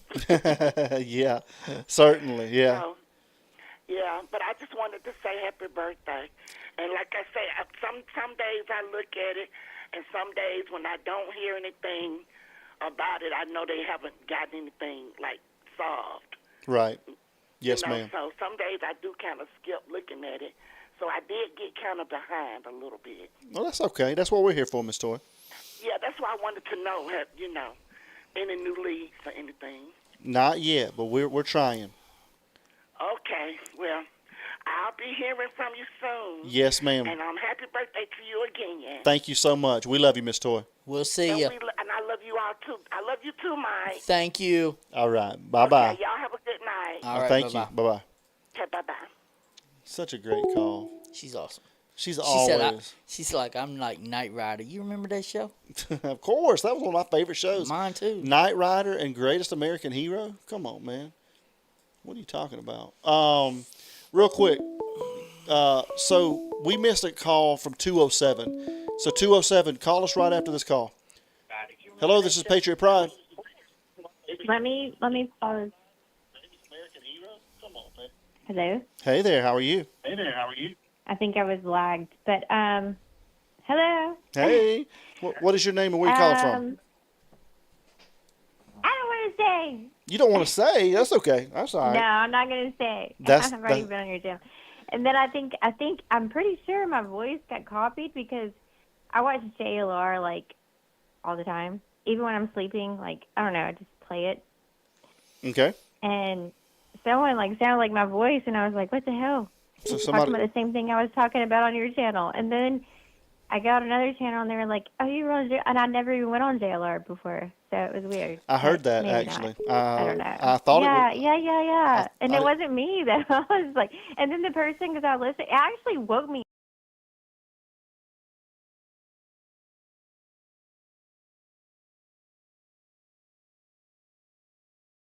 Annie, but it was the same thing I was talking about in the same voice that I had, but it was not me, I promise. I heard swear. that, and it sounded a lot like you for sure. Yeah. It was definitely me. Like like I'm telling you, it woke me up from my sleep because I heard. I'm a very like.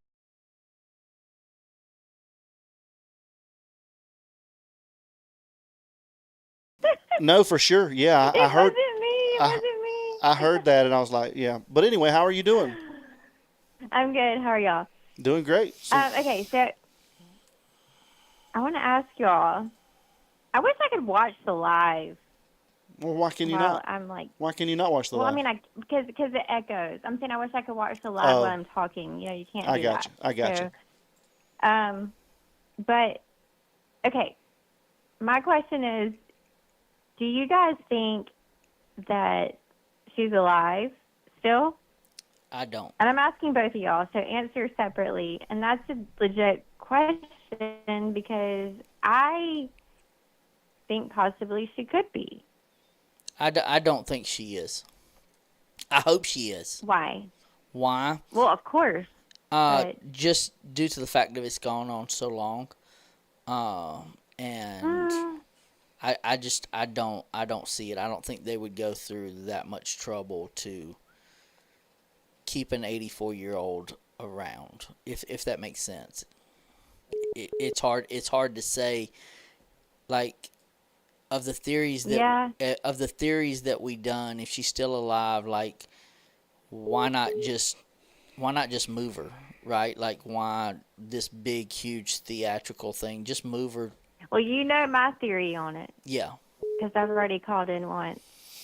And, you know, I'm not saying anybody specifically done it, but I think that was a big key in it. And I think knowing animals and how they work and being around coyotes, I think that was something. Yeah.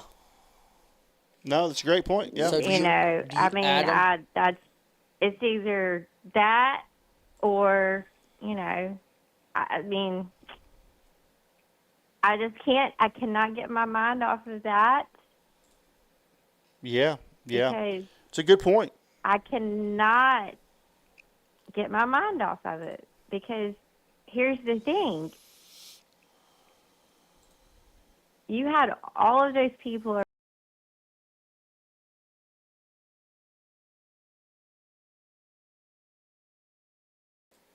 No, we're listening. Go ahead. I didn't hear what you said. No, I didn't say anything. I was just I was listening to you. I said that's I a always call he him was when what? he was making sure I was awake. yeah. Mike's over there. Mike's going on very few hours of sleep. So I just he told me before the stream. He's like, man, you got to make sure I stay awake. I'm like, I got you, Mike. But no, I was reminding him that we had actually he and I actually went back after a call from you at some point, and we listened to that. We listened to those howls and stuff, and so it's very interesting. It's honestly it's very interesting, and so I've heard a lot of different theories about that. But I mean, I'm from the country as well, right? So I mean, anytime you have something going on like that, you think something's a little bit out of place, right? Yeah, I mean, for sure. But So what makes you think that she I'm can? not drunk, by the way, either. So, but that's fine if you think I am. But that's fine. It's okay. I have been drinking, but it's okay. I'm not drunk. I don't think. I didn't. Did you say that? I didn't say that. I ain't said No, that. I don't think anybody said that. So. Okay, it's okay. It's okay. No big deal. What were you drinking tonight, cause though? any drama. No. Me, just wine. Just wine. He's drank apple juice. All Yeah, night. I'm drinking apple juice. So. No. Oh yeah. No. So. No big deal. I don't judge people, so I don't care. No, I don't know if what you heard, but I mean, nobody said anything about that. I was telling him about the howling. Yeah. Back when it was back behind Annie and Tommaso's house, right? Yeah, from what I gathered, yeah. I mean, that's where they were filming, and they had all those people out there. But I mean, yeah, that's kind of that's what we had pulled up the last time you called in, and because he had never seen that. He had never seen that before, and so really, because I followed it from like day one. Like I like I like to solve things. Like that's just me. I don't know. That's just what I like to do. Most people do. I mean, everybody wants to solve stuff, but of course, yeah. Like I really follow. Like I don't know. I just really think about stuff like that, and I mean, there's really been nothing else that's been different. Yeah, and that's what I was saying. And that's what I was telling you. So it bothers, like stuff like that bothers me. When it's different like that, and you don't hear, it's not the same, and it's completely different. Like it's. Yeah, and that's what I was saying. So we pulled that up last time you called because he had never heard that. And so when I pulled that up and played it for him, he's like, yeah, that's because he and I are both from the country. And so, we've been around, coyotes and things like that before. And it's definitely, it's different. And they were definitely going crazy that night. So it's a great point that you bring up. I mean, it's not even that I really brought it up. JLR brought it up. I mean, he was the one that filmed it, and but some people say that, coyotes don't attack humans and stuff, or they don't. They go after anything that's dead. Like they're going, like it's, you know what I'm saying? Yeah. I mean, that's just their nature, right? Yeah, I mean. Would they actually go out there and attack a human? I mean, probably if they had rabies, yes, if they're alive, if the person's alive, but if it's already dead, then, I mean, it's, fair game. They don't care. They're going to, because they smell the blood, that's just the way it is. You can do your research on it all you want to, it's the facts. Yeah. But would they just go out there and attack you if they see you? Probably not. But... And that's a really good point. But they won't eat. They won't do anything to a human, but they actually do. So, yeah, that's a really good point that you make. It's not that you are saying or anybody's saying that they actually went out and attacked somebody. I think, and I don't mean to speak for you, but maybe you're saying if something was there for them to. Right. Yeah. I'm not accusing. I mean, I would never. First of all, I'm not the type of person that accuses anybody of anything unless I know for a fact. Right. Yeah, for sure. But the fact is you heard that night is And they say it's the sirens. Well, I mean, they've heard sirens throughout that whole neighborhood all the time, and they haven't heard that. And they've sat out there all the time in the neighborhood. Like, I've watched so many live streams. I'm a loser, I guess. I don't know. No, But I watch them all too, of so the, I watch all of I them mean, too. I do. I do. Like, I'm a single mom. I have my child to take care of, and, like, I don't do anything else. That's it. Like, and this kind of thing, I'm going to see, like, I want to solve, like, I mean, I'm not saying I'm going to solve it, but I'm saying, like, it's intriguing because you want to know, like, you're trying to Very interesting. Yeah, very put interesting. you in, like, all of us, everybody here, in the chat too, so whatever, but, No. you know, Everybody's saying that they're talking about coyotes in the chat and how that they actually yeah, can be, aggressive. they will not attack, they won't just, like, come out and attack you if you're walking or something, you know, like, you know, because they are scared of you, but if you were already dead, they are predator, like, they are going, like, it's like a, what are those birds that eat? Buzzard. Buzzards. Buzzards. Yeah. Yeah, it's like buzzards. Like, Yeah, I yeah, mean, yeah. they're going to go for it if it's dead. Like, Yeah, I mean, and that's- who knows if someone didn't set it up to be that way? You don't know. You have no idea because that'd be an easy way to get rid of everything. Yeah, I mean, that's in their And I'm not accusing anybody of doing. I don't know who the hell done. I wish I did. No. What Everybody does, but what I think think about it. what some people were saying is they weren't saying that they would actually attack someone. They would just, if something was there for them to devour, then they would do that because that's kind of in their nature to do, They're right? opportunists. Right. Yeah, exactly. That's what I'm saying. And that's why Yeah, I so think people. that's why I think it's a great point that you have. Mhm. I forgot where you calling in from. She said she didn't want to say. Oh, that's Georgia. right. Oh, okay. Okay. Well, I'm South sorry. Georgia. I don't.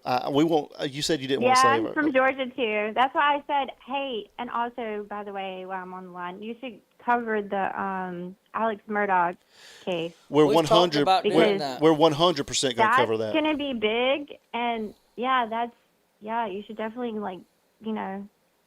Yeah, and that was something Definitely. I was gonna tell everybody else. We're 100% going to cover that because I've been kind of Yeah. knee deep in that since day one. How in the world Me too. they overturned that is, It was tampering, wasn't it? yeah, I think so. Well- Yeah. Wasn't that what it was? I think he's guilty. Well, I Because, mean, and here's why, because, I mean, his son had a, they recovered Paul's phone, right? From the yes. dog kennel. Yes. That's right. Yep. So, That's exactly right. I mean, Well, they also did geofencing on Alex's phone as well, and his wife's Yeah, I phone. mean- Yeah. but Yeah. I would still, yeah, it's interesting. That one's going to be a good one to cover, because that yeah, I trial think you guys should, that trial's going to be crazy. It's going to be crazy for sure. yeah, it's definitely interesting. Not really interesting. I mean, I don't know. I mean, it is interesting though, like that because nobody else gets that. You know what I'm saying? Yeah. No, certainly. Yeah. No, I'm excited It don't happen like that. I'm excited to cover that one. I think everybody will enjoy that. So, but no, I think it's a good theory that you have. I mean, there's nothing else out there, right? So, Yeah. that's definitely There's nothing. something that we need to be open to, because where else would she be? But you know? here's the thing. That's what I'm saying. Like, if that was the case, there's no trace. Yeah. Yeah. Exactly. What do you think, Mike? So then it's done. The only thing You never find her. You'll never find her. I mean, I don't think. And that would be smarter. do you think they're gonna? You think that would be smarter than burying her? Think about it. Think about it. you think about that. You think they? You think they would I mean, carry? I'm not- You think they would carry off all of her bones though? Do I think they carry off her bones? I think those coyotes, as much as I heard, like, I don't know. I mean, they might. I don't know. I mean, I If they would, I mean, what if they just ate the bone? Like, I don't know. I mean, I that's don't crazy. think- I don't know. I don't think know. they- I've never seen a coyote eat a human, but what I'm saying is, like, I know, like, from hunting and stuff. I don't know. From hunting and stuff, like I think that they would, you know, are curious and they are scavengers, but I don't think they would take off the whole body, right? Like I don't think just because like they would eat the You meat. don't? I think they would eat the meat. I think they would eat, but you got bones, right? Like I don't think they would devour all the bones. I mean, they might scatter them out and they be in different places, but I don't think that they would just. Did you hear what I heard? I mean, Yeah, we heard You it. might need to replay it. Yeah, I mean, we heard it. I don't know. I mean, that's kind of wild to me. And I'm not saying that it did that. That's just my opinion. I don't know, man. Like. No, again, like I said, I mean, I think You're it's right. You're right.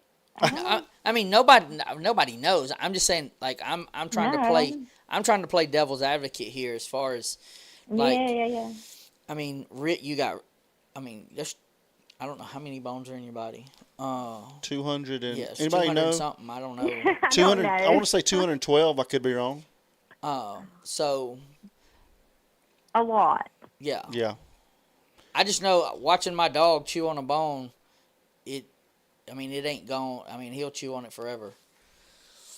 Yeah. But no, I mean, good point. I mean, you're right. We don't know.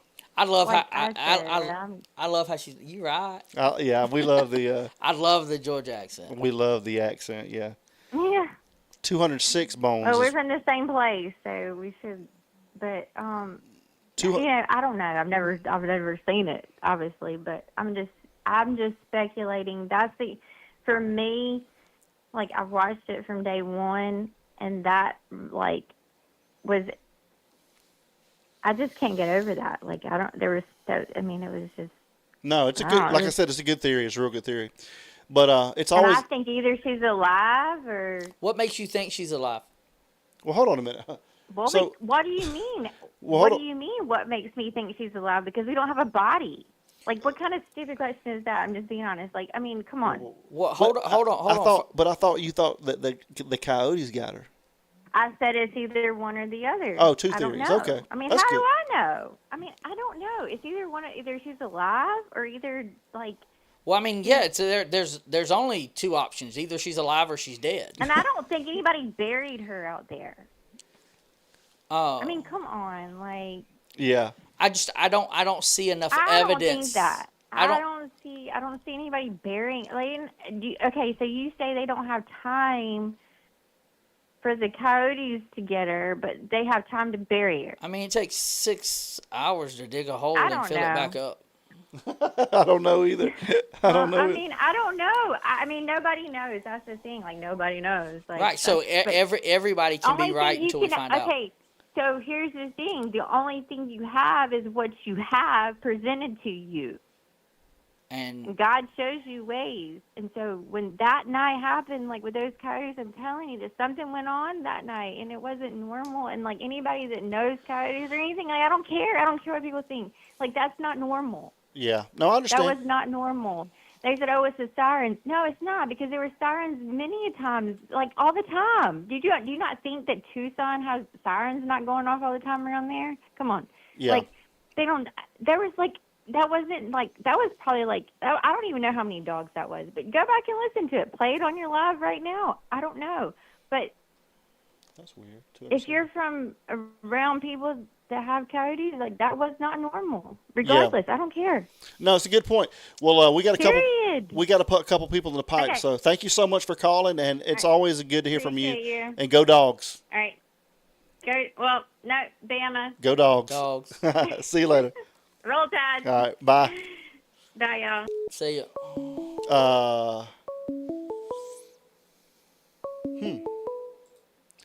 Hello, this is Patriot Pride. Hey there. Hey. I don't want to say who I am or where I'm from right now. That's perfectly but fine. I just have a little something to play for you, Adam. Okay. I finally got back in the studio with the girls tonight, and this may sound like crap, but we recorded this real quick tonight, and I want to play it for you. Okay. So, happy birthday. Well, thank you.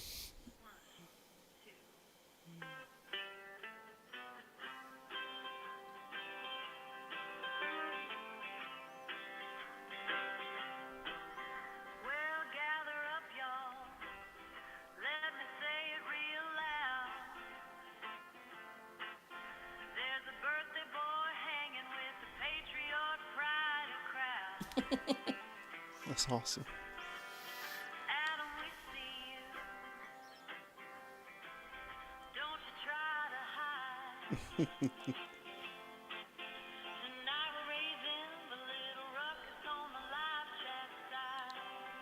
That's pretty good. That is awesome.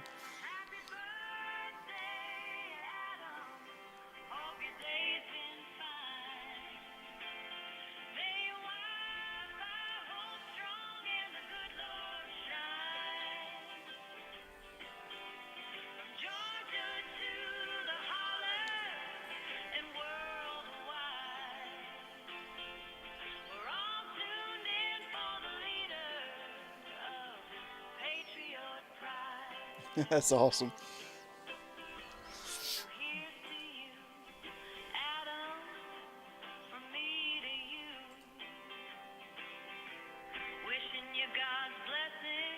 Mm.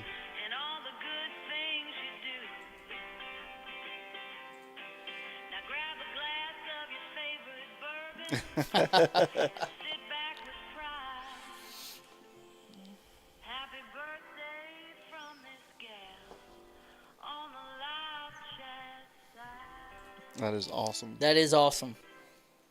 That might be Man. the best present you've gotten That all day. is Okay, I don't know if you could hear that. I've got a few Canadians that is amazing. in my bag. You could hear it? Okay. We it could. That was recorded. awesome. And everybody in the chat is loving it. So that Okay, is I wasn't sure. We recorded it, and that was the last thing we did tonight. I've not been in the studio in a long time, and I was like, Canadian girls, it's not Patriot. It's Patriot. Hey, That that was- is that was unbelievable. Is that hey? Is there any way I can get a copy of that? Sure. Can I- sure. I'll call you back. Well, I just didn't know how it was going to sound over the recording and the phone. So hey, it was well, I'm awesome. Not ashamed. No, you guys are great. Yeah, Thank that you was, so much that for was, that. that was awesome. Can I give I you- wish I was musically talented. Can I give you my email address? I've got it. Okay. Adam. All right. Well, You're sending me a package very soon. okay. I got you. Okay. Yes. All right. Send me Happy that. birthday, Hey, Adam. thank you so much. I really appreciate that. Oh, God bless you. You Okay, too. Thank we'll you. talk soon. Thank you. Bye bye. Bye, Mike. Bye. That was awesome, dude. Yeah. That was amazing. But the thing is, like, how people will take Wow. will take the time. Dude, I know what it takes to do that. I know what it takes to do that. And speaking of, it's a good segue into what I want to talk about real quick, guys. First of all, real quick, guys, there's still some people in here, and thank you guys for being with us. We need four more subscribers to meet our goal tonight, guys. So if you're here for the first time, or if you have not hit the subscribe button, please hit the subscribe button. It helps out Patriot Pride. Hopefully, it gets the name out there, and it helps us help more military families. So hit the subscribe button. We need 4 more, and you guys hit the like button. So real quick, guys, unfortunately, Mike, we're not going to have Mike here on Monday. Mike's got some prior engagements, right, Mike? Yep. And so since it's already Thursday, guys, we're probably not going to do a live on Sunday, but we are going to do a live on Monday night. And I wish I could be here. I'm definitely going to call in. Yeah. So, guys, we're going to have a really, really, really special guest. It's one of my super talented. Yeah, this guy, and the music is what led me to this. His name is Rex Norton, and he's a very talented musician, and he's been up in Nashville and done some work up in there, and we've been up there, and we've had some stuff that was going on in the music industry, and so anyway, he's going to join us. I've actually known Rex for 40 years, Mike. That's crazy. Yeah, for 40 years. And you can't find anybody any better. He is, I mean, he's awesome. He's a good dude, and so he's going to sit in. Got some huge shoes to fill, and he can't fill them. But he's going to sit in Monday, and we're going to have a live on Monday, God willing, and we're going to come to you guys, and it's going to be a pretty powerful show, guys. So if you're still here with us, make sure you join us on Monday. I think you guys are going to like it, and Rex is going to bring a really insightful point of view from the industry that he's in now, and so. And it's also a couple of days before Ryan's birthday, so I think we may do something and dedicate it to Ryan. Rex actually cut a song for Ryan at his services. I don't know if you know that or not. And so I'm going to get with YouTube and see if I can play that. So it's going to be powerful, guys. So if you guys can join us Monday, then it's going to be a good show, and hopefully Mike will be able to call in at least and be part of the show. So look, here's the deal, guys. I missed a 207 number multiple times, so we'll take one more call, guys. 207 if you want to call back in. Here it starts. It's another hour. Now, if you guys want to call in, Sikorsky, let's get it. We'll do it live together. 207 if you want to call back in, we'd love to hear from you. Thank you so much, guys. We met our goal tonight. Thank you so much for that. It was the song. It was the song. And that was so awesome. That was so awesome for somebody to take the time and do that. And again, I love that, man, because I know how much work it is to cut a song. I know when we went and did that video shoot. Yeah. With Rex. I was at the bartender or something. You were a great bartender. So we Rex cut a music video for the song's called Something Straight. It's on YouTube if you guys want to go check it out. It's a great song. So go check it out. I mean, you guys will love Rex. So you need to go check Rex out. He's got a YouTube page. So before we I hate y'all took all the stuff down. Yeah. From when y'all were driving. I've got some of that stuff. We'll play it. Driving back and forth. Oh, now I might have to figure out how to get here. So basically, we'll play it at a later date. You and I will play it. So Rex and I, we have some back before live streaming was a thing. We videoed ourselves going up to Nashville, and him cutting a record. I think the record was called Something Straight, actually, and it is some of the funniest stuff that you guys could ever want to see. Rex is a funny dude, and good as gold. So you guys will enjoy that. So again, real quick, guys, if the 207, if anybody has to be sitting in this seat, I would want it to be Rex. That's awesome, and I agree with that. So 207, if you want to call in, we'll leave this phone line up for about 2 more minutes. So if you want to call, we'll be glad to hear from you. Or if anybody else wants to call in, what we talk about Monday is going to be fire, guys. I'm telling you guys. So just tune in. So you gonna put him on the spot just like you put? I put him on the spot. Oh hell, y'all gonna have to tune in. Yeah, because Rex is just a funny person. He's just a funny guy, and you guys will love him. They will love. Everybody loves Rex. But the industry that he's in right now is going to give us a lot of insight to what's going on here, and maybe the motivation behind what's going on here. So don't miss that, guys. I'm telling you, it's going to be a good one. So, yes, 101, thank you so much for that. And all of our mods, guys, thank you so much. You guys are unbelievable. Christy, 101, Dreaming, Jim, Jody Lynn, I don't want to leave anybody out. Jessica. I don't even know how many mods we have. We've got a few. Ram Jammer. I don't want to leave anybody out, like I said, but you guys are unbelievable, and our community is unbelievable, and we can't do it without you guys. And I'm just so thankful and really humbled by what you guys are doing. And I didn't tell you this, Mike, but our new order just came in for barbecue sauces and rubs.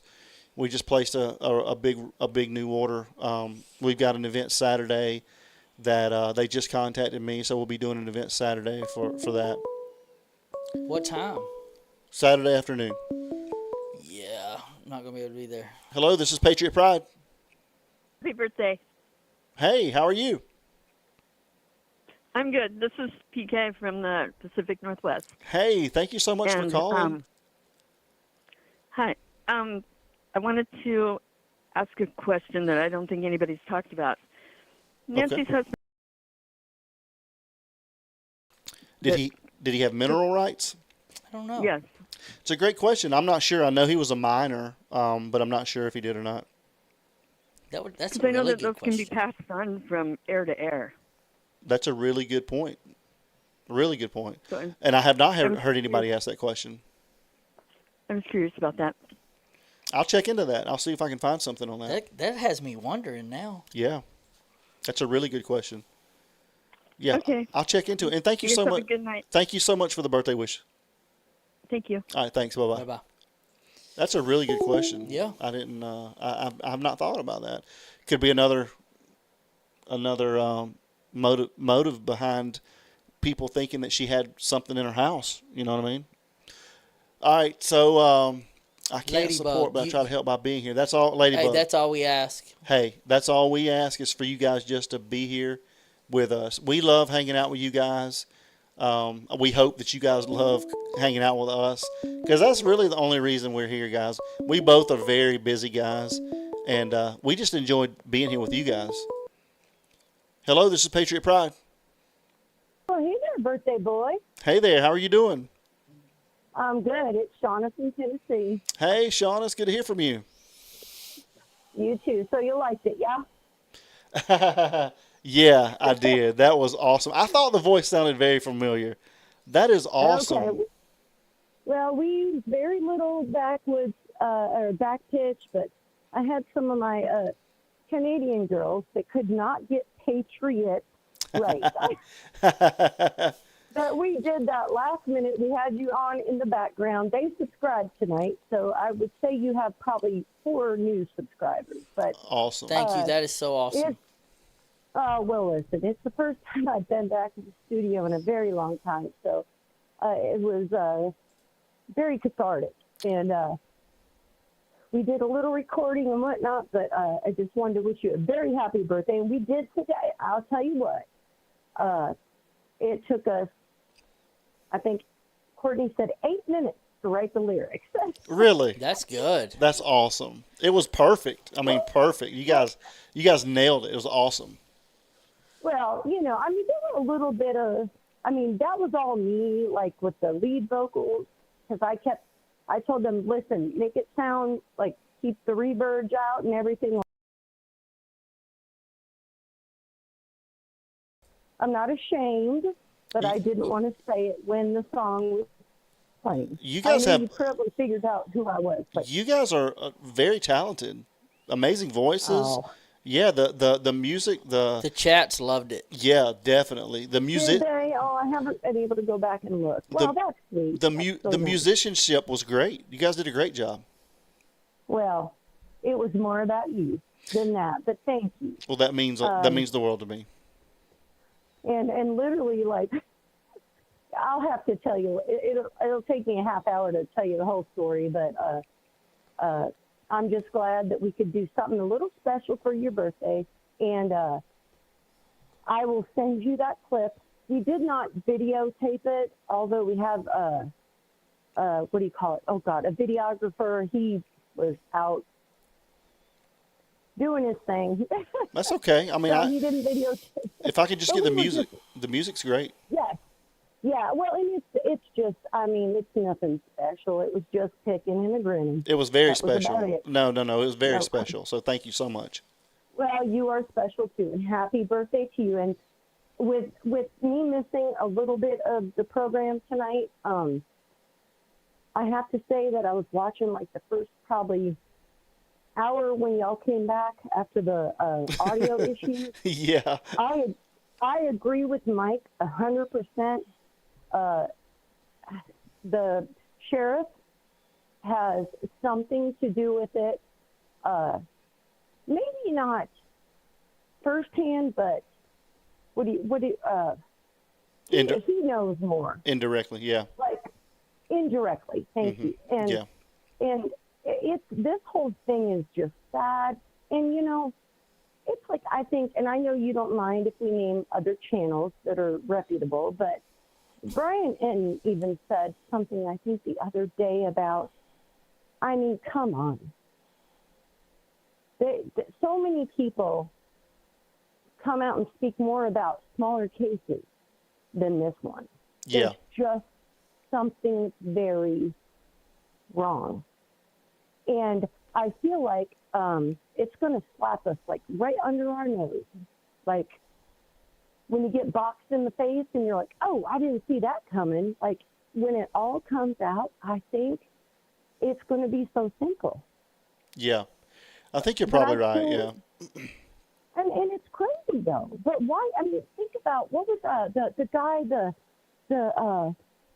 I can't remember if he was a dentist or a doctor, but the Ohio, oh God, what was it, like a couple months ago, he went back and, well, so they say, I mean, he's not proven guilty yet, but he murdered his ex-wife and her husband in Ohio. And they put out that footage of the man walking creepy through the alley and all this stuff. They put it all, which they normally do. They put all this stuff out there because the public, especially like content creators and YouTubers, especially like actual like true crime YouTubers. Yeah. Or I don't know the proper word, YouTuber, content creator, whatever. Right. But the ones that are legit and not trauma channels.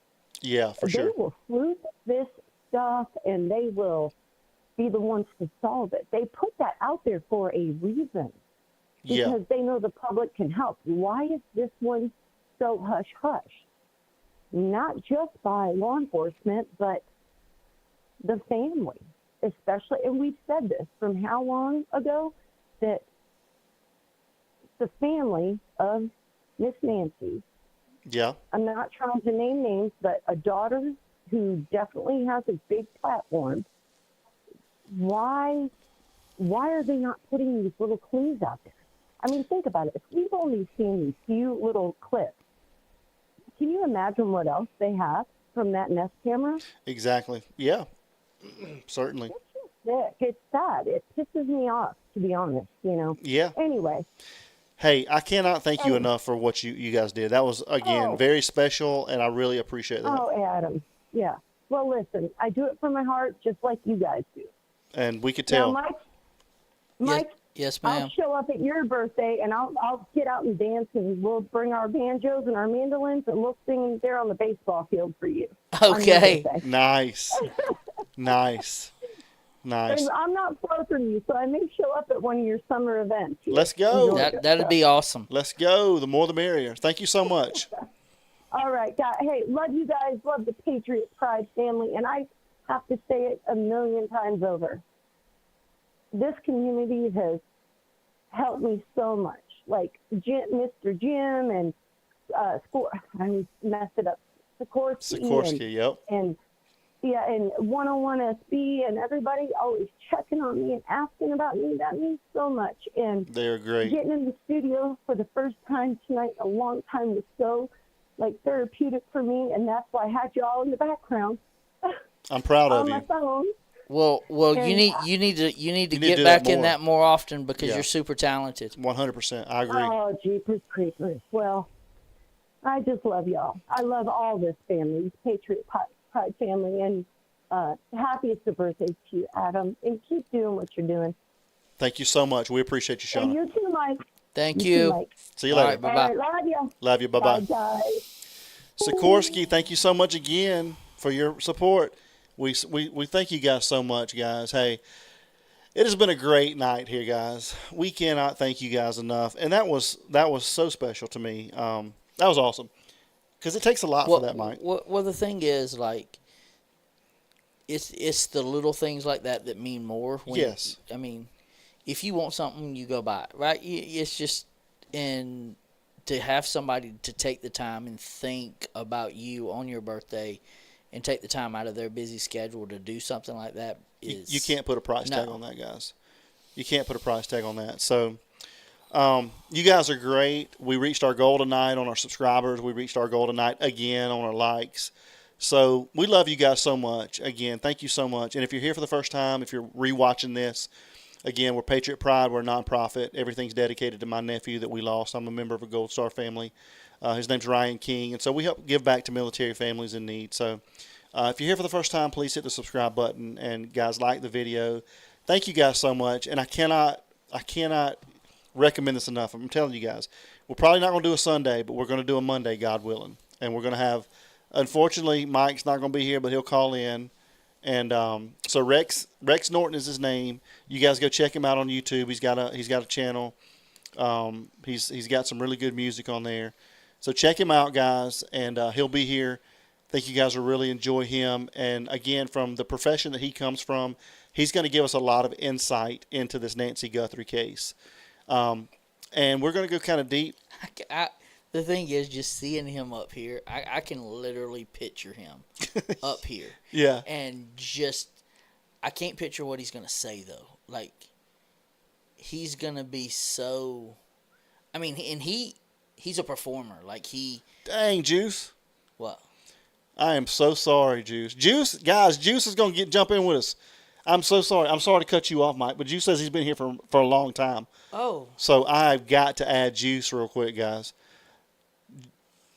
Juice, I am so sorry, man. I had no idea you were in the backstage, brother. I'm so man. sorry, man. You're good, brother. How You're are good. you doing, That man? voice. I'm all right. How you guys doing? Dude, I am so sorry. I had no idea you were there. You're good, man. You're all right. I just wanted to pop in and say happy birthday anyway. Man, listen to this guy. What's up, Mike? What's up? How are you? I'm wide awake now. I know, dude. Hey, this is so awesome. Hey, Again, I can't apologize enough, dude. I had no idea you were there. Nah, you're good. I'm I was so enjoying sorry. the calls. I've been sitting here enjoying. Did you get to hear the song? It's all good either way. Yeah, I was gonna say that. I was gonna say that was a pretty good song. And speaking of that, like, right, like, how does it make you feel when you, and I was talking about it earlier tonight, like, you are so appreciative of that flashlight and that cooler. Like, people don't understand. It's just the little small gestures that make it worth the while to sit out and do what you do. Like, that's what makes me like you even more, because you're just real and you're so thankful. And like, they don't have to do that, and they choose to do it because they believe in your mission. It's a wonderful it's a wonderful thing. It's a blessing just having all these people support me, and I really haven't been streaming that I've been streaming for a while, but I haven't, this is my first time doing crime, so I mean, to be just barely in it, 2 months or so, maybe 3, and get all this love and support, it's I just can't believe it. It's humbling. It's humbling getting it. It is.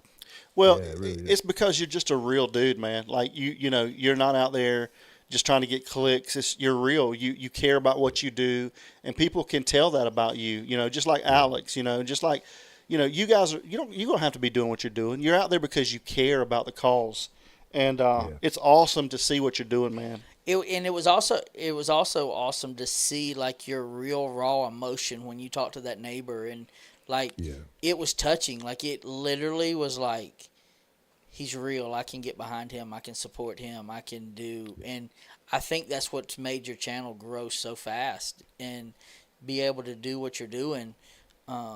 So thank you for being boots on the ground and doing what you do. But like I said, you and Alex are definitely my two go-tos as far as favorites.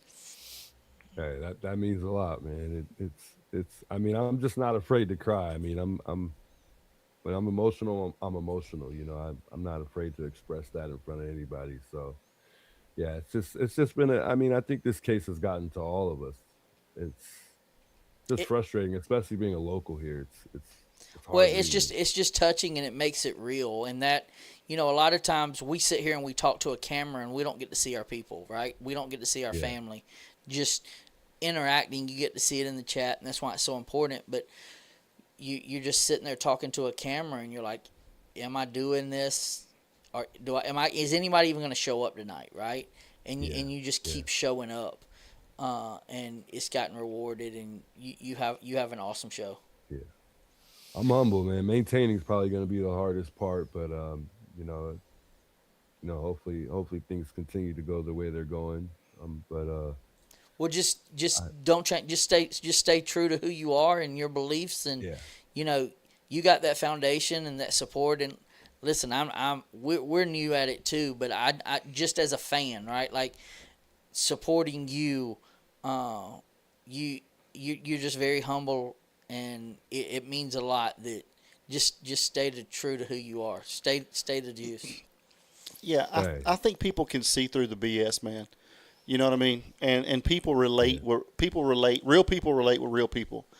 And we're all out here trying to help each other, and it's all about what the cause of what we're doing this for anyway, right? And some people are out there; they're just out there for their ego or themselves or the clicks, and I think that's where you go wrong. And people tune into you, I think, because of, and a couple of other people just because of who you are. And so that fan base is not going to go anywhere, as long as you continue to be who you are.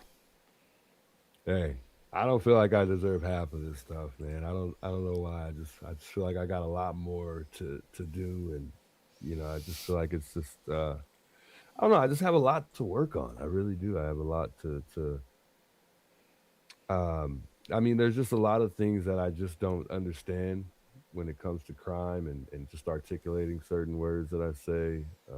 You know, I just don't feel like I deserve it all. I'm humble, but Well, first of all, you have a voice that is just like butter. It's the yes, butter. Yeah. it's sweet. It's that Hey. It's that Barry White. It's almost like Barry White-ish. Hey. Like Barry White / I don't know, man. It's smooth, brother. It's smooth. And Hey, I appreciate but that. I think it's just your personality more than anything. And that's kind of what we try to do, man. It's just, we just try to be real. We try to bring the truth, and we're not trying to convince anybody of anything. It's just, hey, we're going to try to hang out with you guys for a while and take you away from, some of the worries that you may have for that day, and let's just hang out and enjoy one another. Hey, I appreciate what you guys are doing, though, man. You guys have been doing a wonderful job, and I was shocked by the way that it seemed like no one was subscribing for a second. I'm like, what? How do you not subscribe to these guys, man? You guys are great. I mean, this is a wonderful show. It really is. Well, thank you for that. I know you guys got big things coming for sure. Hey, it's all in I'll be God's tuning time, in brother. on Monday too. I know you said you got something big coming on Monday, so I'm excited. Yeah, for that. Rex is an unbelievable guy. I've gotten to know him for about 10 years now, and like he shoots you straight. He's funny. He's a performer. I mean, he's in the music business, and he's a songwriter. He's an amazing dude. Yeah. He's very good at storytelling. Yeah. I can't wait. I mean, you said he was funny too, so he's hilarious. He is hilarious. Yeah. That's dope. That's dope. We just try to we try to surround ourselves with good people, Juice. You know what I'm saying? Because good people produce more good people, man, and we need more good people in this world. It's all about love, man. It's all about each other, and I just think people need to look at things more that way. It's nowadays everybody's about. I'm not going to say everybody, but there's just too much of me out there, and we just need to be here for one another, man. That's kind of the way. That's my philosophy. You know what I mean? Yeah, no, I can feel the vibe. I mean, I could tell you guys are good guys. I mean, I don't know if you guys have kids, but I feel like Mike does. I don't know. I do. Yeah. I mean, he said he has a son that I think he Texas goes to A football practice yeah, or something like so that. that's where I'll be Yeah. Monday. He's actually he got selected to play for the FBU national team. So we'll start practice Monday, and it's gonna be we're playing. He'll be playing in Naples, Florida. Yeah, that's what it's all about. Our kids, man. I know. I could just tell you're a good father, man. I can tell. Well, I appreciate it. See it. Yeah. It's what we leave behind, Juice. Right? It's what we leave behind. That's what matters. Yeah. Exactly. But I won't hold you long, brother. But hey, just real quick, what do you think's going on, man? Where are you at with this theory about Nancy, brother? I know you kind of got a few different ones, right? Yeah, I don't really. I'm everywhere theory wise. I don't really have like I never really. I mean, because people eat me up for it too. I mean, I really don't really share my actual theory, I guess. But I mean, and it's everywhere. I really don't have an actual theory. Guys, I don't know. I really don't know where we stand with this. As far as myself, I really don't know. It's really, really hard. But I do believe that there was more than one guy. That's for sure. I've had a difficult time figuring out whether or not they went through the front or the back. So did you hear my kind of theory about what I thought? I don't think I caught that. It might have been a little bit earlier. So I honestly think the front, and I said this pretty much from the get-go, I think the front porch area was staged. I think it was a theatrical stage. They went in the back. They went in the back and they came out the back. And I think they staged that front to be more of like when the police were called that they would go in the back door, right? They would go in in that area and contaminate that area, and they move the body. And in law enforcement, you have what you call concealment, and then you have cover. Mm-hmm. So in the concealment world, concealment's going to be moving in the shadows. Dark, cover is like if you're getting ready to take fire and you're pulling up, and for safety, you're staying behind the car, right? Yeah. So the easiest way would be to move. If I'm moving, you want to think you're moving in under cover, right? So they knocked out that light. So I had a feeling, well, when they came in, what better way to have law enforcement contaminate a crime scene to stage something in the front that nothing really ever happened, so they wouldn't go in the front because they want to keep the evidence, and then they go in the back or the garage door and contaminate as much crime scene as possible. That's what I How do you think they staged that though? Like, how did they? I mean, they must have had to withdrew her blood somehow, some way. I'm assuming a needle, but I mean, So what's interesting, Juice, is we came up with this theory probably literally 2.5 months ago. We had this theory, and some of the, I guess you call them, what do you call them, Mike? Big time investigative people now. Yeah, the girl who interviewed the doctor that interviewed all the serial killers and all that came up with the standard and wrote the book for crime and interviewing crime and doing that kind of thing.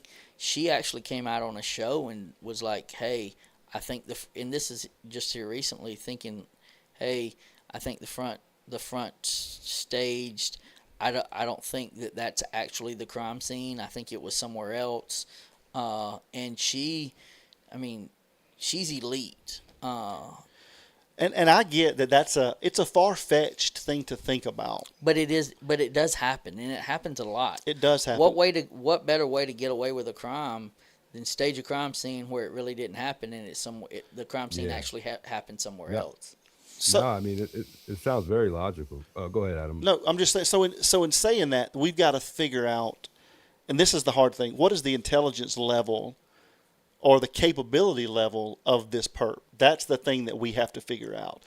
Is it that in depth? Are they capable of doing that, or did they just kind of hit a home run here and got, I wouldn't say beginner's luck, but just lucky that they haven't gotten caught yet. So it's according to how deep we want to look into this as to what theory we're looking at, right?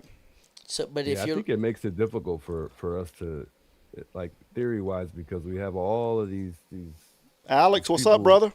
Allison? On a whole nother level, like, we have all these professional experts analyzing what, especially in the beginning, most of these professional experts were saying that this was an amateur, which to me, it made it difficult because we're taking some of these people's words, believe it or not. I mean, and I think it makes it more difficult for us to understand certain things, or I guess simplify some things that are more simple than we think, that people really think through, especially this person, whoever did this. I'm sure it definitely seems like it was well thought, and I don't look past anything in this case at all. So I truly think that the blood being there is logical for sure, no doubt. And there's something that tells me about the doors being propped open in the back that would have made it easier for them to carry somebody. I mean, why would you want to carry somebody and open the gate at the same time? Right. I just don't. That doesn't really seem. It just makes it more difficult. And the gate's propped open, but the gate was propped open and the door was propped open. Right, which sounds like taking a body out front, and I don't know how busy that road is in front of her house, right? But when y'all sitting there, I mean, cars go by consistently, right? It's not like it's one car an hour or something like that. So if you're taking a body out, are you going to take it out the front door? Or are you going to take it out the back where you can conceal the body, move it quickly, and then put it in the car and go? That's been my theory pretty much from day one, and I'm kind of sticking to that until something, because that's where it fits the most pieces. The people that would have been involved, like the statistic is 90%, somewhere around 90%. The last person to see the person alive usually will have something to do with it, right? Also, if it's an abduction case, about 90% of the time, 85 to 90% of the time, it's somebody that they know. So it fits a lot of. Yeah. So talking about this person, what does he do for a living? He's a teacher, right? Yeah, I was gonna say if I think I know what you're talking about. Yeah. So Yeah, would he have the knowledge to be able to pull something like that off? It ain't by far. okay. Like, would he be able to say? Would he be able to? In what better way is? And I think the porch guy, me personally, and I don't think the porch guy. Nobody will ever find out who the porch guy is because I think he's unalived. And I think they had him as the distraction. He was done with, and he's out the door. But I mean, does he have the means? Does he have the opportunity? How many coincidences do you have to have? Allegedly, how many coincidences would you have to have for it not to be that? So we got 90% of the time it's this. 90% of the time it's this. He has the opportunity. He has the motive. He has probably the biggest financial gain if. And I don't know the reasoning why. Is it motive? Is it tired of taking care of her? Is it? I mean, what is it? Does he want? Do they want the house and sell their house? Like, what is it? Right? Yeah. Like, so everything points that direction. Could it go another direction? Yes, but as of right now, like, everything's headed that way. If I was a betting person, I would be like, my money's on them. Jennifer says he's alive, Mike. I'll place a bet. Yeah, we would can bet argue it. that he's still alive. Yeah, I don't think the porch guy's dead. I don't know why I don't feel like he's dead. I feel like he's watching us right now, actually. Well, but, yeah. Well, loose lips sink ships, right? And eventually, if they're not completely tied to it, like I'm talking about, like they're gonna talk to somebody. And if I'm the mastermind of something and I'm afraid that they're going to talk, or now, and I just relate it back to one of the reasons I think that he is unalived is just due to the fact of, when I was working in law enforcement, I had to start working in the jail originally, and I used to see so many good people get caught up in something stupid that started out, and then once they did it, they had them. Right? So why would I keep them alive when all I have to do is I'm already committing one? I just knock him off, because now guess what he can do? He can blackmail me for the rest of my life. So he could end up with the money. So why would I do that? Why would I keep him that way? Right? Like, oh, I don't want, you ain't giving me enough cut? Okay, boom. So what would be the benefit of keeping that person, unless he's the mastermind? What would be of keeping him alive? Yeah, that's tough, man. It's tough. It really is. I'm with you. I'm with you, Juice. I think he's still alive. Yeah, I truly think he is. But I do think this. I think it's either, and at first I thought it was a ring of folks, and it could still be, but it's very difficult for me to believe that because somebody hasn't talked yet, right? So I think. How do you keep people from talking? Well, yeah, but you got to knock off a lot of people, man. How? You got two people that are in on it. Listen, you got two people that are in on it. They husband and wife. And then you get somebody else, right? And you knock that person off, and now they're there. They got what they wanted. Yeah, I was talking about more of that underground music scene thing. Gotcha. Yeah, if there's two people involved, I think it's possible and plausible to keep this thing under wraps if they're very close, like you said, Mike. Yeah, that's what I was thinking. Because I was just going to ask you guys that. You don't think there's a possibility that these two guys are just not only close, but they're the type of guys that just keep things under the radar, you know? They don't really... Yeah, they've got business out there. They've got to be really close, and I mean that. Like Mike said, to me that makes. And Juice, I don't know if you've heard me say this, but when I look at my theory, like we put a lot of theories out there, but when I look at what do I really think is going on here, I try to look at. Bitcoin guy was the brains.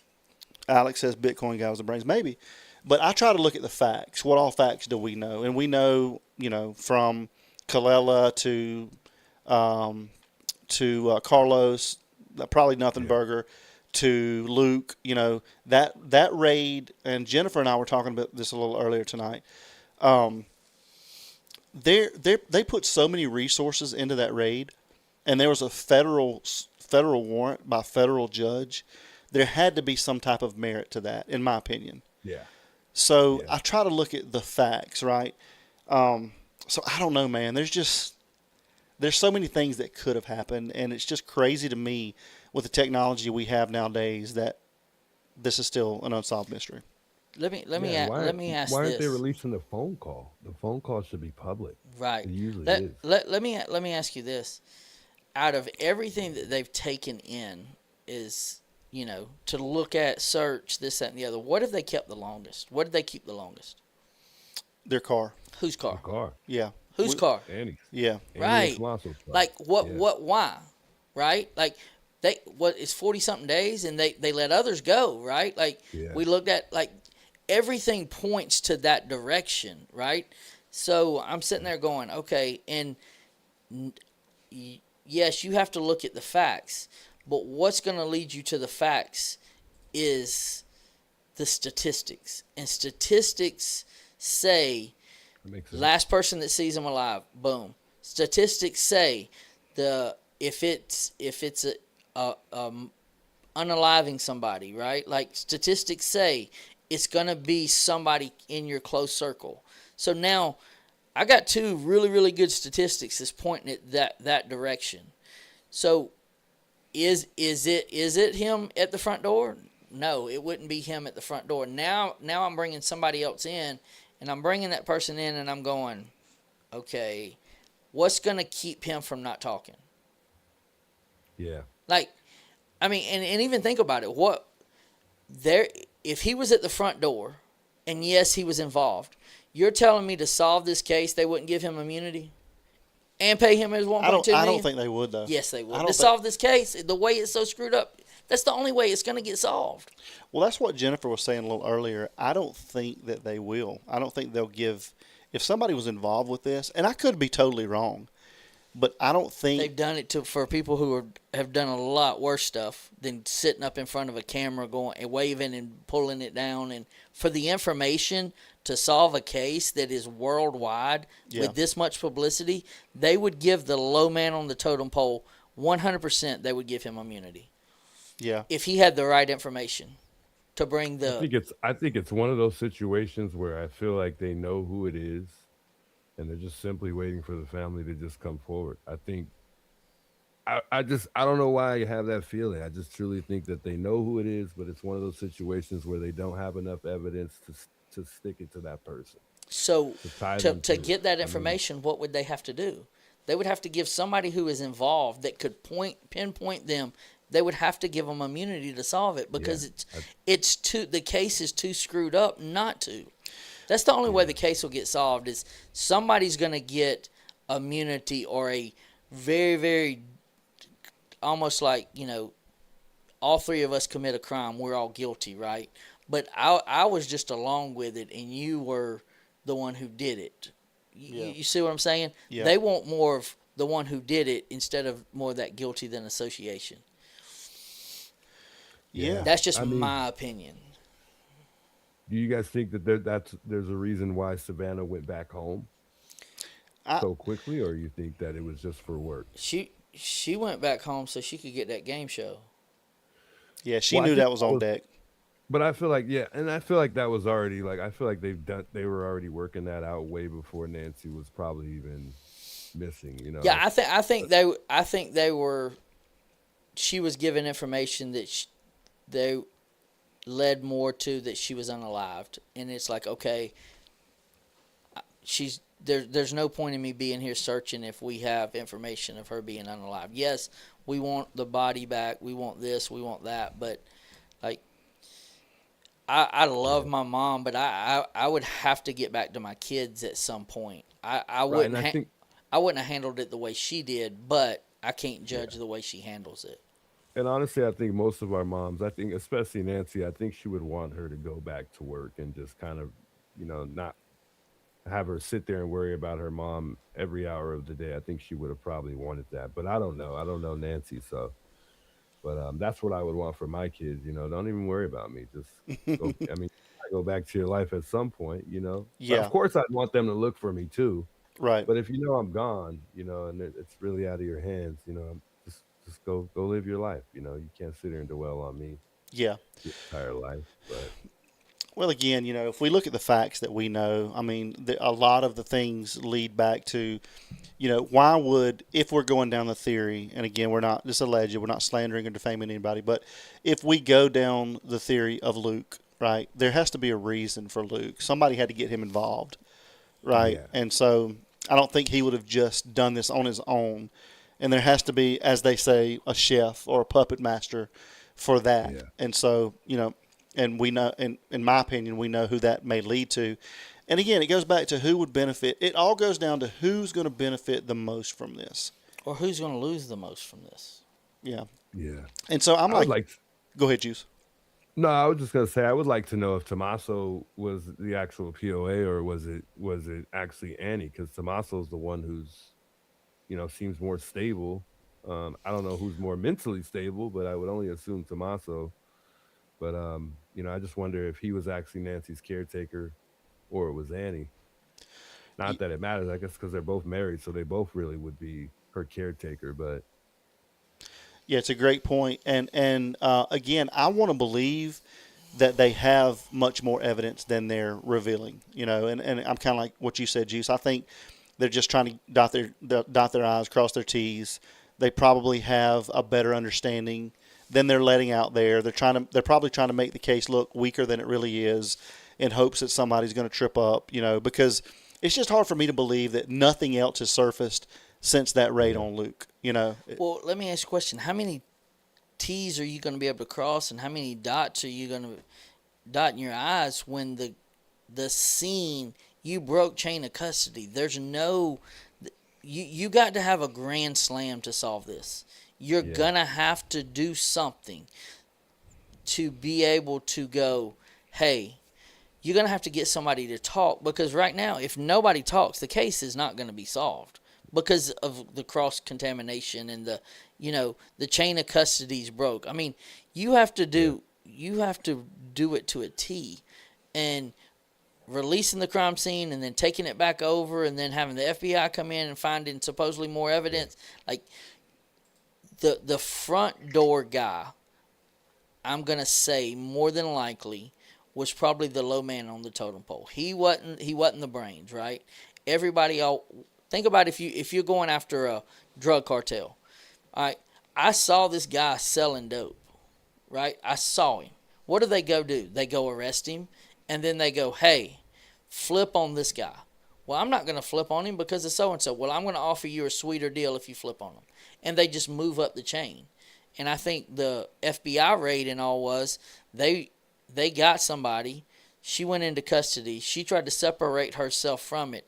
So she told everything she knew. It was just enough to kind of separate herself from the scene, going, hey, I did see this, or I was involved in this, but I didn't have nothing to do with it. And then that's what gave them enough information to go get that federal raid. And I don't think anything came of it. yeah, it's just such an unpredictable case. It really is. It's hard, man. It really is. It's just tough to put anything together. We don't have any information. We like what I don't even, and what I don't understand were cameras inside and outside Adam of the just did vehicle, the but Illuminati hand sign.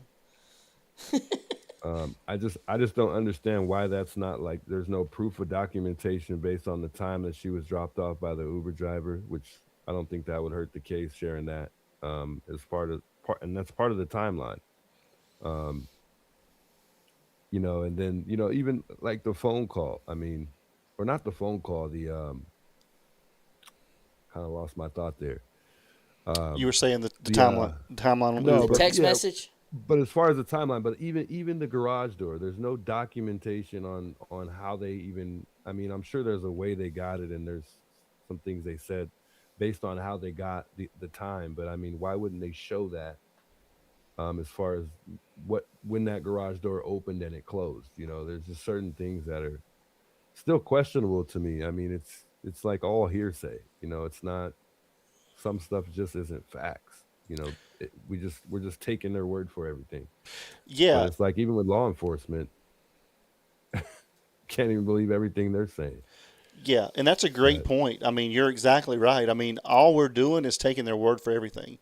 And it's hard for me to take the word, and I'm not being rude or anything, but it's hard for me to take the word of anything that comes out of Pima County. It's hard for me to take the word for them. And I'm sure there's good people that work inside of Pima County, right? But at the same time, you are grouped into you got a bad apple, and it's the leadership at the top, like, and that's a huge issue of why you're gonna have to do. You got to go for a home run, and I think they do know a whole lot more than what they're saying, but at the same time, like, proving it is a different story. Yeah. Yeah, real quick, Juice. I don't think they have enough. I don't want to hold you too long, Juice, but real quick. So I'm really interested, and I don't think Mike has seen it, but I'm real interested to see. Do you actually think that there is a car in the driveway behind the perp? Do you think that? I do. You do think so? Okay. Yeah. That's interesting. I truly do. Yeah. I think once there's a lady that reached out to me named Angie, and she was the one who brought it to my attention. And since then, I still think that's a car there in the back. Yeah. Do you have a way? Do you have it readily available there? That can you pull that up so we can see that? If you don't, it's perfectly fine. No, I think I can. Hopefully, I can share it. I was trying to make it out, man, and I don't know. If I just couldn't make it out. You talking about the background with the perp? Yeah, so it's not the picture that we had. It's not the picture in the far background that I lightened up. I try not to take anybody's pictures, and if I do, I go back and I run it through the actual video from the FBI site, because the AI stuff it makes it difficult, because sometimes there's stuff added in the actual picture that it creates. So I try not to get too caught up in it. But I mean, AI. I mean, even Cash Patel said he uses it all the time. So certainly, and I think we should. I mean, we should utilize any tool that we can to help us out to figure this out. I mean, and use our discretion. You know what I mean? Yeah, I think so. I mean, you never know. You just never know. I mean, and Cash Patel's AI is not our AI. That's true. Probably not. Yeah. That is true. Yeah. Let me see if I can share this screen with you guys. Yeah, certainly. Now this is the thing. I don't see how y'all do all this. I don't use StreamYard a lot. No, I use OBS mostly. I do too, yeah. And it's... Well, ask him if he knows how to save all your stuff. Juice, it is a pain in the... You know what? Sometimes, man. I lost all my settings today when I turned it back on. Oh, no. Yeah, it was rough. It should automatically save. I know. And so we had no audio. None. And I had to sit here. I had to restart the stream. Is there something you do to make sure that you lock in your stuff? It should automatically just stay there. That's well, right. He's got to absolutely reject then, because his doesn't so save. If you're losing your stuff, something's wrong. I don't know. That's weird. Yeah. It should all stay. Yeah, I'll look into it. It saves based on your last settings. Logging in, unless you never logged in. I mean, but it saves under your login. Right. So it'll forever be there, no matter what I put there, as long as you don't delete it. Right. Maybe when you delete but I got my screen. It's up here if you want to check it out. I've been messing with the settings a little bit, so I mean, I could put up the regular, like the where there's nothing, any color, because I added a little color to it. Yeah, man. Well, this is the original. You'll have to go. I don't know if you can see it. Let's add this to the stage here. Okay. Let me resize my screen here, Juice. Hold on one second. That's another thing. I have to always resize my screen. I think I can zoom in, though. Yeah, cool, man. Yeah, it's awesome. Maybe not. Yeah, you can. It was working. But can you see my... Oh, you can see it. Okay. Yeah, I can see it. Yeah, so right here is where I think I see a vehicle right here. And also right where my mouse is at, I also see the like an emblem. So what do you think it is? What I'm seeing. I can't tell what kind of car that is. I really can't. But just looking, like even playing the video through, when you play the video through, you can still see it there. I mean, you can also see it better like in real time versus, I mean, because it's more pixelated when it's paused. Yeah. But I mean, that's the driveway, and there's nothing in the driveway right there where that car, where we think that car is parked at. So, And he does I seem to mean, what look else back. would it? What else would it be? I mean, yeah. And then at one point in time, he takes that look back right there, So there's nothing. literally right where it's parked almost. So But so there's you nothing can't. there. Is that on the road? So is that on the road?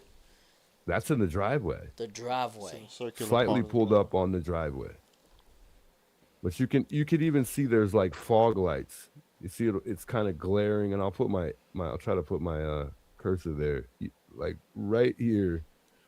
See if I can zoom in. It even glares at one point in time, and you can see that extra light. It's very interesting.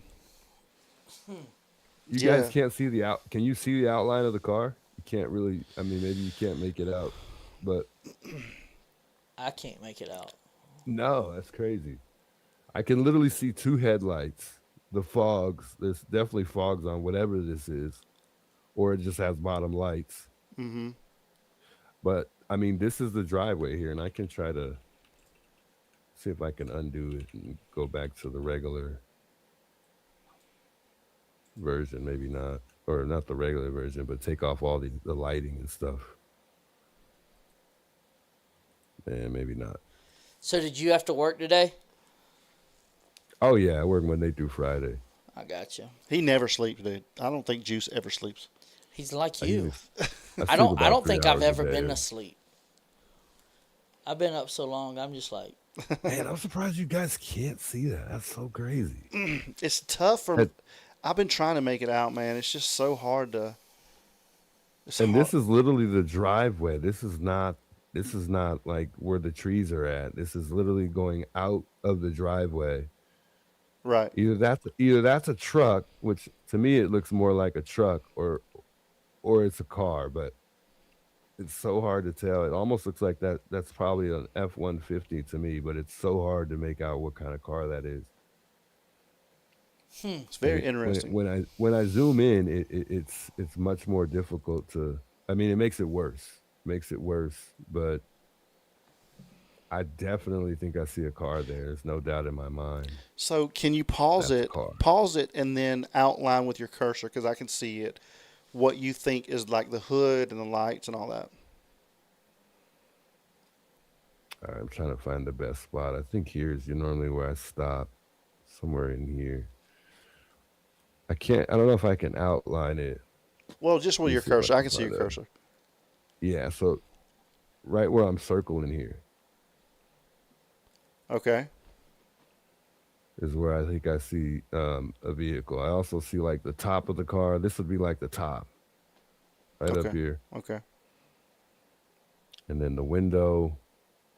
And it almost looks like that's a bed in the back, like it's either a 4-door F-150. I don't know what kind of car it is. I'm just guessing, but then there's the headlight. This is the headlight here where I'm circling. I'll zoom in.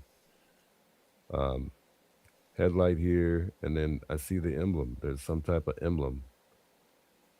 And then, I can see the other headlight, but not right here where I'm stopped. When I play it through, and that's where it kind of comes more to light to me, but I don't know if you guys would be able to see that, but I see what you're saying. And then there's also like a light that comes on at some point in time right here. I And see I don't know that. if that's pixelation or somebody is inside the car doing something, but there's that light that flashes for a moment. Right and there. then it Yeah. goes away. Yeah. So that would be like an interior light. That's not a house light. Yeah, that's not a street sign. That's literally where that car is parked. Interesting. So it's tough, and that's the only moment that you see that light, and then the rest of the time it just doesn't seem to come back. Yeah. So I don't know, guys. I don't know. It's very interesting. I've got a picture of that as well, and it's just something I found earlier today. So Let me see if I can pull this picture up real quick, Juice. And give me 1 second, guys, and I'll try to pull this picture up real quick and see if we can see anything a little bit better. Because I see what you're saying, Juice. It's just kind of hard to make it out. Yeah, So it's hard to make it out. let me see what you think about this, and see if it's kind of in the same location Did that you that you're did talking you about. look at this other video that I think it's a girl named Adrian had brought to our attention about the foot that passes by when he's messing with the shrub? What did you think about that? I did. I saw that, and again, that was kind of hard for me to make out as well. Yeah, it's tough. Yeah, but it could just be me, man. It's hard for me to sometimes make this stuff out. You know what I mean? Yeah, no, it's difficult. It really is. Let me see if I can bring this up real quick and see what you Okay. think about this image here I've got. Let me see if I can find it real quick. I need some help figuring out how to work through OBS and StreamYard at the same time. All right, let's see. It can be tough. Yeah, they're not always fun. But once you get the hang of it, it becomes really easy. Yeah. All right, let me see where I put this here. All right, let me throw this up here and see what you think about this, Juice. All right, I'm gonna take this one down real quick, and then I'm gonna add this one back. See what you think about this. I got to go, Bo. So, Mike, do you see that? What do you think about that, Juice? Is that where you're thinking it is? Exactly where it's at. Yeah, probably a little bit further back from that X. I don't think it's that close exactly, but because it's slightly turned the other way, that X is. I see I see that. Do you see the headlights there, Juice? Oh, I don't know. clear as day. I don't know if you can see my. That's a- Can you see? You can't see my cursor, Yeah, but that picture's even better than us seeing it in real time right now. so that's where you think it is, right there. Yeah. Cool. And that picture on the left, you don't. So you guys don't make nothing of that car. I mean, it almost even looks like it could be a Charger, but Yeah, I see it don't now. know. I see the wheel. Yeah, yeah. I mean, I see the headlight. Look right here, Mike. So I'm seeing a headlight right here. The wheels on this right here. picture, I see both the headlights. Yeah. So hey, I don't know, man. I mean, and I can send you this if you want it. Yeah, that's a good picture. Yeah. Well, cool, man. Well, It's definitely not because you see where the X is at. Just real quick, you see where the X is at. There's to the left of where that X is at. There's nothing there. right.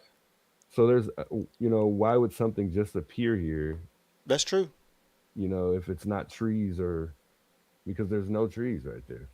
What I'm going to do is I'm going to throw this into, and a lot of people like this and a lot of people don't like it, but I'm going to put this picture in tomorrow and work on it a little bit, try to lighten it up and see what we can see in the background there and see if it actually shows, the outline of a vehicle. But I mean, in this image, I can see a headlight, I can see a wheel, I can see the front. So, but I'm also looking for that as well. You know what I mean? Yeah, it's tough. Yeah. But hey, man, listen, I'm so thankful that you came over here and joined us, man. It's such an honor to be on here with you, and I can't thank you enough for joining us, man. And you, like I said, like Mike said, you guys are doing a great job, and just keep up the great work, man. We appreciate all the boots on the ground that you do, and everybody loves Juice. Everybody loves Juice. So no, stop. no, they do, dude. They do. I haven't been anywhere that I've seen anybody say one negative comment about you. So, you and Alex, man, everybody loves you guys. And so, thank you both for all the support that you've given for us and, for coming up here and joining us, man. And hopefully we can all three get on something, soon and do a show together. Hey, that sounds like a good idea to me. Hey, and likewise, guys. Like I said, you guys are doing a wonderful job, and I appreciate you guys inviting me on. And it was your birthday, man. I had to. I really appreciate it. It means a lot, man. So thank you so much, Juice. Yes, sir. And happy birthday once again, Adam. Thanks, See you later, brother. Mike. See you. Thank You so much, Juice. See you, buddy. You guys are kicking me out, right? Hey, we can stay. Mike says Mike's getting tired. Yeah, man. Mike's getting hangry tired. again. So I ain't hangry. I'm sleepy. Yeah, I hear that. Thank you, Juice. Hey, We well, appreciate you, bless man. on, guys. All right, man. Yes, sir. Bye. All right, guys. Well, listen, this has been an unbelievable show tonight. That was great. Juice came in, joined us. Alex jumped in the chat. So, Yeah, awesome. Thank you guys so much. I can't thank you enough, everybody. You all of if you donated monetarily, or if you just came here and you've hit the subscribe button, you've hit the like button. We can't thank you guys enough. It's all about the support that we're having for Patriot Pride. It's about trying to get Patriot Pride name out there so that we can help more military families. So just thank you guys so much. Again, we'll be back, God willing, on Monday. We'll have Rex with us. Mike will be calling in. So all the mods, thank you guys so much for hanging out with us and for everything that you're doing. Alex is looking for a better email from you. Alex is looking for a better email from me? Yeah. I'll text you, Alex. I'll text you. I'll send it to you here in just a few. So, again, guys, thank you so much. We love you guys so much. Thank you for all the support that you give us. And hopefully you guys will be back with us on Monday. Check Rex out. Mike, you got anything else? No, I appreciate it. It was an awesome. I appreciated it. Was an awesome show. It was great. Thank you guys so much. We love you guys. Thank you for all the support that you give us consistently. We can't do it without you guys. And so until Monday, we will see you guys later. Have a great rest of your week and a great weekend. And we love you guys. Thank you so much.